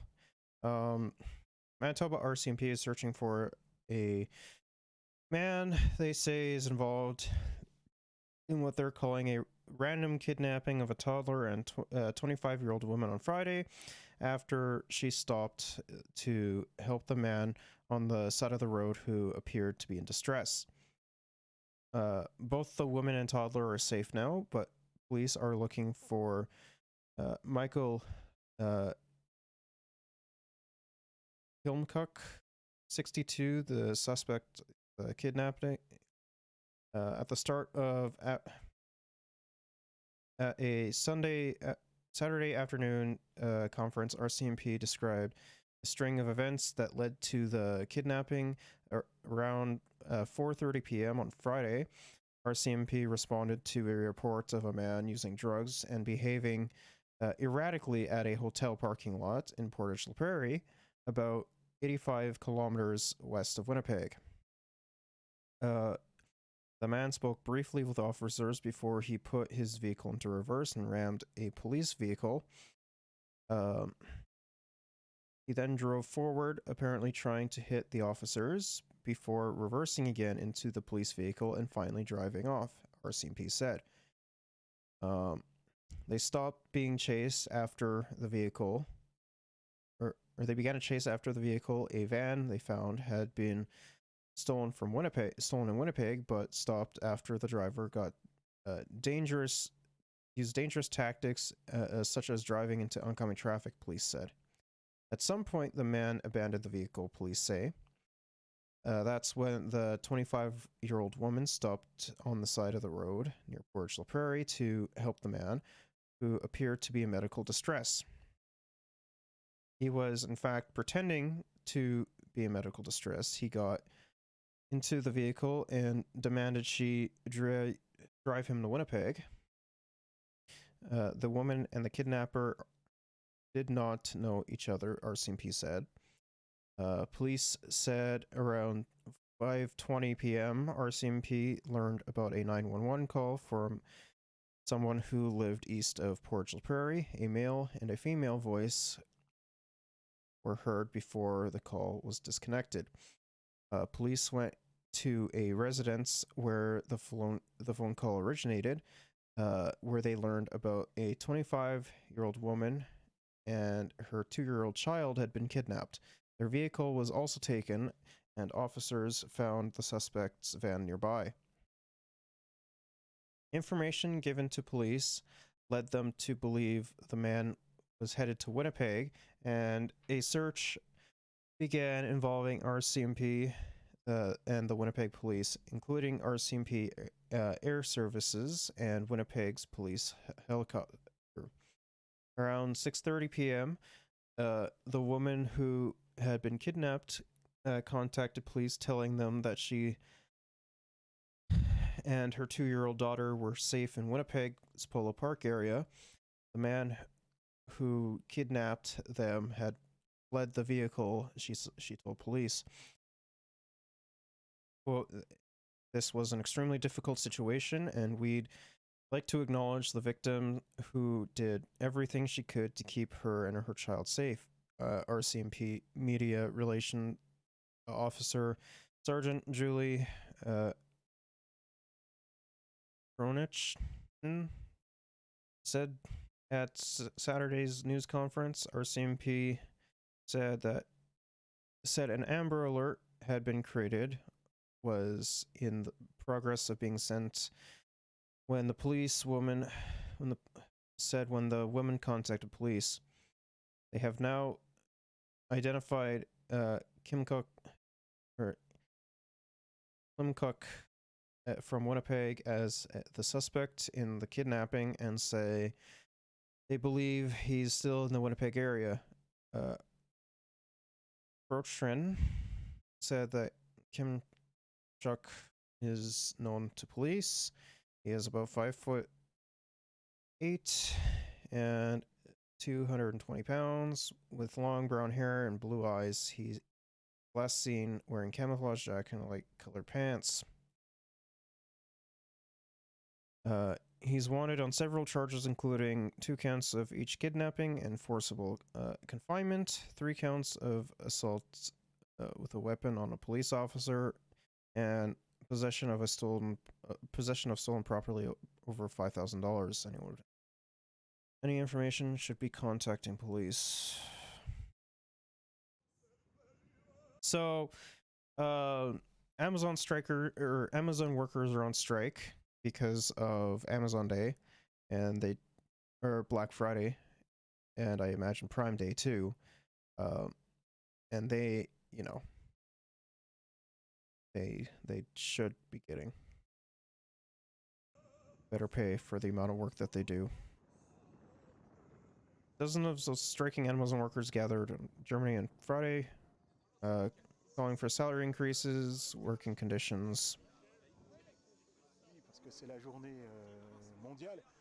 It's an internationally recognized day too, because we are warehouse. We know that the U.S. there will be protests in front of the warehouses, in front of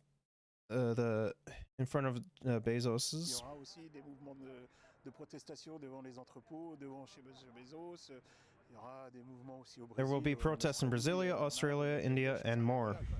On a 35 We have 35 countries in the world asking for the same thing as us. demander la même chose que nous en fait, parce que Because Amazon is a global company, and all we have is the same, and we all have the same working conditions. tous les mêmes conditions de travail et le même niveau de rémunération. And the same levels of reparation, which is at least the lowest of what countries are allowed to pay. Les pays permettent de donner, quoi. Donc on est tous We are all in the same mess, so we are all asking for the same thing. I mean, it's class conscious for sure. La même chose, des augmentations de salaire et des For salary increase and working conditions worth of the 21st century. travail qui soit digne du 21e siècle. We're starting our demands in relations with to the pressure we are under within Amazon. That's why we're asking for a salary increase, because we're poorly paid compared to the work we do. We're always asked to meet quotas and under pressure. People fall sick, are on sick leave, and have work-related accidents. On top of that, Amazon doesn't recognize people who have worked so hard for them. We are mobilizing so that there really is change within Amazon. Do you guys remember when like Jeff Bezos went on the fucking news in America and being like, I'm giving away all my fucking money, and the media just lapped it up, being like, look how good of a guy he is, whilst, you know, this shit is popping off within like Amazon like all the goddamn time?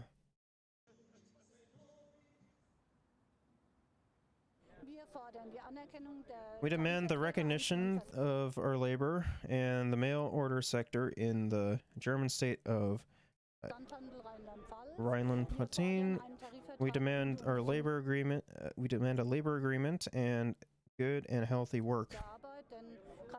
At Amazon in particular, some of our colleagues walk 15 to 20 kilometers per day.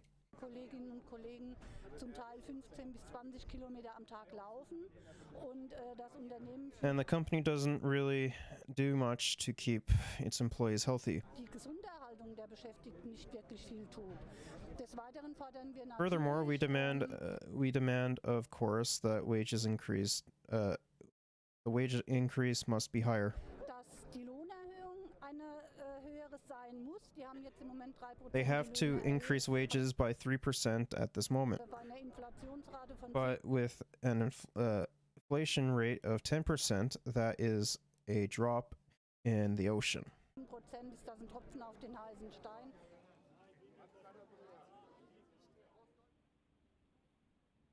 Meanwhile, Greenpeace activists in Germany denounced the e-commerce giant for accelerating climate change, which is true. We have known about, you know, Amazon being one of the biggest fucking players when it comes to emissions, whether it be like in the form of transportation or whether it be in the form of like litter and shit. And unveiled a banner reading Amazon crime at its München headquarters.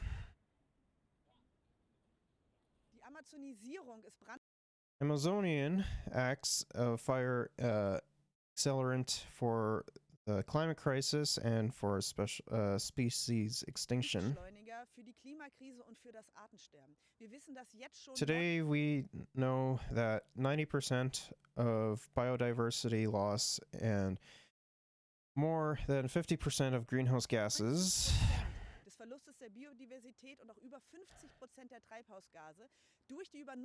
are caused by overuse are caused by overuse of resources and resources being turned into products. The process is never as intense as on Black Friday, the Fukushima over the consumption. Vorangetrieben wie am Black Friday, an dem Fukushima des Überkonsums, an dem Tag, an dem Unmengen The day vast amounts new products are made and shipped around. von Produkten neu produziert werden, Produkten hin und her geschifft werden, produziert werden. Only to then be returned and destroyed, which we have talked about as well. Amazon destroys a fuck ton of their like excess stock or returns. Like we've talked about on the broadcast before. We've even watched fucking Marketplace talk about it, which is kind of crazy to me. Ende sogar zerstört und zurückgeschickt werden. Was Amazon hier betreibt, What Amazon is doing here is part of a radical overexploitation of our planet.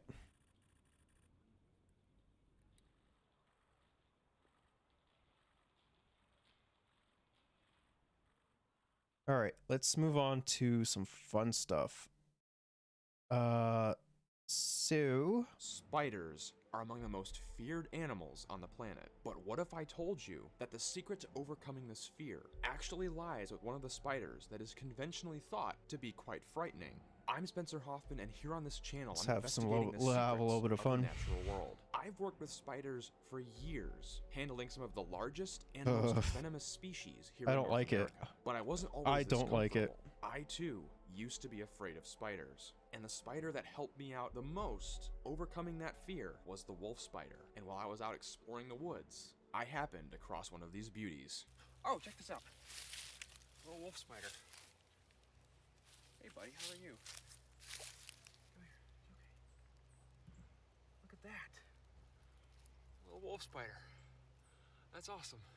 What I've got right here is one of the North American giant wolf spiders, and now I'm sure some of you are No, thinking, Spencer, that no, spider's not I don't like it. Is a hognose I don't like species, it. which is technically one of the North American giant wolf spiders, and here in central North Carolina they just don't get that big. So yeah, cut me a little bit of slack, and just remember that for a lot of people watching this, I don't like it. This is a very big spider. These spiders No, are actually no. something that helped me No. a ton getting over my own discomfort with these 8. Why is he zooming up on it so often? Come on, bro. These little guys were so important in that personal journey that I made. It starts with the fact that the biggest thing we're afraid of with these guys is they have those big old fangs. They're fast spiders with huge fangs. So of course, our natural instinct is to be worried about the bite. And see, I've actually been bitten by this exact species before. But the thing is, it took a lot of aggravating to get that spider to bite. And Stop zooming in on it. I don't like it. From Jack's World of Wildlife, I don't know anyone who's ever been actually bitten by a wolf spider. And in my and Jack's case, Like one thing that I do find kind of interesting though is that like I think it's Ocean Spray, since they're a worker co-op and everything, they actually use fucking wolf spiders in order to keep like pests away, which is fucking I'm fully on board with what Ocean Spray wants to do, but like if I was working there, I would be terrified of these. Like, ugh, no thank you. those were intentional bites where we actually forced the spiders to bite us for an experiment. That aside, some people might find their appearance very creepy, but the more you look at them, I actually kind of compare them to another group of spiders, which a lot of people actually are not afraid of, and that is... Bro, those fucking pedipalps are huge. Jesus. Jumping spiders. See, we think of jumping spiders as being fairly cute because they're kind of funny. No, looking, I still don't like them. Spiders with those big ol' eyes and really cute interactive personalities. But wolf spiders actually aren't all that different. See, in the spider keeping space, wolf spiders are also incredibly popular pets, even among keepers who aren't super comfortable with handling them. And that's because these spiders are incredibly interactive and actually, believe it or not, they're also incredibly intelligent. See, jumping spiders are the most intelligent arachnids, but wolf spiders are actually a pretty I don't close like them second. either. There have been a lot fewer studies on them because the jumping spiders kind of take the whole limelight. But if we actually examine these spiders' biology, we can see just why they're so incredibly intelligent and so incredibly special. You know, out in the natural world, a lot of animals will have really prominent features, and those prominent features can give us hints I don't like at it. their biology. Wolf spiders have those really long, powerful legs, huge fangs, but just like jumping spiders, they have those large, front-facing eyes. What that tells us is these are visual hunters that use an active hunting style to chase down and overpower their prey. They're using those powerful legs to chase down their prey and using those big, huge fangs to overpower their prey rather than use an extremely potent venom. You're probably still thinking, Spencer, that doesn't make me any more comfortable around these spiders. They're fast, they have big fangs, but here's the thing. As you can see right here, this spider is just sitting there in my hand chilling. I don't like this it. is not an animal that means me any harm.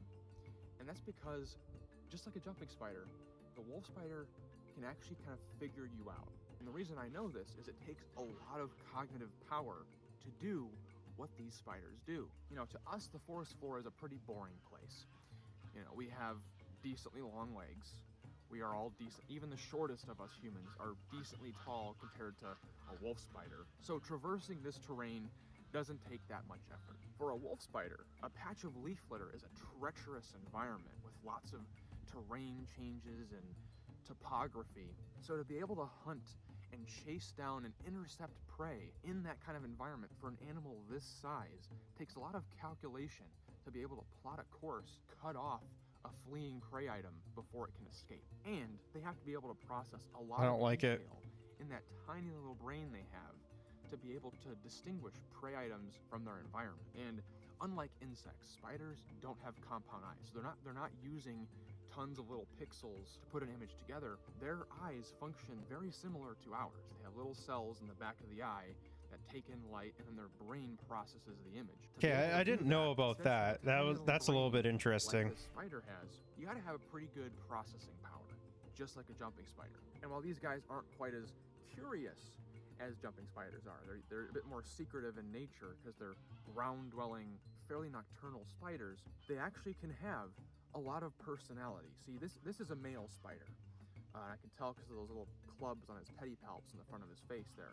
Just like jumping spiders, the male wolf spiders like to show off for females, and they'll actually have a lot of spunky personality, and people who keep these spiders can verify that. Wolf spiders are incredibly interactive.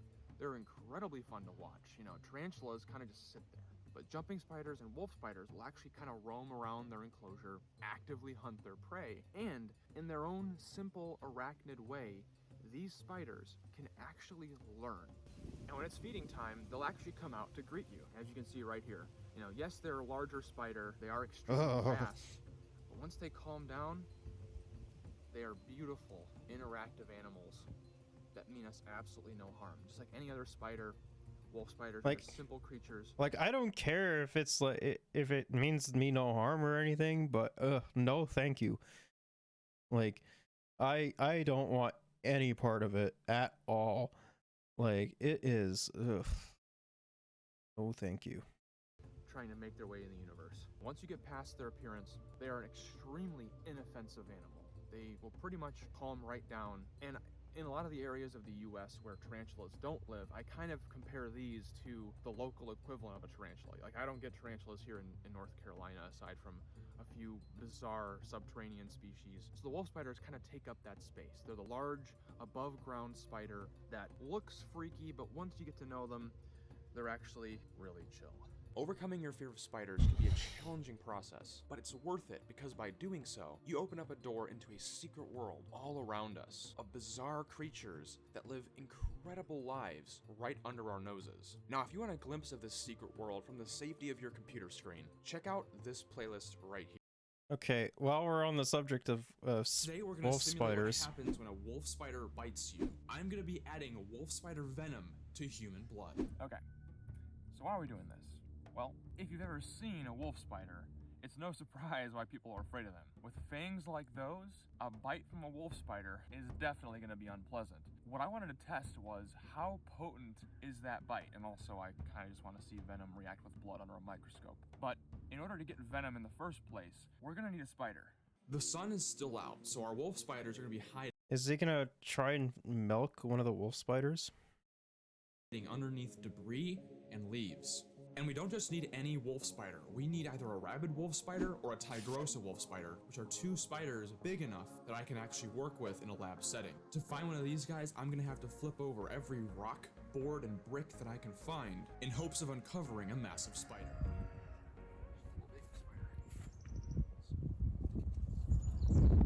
Oh crap, big spider! Had to get my container really quick. Okay, she's still there. Oh man. It's not the biggest I've seen, but it's a sizable tigrosa wolf spider. Wait, oh, oh, oh. He's on the run. There's the container there. Go on, go on, go on, go on, go on, come on, come on. Yes, yes, yes, yes. He is way too excited about catching that spider, man. I mean, you do you, I guess. That is a beautiful big tigrosa. Now that we've got our spider, it's time to get our blood sample.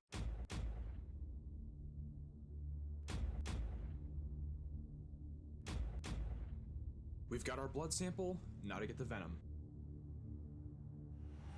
This is going to be challenging.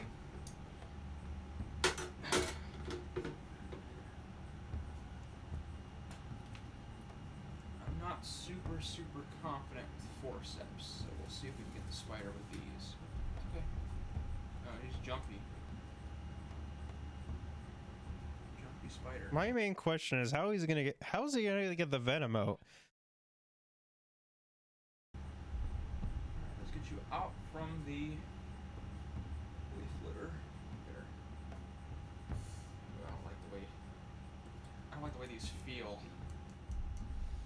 I think we're gonna have to use the hands. It's like, as this whole My man is going in with situation hands. No, progresses, thank you. I'm realizing I'm less and less in control of the situation, and I'm putting the spider under a lot more stress than I originally planned. Alright, come here. Bro, I can't. Come on. See if she will grip onto this. Can she grip that? Let's see. Am I nervous? Yeah, I'm nervous, but not really for my sake. I'm worried about the spider. If I make a wrong move, I could hurt or kill the spider. And that's really not what this video is about. This video, I'm trying to get the venom from the spider for scientific reasons. I don't want to unnecessarily stress out the animal. I don't want to unnecessarily injure the animal. So I'm stressed because the spider's stressed, and this makes the whole milking process all the more difficult. Wolf spider fangs are more like this. They come from the sides, and the problem with that is I can't just... Bro, that's so fucking weird. I didn't even know spiders had different ways of having their fucking fangs protrude. What? I thought they were just like down. I mean, I guess I'm learning something, so that's interesting, even though I fucking hate spiders. Pin the animal on the edge of a vial or some kind of like collection device. I have to almost get it to bite the lip and hope that enough venom comes off that I can use it as a sample for the experiment. No. Okay, now.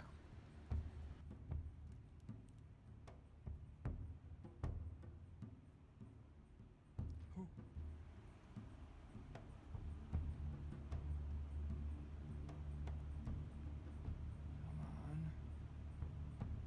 Come on, there you go. I think it's important here to illustrate just how hard I'm trying to milk this spider. Without super sophisticated equipment to sedate it with CO2 and then electroshock it to involuntarily release venom, I have to basically aggravate the spider to to the point where it's biting and releasing venom. Before we even get into the microscopic part, the fact that it was this difficult to get anything out of the spider should show you just how little these spiders are out to get you. The fact that I had to put the spider through that much stress, which I feel really bad about, the fact that I had My to go man to is such lengths wild. to get it to bite is a testament to how non-aggressive these animals actually are, despite their formidable appearance. I'm really sorry about that. Let's go ahead and dump all this stuff out. I know. All right, Spider. I know you're not having a fun day. There you go. See ya. Thank you so much. To be completely honest, I wasn't 100% sure that I even got enough venom to see a reaction. This may be big as wolf spiders go, but in the grand scheme of spiders, it's not that big, so the venom output is not going to be that much. But once I looked under the microscope, I was shocked at what I saw. This is healthy human blood. You can make out the round, red shapes of blood cells. Okay. And there isn't too much coagulation going on. They're still moving fairly freely in the slide. Now, have a look at the venom sample and let me know in the comments below what you notice is different.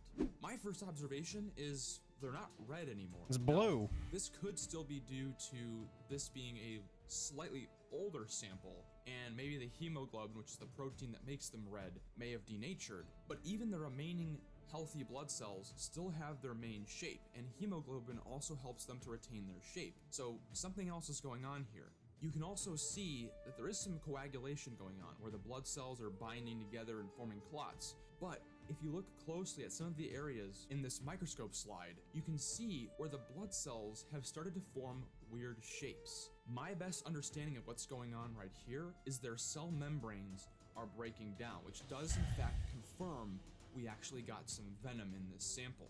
See, the way wolf spider venom works is essentially it turns the insides of the insects that they prey upon into goo. Well, this bug soup is essentially the contents of the insect cells. No, thank you. Burst and turn into liquid. Now, if any of you are more well versed on microbiology and something else is going on here that has nothing to do with the venom, please let me know, because I'm not exactly 100% sure here. But I find it absolutely fascinating that I'm seeing this kind of behavior of the blood cells under the microscope compared to the healthy sample after I've added some scrapings of wolf spider venom.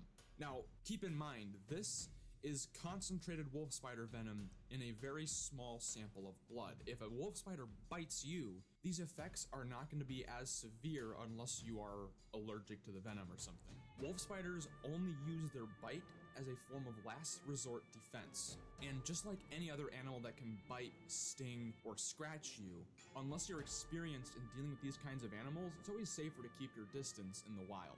They may be fierce looking, but wolf spiders are an important part of the ecosystem and keep things like cockroaches and other nasty household pests at bay.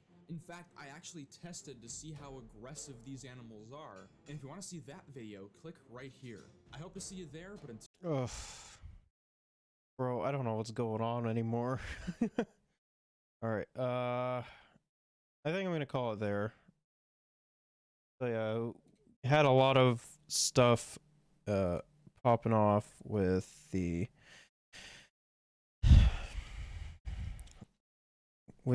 Trudeau's thing of at the inquiry, his testimony. And yeah, we had some other news and we had some fun, I guess. I didn't like it. I fucking hate spiders, man. Ugh. But I do understand that they are a vital part of the ecosystem. But I just won't fucking do anything with them. Like, no thank you. So yeah, I guess we'll see y'all later.